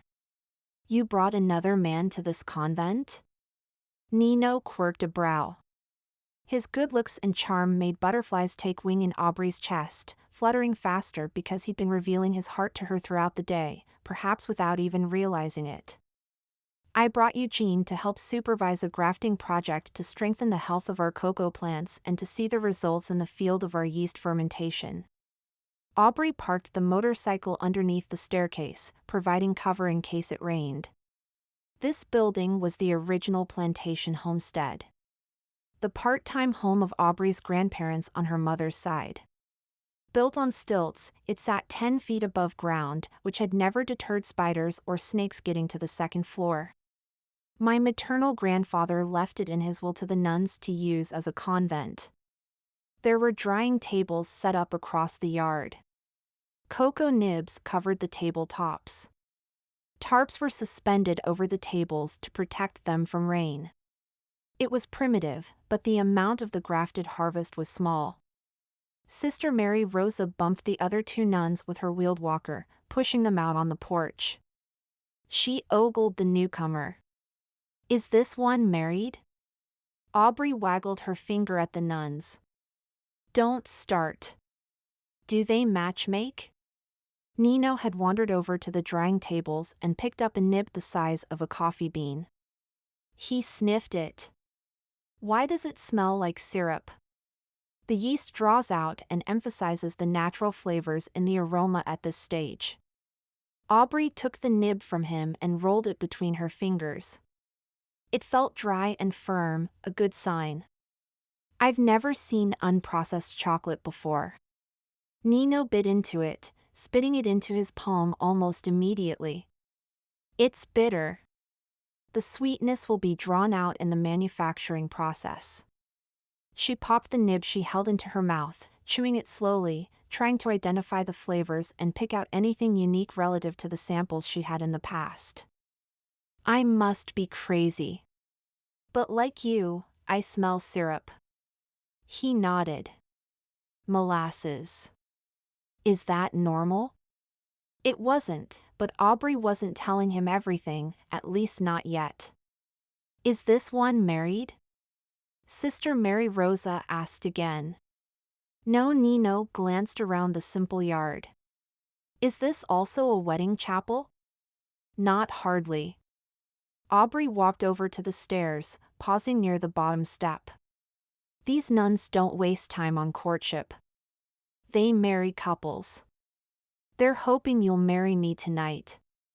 Behind her, it sounded as if Nino stumbled in bachelor-based fear. He cannot enter unless he is married. Sister Mary Ophelia's words were tinged with annoyance and her gaze harder than a prison warden's. No men. Sister Mary Lucia nodded her agreement. No unmarried men. Sister Mary Rosa sing-songed. But there is always Unido. Unido. The common law marriage ceremony of the country's poor. In the mountains to the south, thunder rolled. And rolled. And rolled. No one abides by Unido, Nino said in an odd voice. His comment had the nuns gasping. He'll be fine sleeping outside the way Eugene did, Aubrey reassured them, turning to give Nino a what the heck look. Beneath the convent. Where she kept great-great-grandfather's yeast. She'd know by tomorrow if her love was misplaced. Out here? Nino peered at the shadows beneath the convent floor. You'll be fine, Aubrey reassured him. I'll bring you a cot. I'll drive your motorcycle to that village we passed an hour back. Nino didn't sound like he enjoyed the out-of-doors. Someone will take me in. For a price, she bet. You're not taking the motorcycle. My cousin Scarlett would kill me if she found out I loaned it to anyone. It had taken years for Scarlett to trust Aubrey with it. Nino's dark gaze swung around to Aubrey. Perhaps a donation to the convent would. No. Sister Mary Ophelia disappeared inside, followed by her fellow nuns. Unido, Nino frowned at a series of cobwebs beneath the convent. Like any marriage, it can be undone. Some even walk away from it. She didn't want to be his temporary anything. If I married you, I'd own half of your assets. I could fund a lot of charities before you divorced me. You wouldn't take advantage of me, mi cielo. He passed his palm over her cheek. It was all she could do not to lean into him and agree to marry him in the local tradition. You don't know that for sure. Is the risk worth it? It might be. His smile was as languid as that kiss they'd shared on the dance floor. I've seen the size of spiders in the jungle. A monkey howled in the forest canopy, its voice drowned out by the roll of thunder. Aubrey, could you help with dinner? Sister Mary Ophelia leaned out the doorway and glared at Nino. You must eat outside. Aubrey had food in the sidecar, but before she carried it upstairs, she needed to show Nino something. You can store any food you brought here. She opened a small refrigerator beneath the convent and picked up a clear, vacuum-sealed jar, as if interested in its contents. What's that? The reason you're here. The slurry that starts our chocolate fermentation. At his blank look, Aubrey added, essentially, it's my great-great-grandfather's yeast with a couple of tweaks I made. She returned the jar to the refrigerator. They use it as starter to ferment the cocoa beans. The monkey screeched. A bad omen? Nino made a noncommittal noise and turned away, as if he had no interest in stealing her work. "I'm going to make dinner." Aubrey gathered her things from the sidecar, trying not to think about the many ways this could go wrong. "Why don't you find something for us to sit on outside?" While Aubrey helped the nuns prepare dinner, Nino walked around the property, circling the refrigerator where the key ingredient to Aubrey's specialty chocolate was held. Was this a test? It felt like one. He thought of his father's words. Money and power corrupt. He walked 20 feet away, staring into the thick green canopy of the rainforest that lined the short wire fence. He thought of Mateo's words. Dr. Summer has something you'll never have. Honor. He walked 10 feet away, eyes on the rich brown soil at his feet. He thought of Aubrey's words the day they'd met. Marcos Alfaro is scum. He stared at his hands. If he'd had a mirror, he'd have stared at his face, trying to determine why he was considering stealing from the woman he loved. Loved? Nino swallowed thickly. He planned everything in his life. He'd circled the companies he wanted to buy, looking for weaknesses, looking for opportunities. He'd planned campaigns, assessing the need for resources, for men, for money. Methodically, he executed his strategy of attack. Once in possession of a business, he reassessed and quickly moved the pieces at his disposal around. He always saw the lay of the land. He hadn't seen loving Aubrey coming. But he'd always had a goal for what came next, and his goal had always involved his father's companies. With no more companies on his radar, he'd felt different. Mateo was right. He'd lost the drive for more. Despite his success, his wealth, the way he was able to provide for his mother and his grandmother, he'd stalled. And then he'd seen Aubrey, who wasn't interested in what Marcos Alfaro could do for her, who didn't want any piece of his success or money or influence. And in much the same way he'd approached possessing his father's companies, he tried to possess her, that freshness, that honesty, that goodness. Aubrey was everything a person of the world should aspire to be. Smart, big-hearted, invested in her career, but not at the expense of others. She might want to succumb to the chemistry between them, but she could never love a man like him. A man whose first instinct, whose first course of action, was to take advantage. "I'm a con man, a swindler, Cantuna. She could never love me." Nino's stomach churned, but his feet hadn't moved. He was still placed at the door to an opportunity. He stared at the refrigerator, so close all he had to do was reach out and close his fingers around the handle. Does he have regrets? Her question from the day at the golf course echoed in his head. Half of him wanted to shout out in the negative, to reach out and take what a woman and some nuns had left in the open. "I'll have regrets if I steal from Dr. Aubrey Summer." There was the other half of him, keeping his feet planted in the dirt, keeping his arms at his sides. "Did you find something?"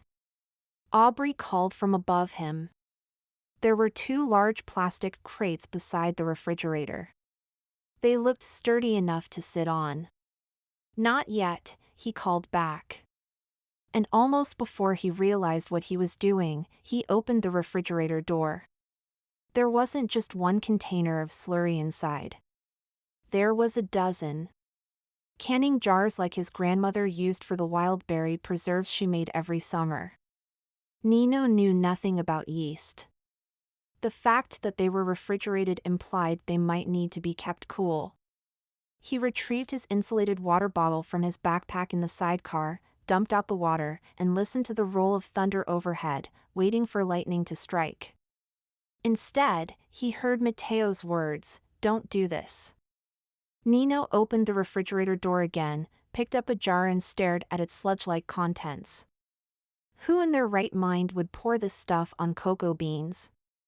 When Mateo had briefed him about the process of chocolate fermentation, he'd said, "And then they add yeast." Nino had assumed it was powdered yeast. He cracked open the jar he held.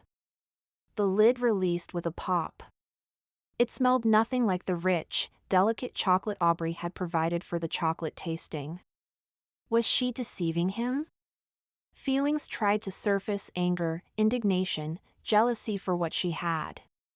Those negative feelings rippled along his skin in a wave of cold, much like the fast-rolling thunder overhead. And then, the negative feelings in him subsided. Aubrey would never design such a ruse. She was too straightforward in her defenses. She'd wanted to give Marcos Alfaro a piece of her mind face to face. She'd lined up her chocolate next to his on a table for all to see. She would never lie about this horrid jar of yeast being the secret to her chocolate's success. But there was only one way to know for sure. Pour some of the smelly stuff into his water bottle and take it back to Caradoc Confections. Use it to propagate more. His chocolate would improve significantly from the next harvest. So easy. South close. Don't do this. You'll have regrets. Nino swallowed. And the thunder rolled. Dinner is served. Aubrey carried 2 plates filled with beans, rice, and a small amount of chicken to the porch, noting Nino's odd expression. His gaze didn't meet hers. Clouds bunched along the mountain cliffs to the south, banging together and rumbling. The monkey had moved farther away as well, its high-pitched screech dull with distance. The door to the convent was open and the nuns were eating around a simple wooden table, enjoying the little breeze and the bounty Aubrey had provided in silence. In deference to the temperature and the heat of cooking, Aubrey had removed her riding leathers and stood in black leggings and a white tank top. She'd been hot inside, but now her skin pebbled with chill. Nino washed a hand over his face, but he couldn't wash away the guilt in his eyes. No. He'd taken her yeast. Her family had been right. Aubrey's entire being tried to cave and crumble. She managed to continue standing, to keep breathing, to extend a plate. You're worried. Sitting on a blue plastic crate, Nino accepted the food. About your harvest? She nodded woodenly, because that small lie covered for everything she was feeling: hurt, anger, despair, and the painful beginnings of a broken heart. I know how important this is to you.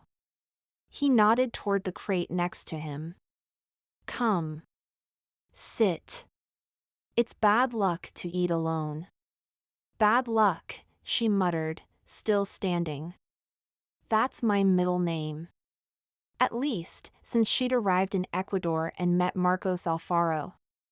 Don't be silly, mi cielo. You have been blessed. After all, he tapped his chest. You met me. Now, tell me all about these plans of yours for the volcanic cocoa plantation. You want me to tell you how to start a cocoa plantation in volcanic soil? She shook her head. Why does every conversation we have need to be about business? Ask me if I've ever thought of marriage. Of babies. Of growing old alone. It's just my habit. He smiled at her, but his perfect lips sagged at the corners. When I look back on these days, I don't want to think I shortchanged myself by talking about business when I could be talking about you. Behind her in the convent, Sister Mary Ophelia snorted. He's got romance on his mind. And who wouldn't? Nino countered. A beautiful woman. A balmy night. All we need are candles. And music. Sister Mary Rosa began to sing in a high, thready voice about the discovery of true love. Aubrey wanted to be ill. True love? It wasn't to be found here. This was an experiment gone wrong. Horribly, horribly wrong. Come. Sit with me, Nino said again, using his bedroom voice, the one that called to something deep inside of her. You can trust me. Can I? He'd refused to sleep with her. And now. His gaze drifted down the stairs toward the refrigerator. Nino. His name came out in a whisper. How could you? She may have whispered the question, but her body wanted no part of subtlety. She kicked the crate he'd invited her to sit on with her boot, banging it into the outer wall of the convent. Something darted out of the crate when Aubrey kicked it. Something the size of Nino's fist, but hairy. Nino's blood ran cold. As a teen, one of his jobs had been to unload banana crates from small farm trucks, transferring them to bigger trucks bound for the port to the east. He'd seen spiders like this leap out at men and bite. The wandering spider was large and aggressive. And fast. So fast. It scurried up Aubrey's black leggings, pausing on her knee to balance on 4 of its 8 legs, baring its red fangs at her. Aubrey's scream pierced the air, louder than the monkey's. Nino swatted at the spider, which turned to sink her quill points into the flesh around his thumb. He flung the hairy devil over the porch railing and watched it scuttle beneath the convent toward the refrigerator. Aubrey was screaming in Spanish. He's been bit! He's been bit! Both their plates were on the deck, food splattered across the wood. He didn't remember dropping his plate. The pain struck then, a pulsing, piercing heat that seemed to encompass his entire hand. Thunder rolled from the valley up the hill to the convent. It's going to rain soon. Nino couldn't believe he'd been bitten. He'd never been attacked before. All those years lugging banana crates in the heat. Not that it was hot now. Nino began to feel a chill across his forearms. I didn't realize the convent had air conditioning. How else could he explain the sudden burst of cold air? We've got to get you inside. Aubrey grabbed his arm with tender urgency. Before you collapse. I'm fine. But his legs moved woodenly toward the door as the sounds of the jungle, the convent and Aubrey were muffled in his stuffed ears. The nuns converged on the door, blocking Aubrey's path. He is unmarried, Sister Mary Ophelia said, a commanding presence despite her ill-fitting habit. He can't come in. Sister Mary Lucia clutched the door frame and stared at the blood dripping from Nino's hand. He was bitten by a spider. Aubrey couldn't contain the fear in her voice. She'd never seen a spider that large before. She'd been frozen in terror while Nino had acted quickly, batting the spider away to save her. He needs medical attention. I will treat him on the porch. Sister Mary Rosa wheeled her walker toward the door, a white metal first aid kit on her seat. The first raindrops began to fall. Sisters, he can't stay out here, Aubrey pleaded. We are honor-bound by the rules of our order. Sister Mary Ophelia was calm and frowning. She'd be calm and frowning on Judgment Day. Beside her, Nino swayed. Aubrey pulled his arm over her shoulders, willing herself not to stumble when he leaned on her for support. She loved him. He needed care, tender loving care. Where is the honor in letting a sick man stay out in the rain? It's not about honor, Sister Mary Ophelia said gruffly. It's about a promise made to God. Sister Mary Rosa pushed her walker between the other 2 nuns. Take him downstairs to the cot before paralysis sets in. We will tend to him there. Paralysis? But Aubrey hadn't even brought a cot downstairs. That's where the spider went. How can you be so heartless? The rain turned angry, pounding the earth, Nino, and Aubrey. She dripped as much as the eaves. We've taken a vow.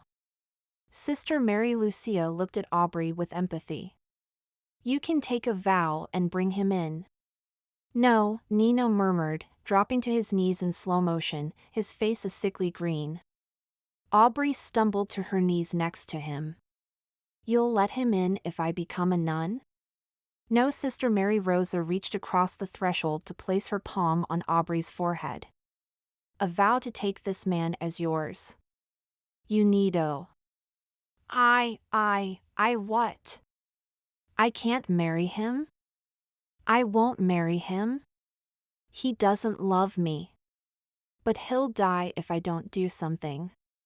The skies opened with a rattle of thunder and the rain became a downpour. What a powerful showerhead. Nino turned his face to the heavens, torso swaying. And there was her answer. I can't marry a man who's delirious. Then take him downstairs. Sister Mary Ophelia put on a hooded rain slicker and stepped onto the porch. Quickly. Chapter 14. Aubrey was married. There'd been no dress, no flowers, no ring. There'd been no I do either. Nino's assent had been a grunt, prodded out of him when Sister Mary Ophelia pinched his side. Aubrey was married, but she was certain her union wouldn't hold up in a U.S. court of law. She sat on a short wooden stool and held her husband's good hand. It was limp and warm, not a good sign. She glanced at the wooden cross on the wall above the bed, the only decoration in the small room. The wind blew through the sagging screen on the window, splattering drops of rain beneath the sill. Nino filled the cot. His feet hung over the edge. The spider's poison was fast-acting and seemed to be the big man's kryptonite. His breath came in raspy gasps. Sister Mary Rosa had cleaned Nino's wound and applied dapsone, an antibiotic cream. She'd used the last of it. They needed more. While the nun dissolved analgesic in water, Aubrey had removed Nino's riding leathers and his heavy blue jeans beneath. Anything to keep his temperature down. And now, she refused to let go of his hand. I've never heard of a spider bite felling a man so quickly. It is like bee stings. Deadly to some and not others. Sister Mary Rosa leaned over from the seat in her walker and brought a cup to Nino's lips. Most of the liquid spilled on his black t-shirt. Your husband needs treatment in a hospital. Aubrey wanted to ask if Nino was going to die and leave her a widow. Instead, she stood and reached for her riding leathers, which were in a heap in the corner. I'll take him. They were deep in a valley without cell phone reception. There was no way to call for help. Sister Mary Rosa placed a cool hand on her forearm. Child, it is 50 miles and too dangerous in this weather. 50 miles on the rural roads would take hours. Thunder clapped above them, shaking the convent. The rain was relentless. But Aubrey clutched her riding gear to her chest and stared at Nino's pale face. I'll risk it for him. He'd do the same for her. She was sure of it. I can't let him die. Wait for the storm to pass, Sister Mary Ophelia said from the doorway, gripping the cross that hung from her neck. Then drive to the village and call for help. Sister Mary Lucia had dragged a chair into the hallway where she could see and pray. Bring back dapsone, Sister Mary Rosa added. I can't leave him. Aubrey was afraid if she did she'd never see him alive again. The thought landed in her chest with a crushing weight that threatened to break her. I won't leave him. You will find there are many difficult things you can do, Sister Mary Ophelia said evenly, talking above Sister Mary Lucia's prayers. If you have love in your heart. As soon as the thunder and rain abated a little, Aubrey found the courage to leave Nino in Sister Mary Rosa's care. Mateo? Aubrey rode into the next village where there was decent cell phone reception and called Nino's assistant using his phone. She stood beneath a small overhang outside the only store in town, her leathers drenched. Nino, Marcos. He needs you to medi-flight him back to Quito. As soon as you can. Did you shoot him? Mateo asked calmly. No, Aubrey was taken aback, pushed past her fear and panic toward the reason for the trip. Had Mateo known Nino was going to steal her yeast? I don't even have a gun. Mateo, this is serious. Nino took a spider bite for me. which was kind of like taking a bullet, she supposed. She hadn't figured spiders into her love experiment. Mateo promised to arrange an early morning pickup at the village, which had a flat field where a helicopter could land. Thank you, Dr. Summer. It was the least I could do. That, and marry him. After she hung up, Aubrey woke the store owner and purchased additional medicine. She rode back to the convent as quickly as the muddy roads allowed. One thought remained: what if Nino doesn't make it through the night? She parked the motorcycle beneath the convent stairs and prepared to run up. The motor of the refrigerator kicked in, humming loudly. It wasn't a pleasant hum. It was the hum of guilt. Before the spider attack, Nino had looked so guilty. With sluggish feet, Aubrey walked to the refrigerator and opened the door. All jars of slurry were accounted for, but one had been opened. The lid was popped up, an indication that it had been exposed to air. It would be ruined in 24 hours. Nino's water bottle lay on the rack beneath it, most likely filled with slurry. With a heavy heart, Aubrey shed her wet riding leathers in the common room and left them to dry on a hook by the front door. The hall was empty. Only Sister Mary Rosa was waiting for her return. In the bedroom, Nino's brow was furrowed, and he was mumbling with his eyes closed. How is he? Aubrey sat down, feeling as small and inconsequential as the stool that served as her perch. I fear for his hand. Sister Mary Rosa took the dapsone Aubrey had brought and applied it to the golf ball-sized swelling on Nino's hand. And then she turned to Aubrey with a dollop on her finger. Put this on that zit forming on your nose. Aubrey leaned out of range and pressed her fingers to her face, searching for acne. She found a swelling. Would her bad luck never end? Not only had she lost her nose, been stolen from, nearly killed Marcos Alfaro, and had her heart broken, but now she had a zit? The universe was indeed out to get her. Sister Mary Rose extended her small hand and raised her bushy brows. Do you want to look like a teenager for Layla's wedding? Oh, all right. Aubrey leaned forward so the nun could tend to her blemish. I need you to pray for me. I always pray for you, my child. And now I will pray for your husband as well. Husband. Aubrey stared down at Nino's pale face. Do you think he'll remember the ceremony? It would be so much easier if he didn't. You will tell him. Sister Mary Rosa's hand covered hers. He is meant for you. I prayed for you to find the perfect partner, and here he is. Aubrey stared at the chiseled lines of Nino's face before answering. If he lived through this, a man that beautiful, that powerful, that rich, and that underhanded would never. I heard. You were attacked by spiders in the jungle. He wrapped his skinny arms around Aubrey and squeezed. I was so worried. Eugene, I'm fine. Aubrey worked to disentangle his arms, but it was like he double knotted them at the wrist. I didn't get bitten. Thank heavens. Eugene buried his head in the crook of her neck. I was surveying Caradox cocoa suppliers the last few days. I've only just returned. With effort, Aubrey thrust him away from her. The spider jumped on me, but it was your boss who was bitten. His boss. She couldn't even say his name. Mr. Alfaro? Eugene paled. Will he live? For a moment, Aubrey couldn't reply. Part of her wanted to give Eugene a sarcastic answer. Part of her was afraid the worst might have happened. Death. Disfigurement. Divorce. When Mateo had shown up in the medical helicopter, she'd given him an envelope with the UNIDO certificate. He'd promised to update her on Nino's recovery, but every time she called down to his office, the receptionist told her there was no change in Mr. Alfaro's condition. "Excuse me," Eugene said and scurried out.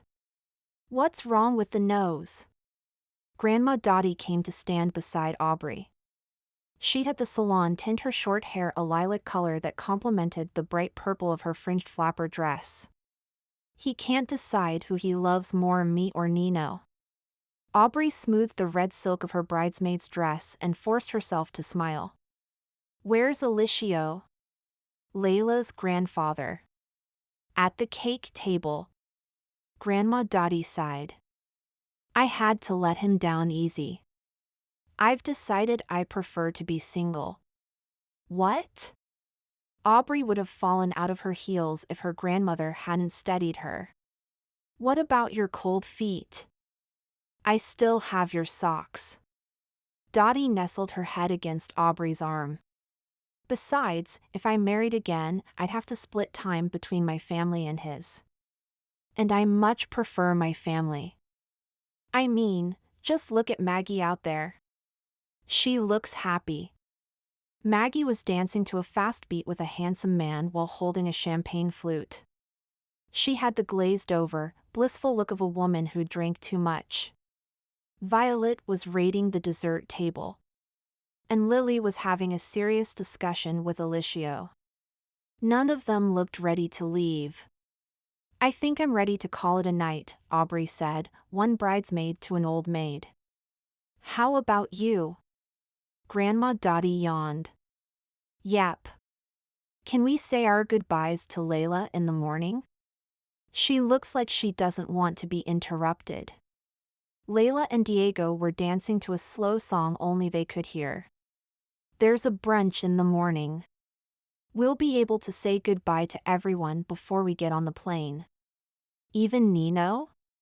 Violet heard Grandma Dotty's question as she joined them with a plate full of sweets. "Is that rat still in the hospital?" "Yes." Never mind that the rat in question was her husband. Aubrey hadn't shared that detail with her family. They thought he'd been bitten and immediately medevaced to Quito. "You have to confront him," Maggie said, having danced over. "You may despise him for what he did, but until you face him, you won't get over him completely." "She's got a point," Grandma Dotty said to Aubrey. "What could I possibly say to him and keep my dignity?" "She's got a point," Grandma Dotty said to Maggie. "If I can face the man who left me at the altar and then fell in love with my sister, you can face Nino Marcos." Maggie hiccuped. "She'd be no fun on the flight home tomorrow." "You may have faced him, but you haven't faced the fact that you never really loved back," Aubrey pointed out, feeling less charitable since her family was trying to box her into a confrontation with Nino. "She's got a point, too," Grandma Dotty said. At Maggie's scowl, she added in a tentative voice, "Doesn't she?" "Did I miss a point?" "That's neither here nor there." Lily waved her hand.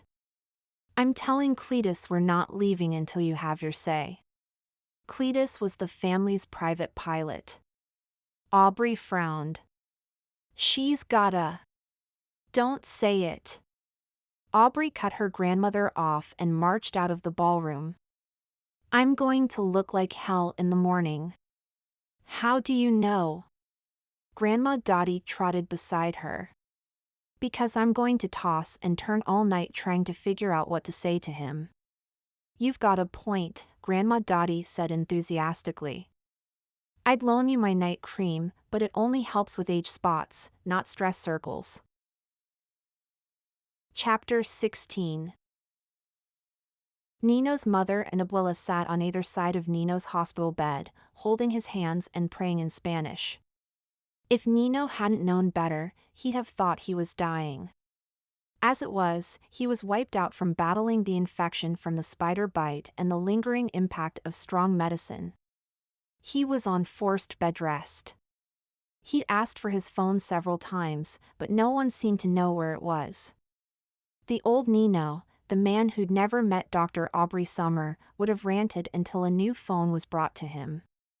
The old Nino would have demanded reports from his businesses and the financial papers. The old Nino would have sent his family home and demanded to be released. But the man who'd met and fallen in love with a botanist from New York City, the man who'd enjoyed a slow tango in the ballroom and the beauty of his country from a sidecar, could wait to return to his previous life, because he was waiting for Aubrey to fulfill her bridesmaid duties and return to him. If she decided to return to him, he could not in good conscience go after her, not when he tried to steal her trade secrets by hiring her research assistant and applying charm. No. She would have to decide if Cantuno was the man for her. And so, he did as the doctors ordered and stayed in bed.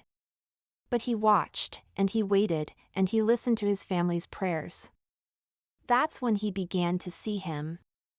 Not a hallucination or God. His father. He could have sworn Marcos Alfaro Sr. was walking the halls. Either that or there was someone on the medical staff with silver hair who shared Nino's proud carriage. The man always seemed to pass just as Nino turned his head to look out the window and wonder what Aubrey was doing. He turned his head now. Layla's wedding had been held last night. Where was Aubrey? If she didn't visit by tomorrow, he'd know his fate. He'd know his love was going to go unrequited. Another ghost of his father passed, his image caught out of the corner of Nino's eye. His mother startled out of prayer and out of her seat. She hurried to the door, flat shoes slapping on the linoleum, and clutched the doorframe as if she needed it for support. Marcos? Nino's grandmother halted her prayers, kissed her rosary beads, and made an uncharitable sound of disapproval as she joined her daughter at the door. Him, she said in Spanish, repeating the disapproving sound. His mother and grandmother were cut from the same cloth, average height, dark hair pulled away from their care-lined faces, huggable frames and soft, forgiving hearts. They both straightened their backs and looked unforgiving. Marcos Alfaro Sr. was indeed in the hall. Nino pushed himself higher in the bed, prepared to defend his family from whatever agenda his father had. I came to see my son. The old Nino, the one who'd wanted to take away every cent of his father's, expected to see a man with chin held high and a sharp gleam in his eye, the kind that assessed weakness and planned attacks. But perhaps he'd been looking in the mirror too long. Perhaps he didn't remember the man who'd come to the Brighton the day before he'd been bitten by a spider and tried to tell Nino what he was missing in life. His father's eyes were filled with sadness as he stood squarely in front of Mama and said, "I'm sorry." The snort of disbelief and rejection that filled the air came from Nino's abuela. His mother remained silent, much as Nino had remained silent during his father's confession earlier in the week. "It is too late for forgiveness," abuela said. "Go. You are not wanted here." His father hesitated, still staring at the wife he'd left behind. Somewhere in the dark recesses of Nino's heart, somewhere that remembered the first 5 years of his life with a father who'd loved him, a spark of compassion burst into flame. "Mama," Nino said quietly. Mama clutched her rosary beads and gave Nino a brief half-glance over her shoulder. "It is never too late to forgive someone you love." Love and pride swelled in Nino's chest where last week there would have been anger and a bitter determination to deny his mother the small gesture that he now knew meant so much to his father. "You may go in peace. Our son will recover." Mama drew abuela back to their chairs at Nino's bedside. Nino and his father exchanged glances.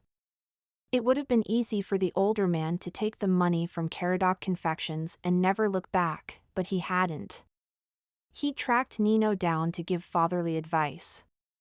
He'd lingered at the hospital to check on the condition of his son. Nino nodded to his father, granting forgiveness, although he would never forget. A few minutes later, Aubrey appeared in the doorway. Her hair was braided elegantly at the back of her neck. She wore a simple blue skirt, a frilly, flowered blouse, and sandals. She looked like spring and romantic promise. Nino's heart soared. Until he looked in her eyes and registered the cold chill of winter. "This does not look like one of Nino's women," his abuela said. "Are you a nurse?" She's carrying a backpack, his mother said, narrowing her eyes the way she did at the women he dated. Are you a doctor? If not, please go. Family only. Aubrey clutched the top strap of Nino's backpack, the one he'd taken on their trip to her family's cocoa plantation. It hung at her side as if she didn't want to touch it. This is my granddaughter. Dotty edged her way inside in white slacks and a red polka dot blouse. The soft purple wash she'd put on her hair was an improvement over the bright yellow wig. The elderly woman was still growing, still spreading her wings. Aubrey saved Nino's life and we can't leave the country until she tells him what a jerk he is. How dare you intrude? My son is ill. Nino's mother stood, letting her rosary beads clack. Please, Mama. You don't understand. Nino reached for his mother's hand, but only managed to clasp her beads. This is my friend, Dr. Aubrey Summer. Aubrey blanched at the word friend. I needed to return this to Nino. She put his backpack on a spare chair in the corner. Nino's water bottle was in one side pocket, his cell phone in the other. The water bottle. The one with Cantuna's insignia and the dents from his chicken-swerving motorbike accident. It seemed important. Chillingly important. Frowning, Nino struggled to remember. He'd sipped from it during the ride in the sidecar. And at the convent. He'd poured the water out. He'd opened a jar of yeast. His frown deepened. Had he poured a yeast sample into it? He hoped not. But he couldn't remember. Aubrey's knitted brows seemed to imply he had. Have you opened it? He asked. Aubrey shook her head. I'm sorry, mi cielo, Nino said, ignoring his mother's gasp at the term of endearment.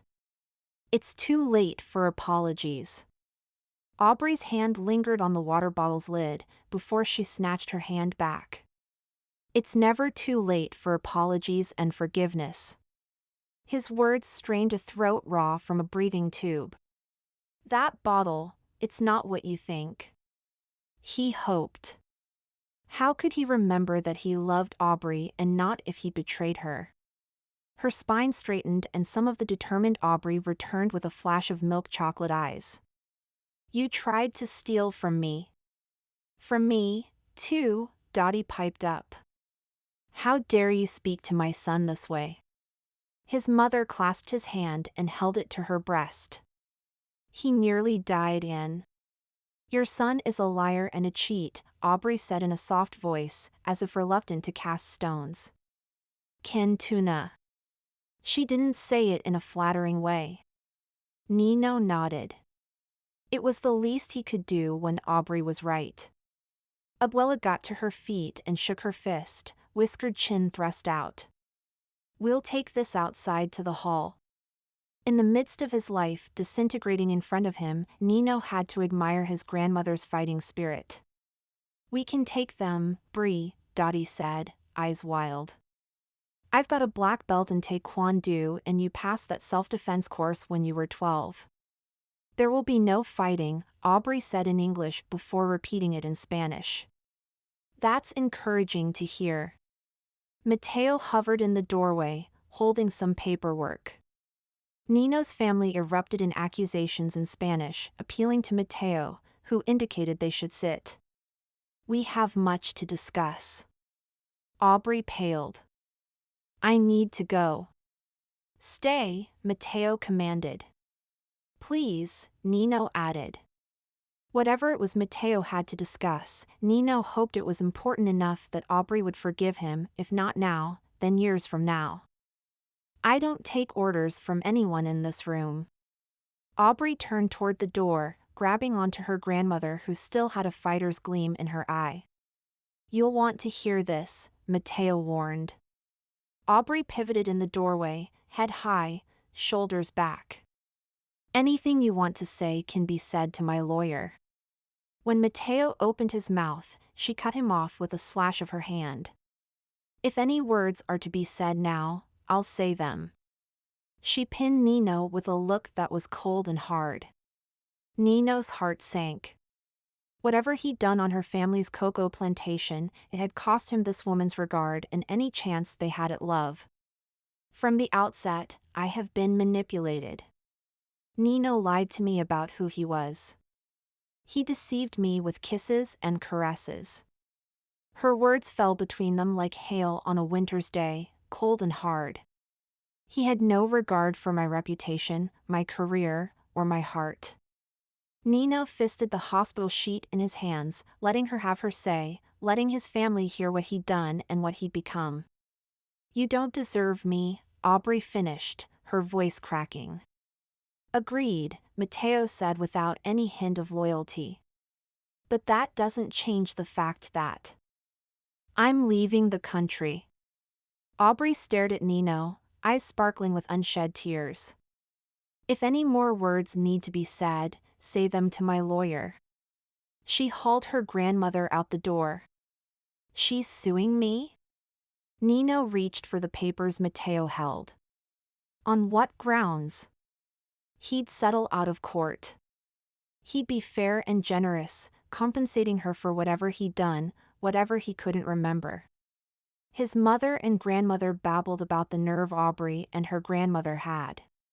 She's suing you for divorce, Mateo said, oversimplifying things like always. Divorce? Nino's world funneled down to the papers in Mateo's hand, to the memory of nuns calling down to him at the convent. No unmarried men. He cannot enter unless he is married. There is always Nino. Nino's memory was fuzzy about that day, but he remembered the heaviness in the air that gathers before a downpour. The spider's poison had struck like lightning. According to Mateo, Aubrey had been instrumental in saving him. According to Mateo, she'd made sacrifices. She married me. That woman is my wife.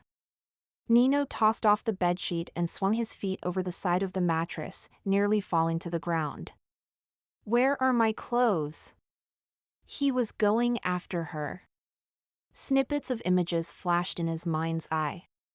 Water pouring over him at the convent's door. Raindrops sprinkling on his feet as he lay in a small room. Warm and dry and being coaxed down the stairs by Aubrey, her voice drowned out by the sound of helicopter blades. Aubrey had been his.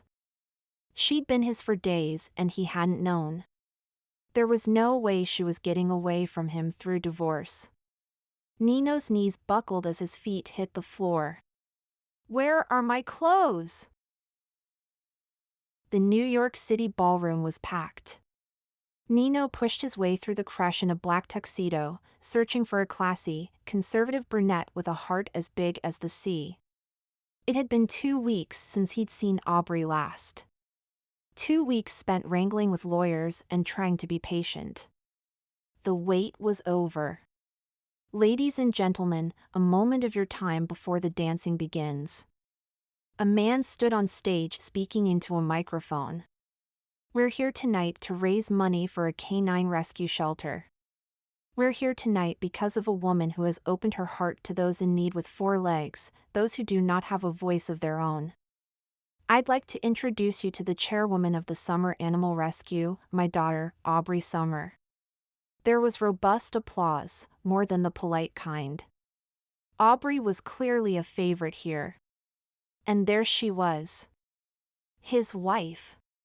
Her hair was swept to the side and held with a diamond-studded clip. Her dress was long and black and gently hugged her curves. His hands itched to touch her soft skin. Her arms itched to hold her once more. Thanks, Dad. Aubrey said after kissing his cheek. Every year, I say how impressed I am with our turnout, and every year this event gets bigger and bigger. She held a small, scruffy dog in her arms. Tonight, there are many 4-legged friends in need of a family. For those of you who've been coming home to empty beds and staring at the ceiling all night long, you should open up your hearts and take a friend home with you. Nino had reached the fringe of the crowd in front of the stage. He raised a hand. "I'd like to take a friend home." The crowd laughed, making Aubrey blush. Her cheeks turned a soft pink color that didn't reach her ears. Aubrey searched the crowd for the one who'd made a joke, still smiling. And then her smile fell. "I'll take home that one." He gestured toward her and the little dog in her arms. He gestured with his water bottle, the one with the symbol of Cantuna and the dent from his motorcycle accident. "Cantuna is not up for adoption." She clutched the little dog closer. "I've given him a home. And my heart." I wasn't talking about the dog. She'd named the dog after him? Heartened, Nino leapt onto the stage. "I was talking about you." The crowd quieted. The dog made a sound, half whimper and half growl, as if he couldn't decide if Nino was friend or foe. "It's all right." Nino stroked the small dog's head. "I'm a little uncertain, too." Aubrey eyed him warily but kept silent. "I am here to apologize and ask your forgiveness," Nino said, loud enough for everyone to hear. "I've made mistakes. It's what men do when they are too stupid to realize the value of what's in front of them and when they don't recognize the value of what's inside of them." Nino broke their connection to look at the battered water bottle he held. "But I know now that I have great love and compassion in my heart." He found her gaze again. "I am in love with you, mi cielo. I lie awake at night in my lonely bed, staring at the ceiling and wishing you were in my arms." Aubrey blushed so deeply, her ears turned red. "How can I believe anything you say?" "Because I gave up Caradoc Confections for you. I sold it to your cousin today. At a fraction of its value. Because I'm going to match every donation here tonight dollar for dollar. Because I've made Mateo my business partner. Because I am trying to live my life with honor, a path that leaves no regrets in its wake. And because," he dropped to one knee, "I brought you my heart, hoping you won't break it." "Marcos." "Nino," he said firmly. "I will always be Nino to you." Her mouth worked, but she didn't tell him to shut up or go away. "Aubrey." The expression on her father's face was dark and thunderous. "Open the water bottle, Aubrey." Nino held it out to her. No, she backed up and the dog made that half whimper / half growling noise again. "You didn't open this water bottle after I left the plantation. And I didn't open it when I was in the hospital. You married me and then you left me because you thought I didn't love you enough not to steal. Well, I'm here.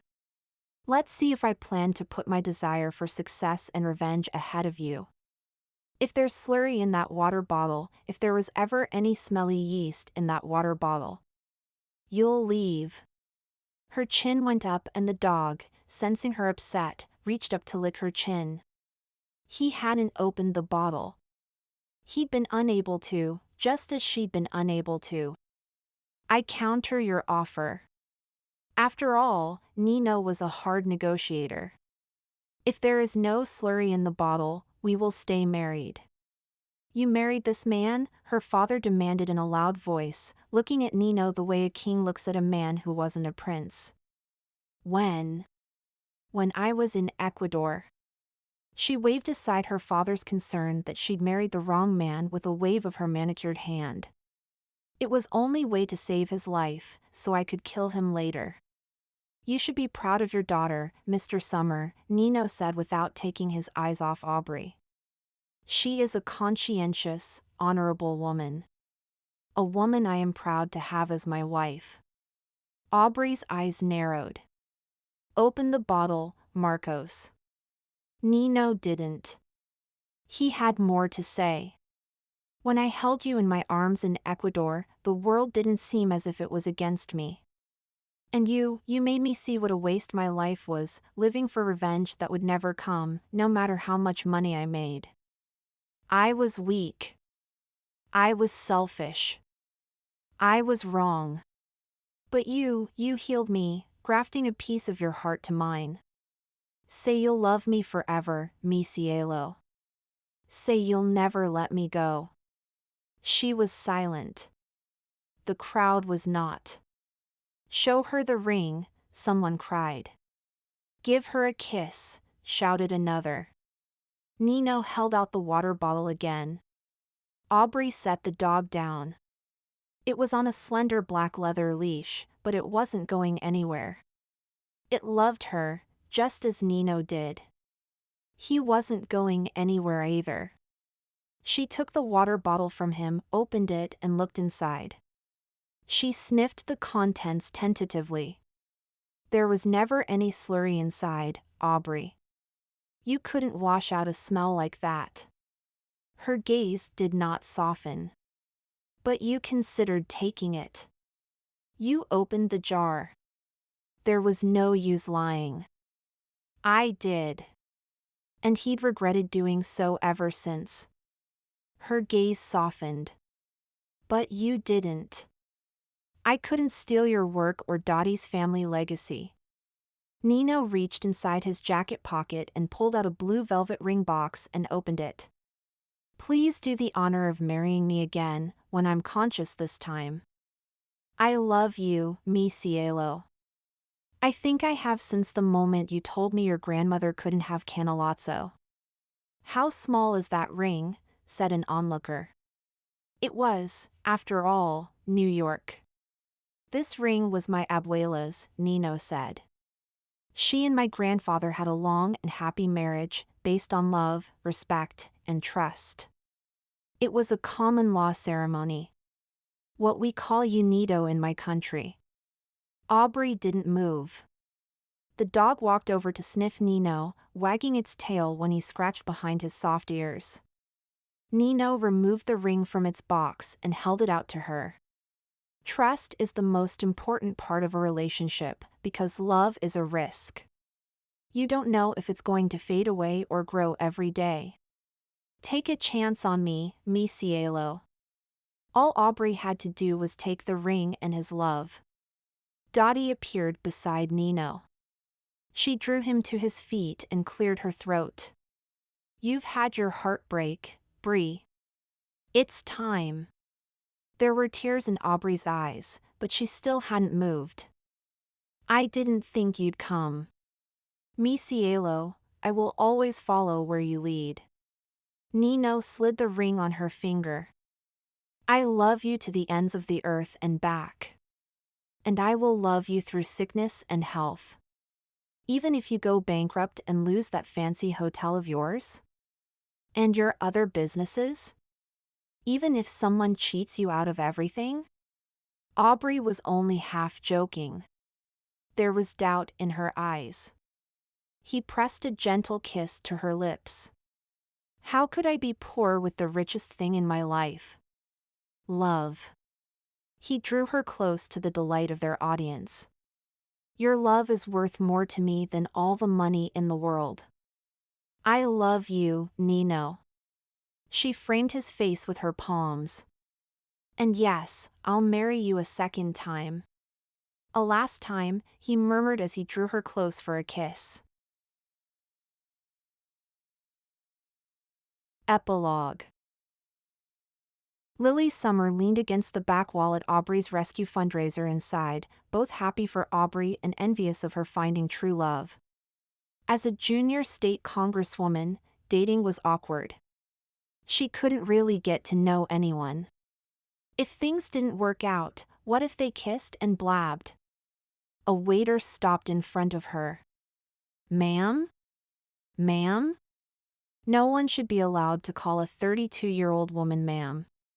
It made Lily want to go home and search her hairline for grays. It was bad enough she couldn't distinguish the young waiter's features without her glasses.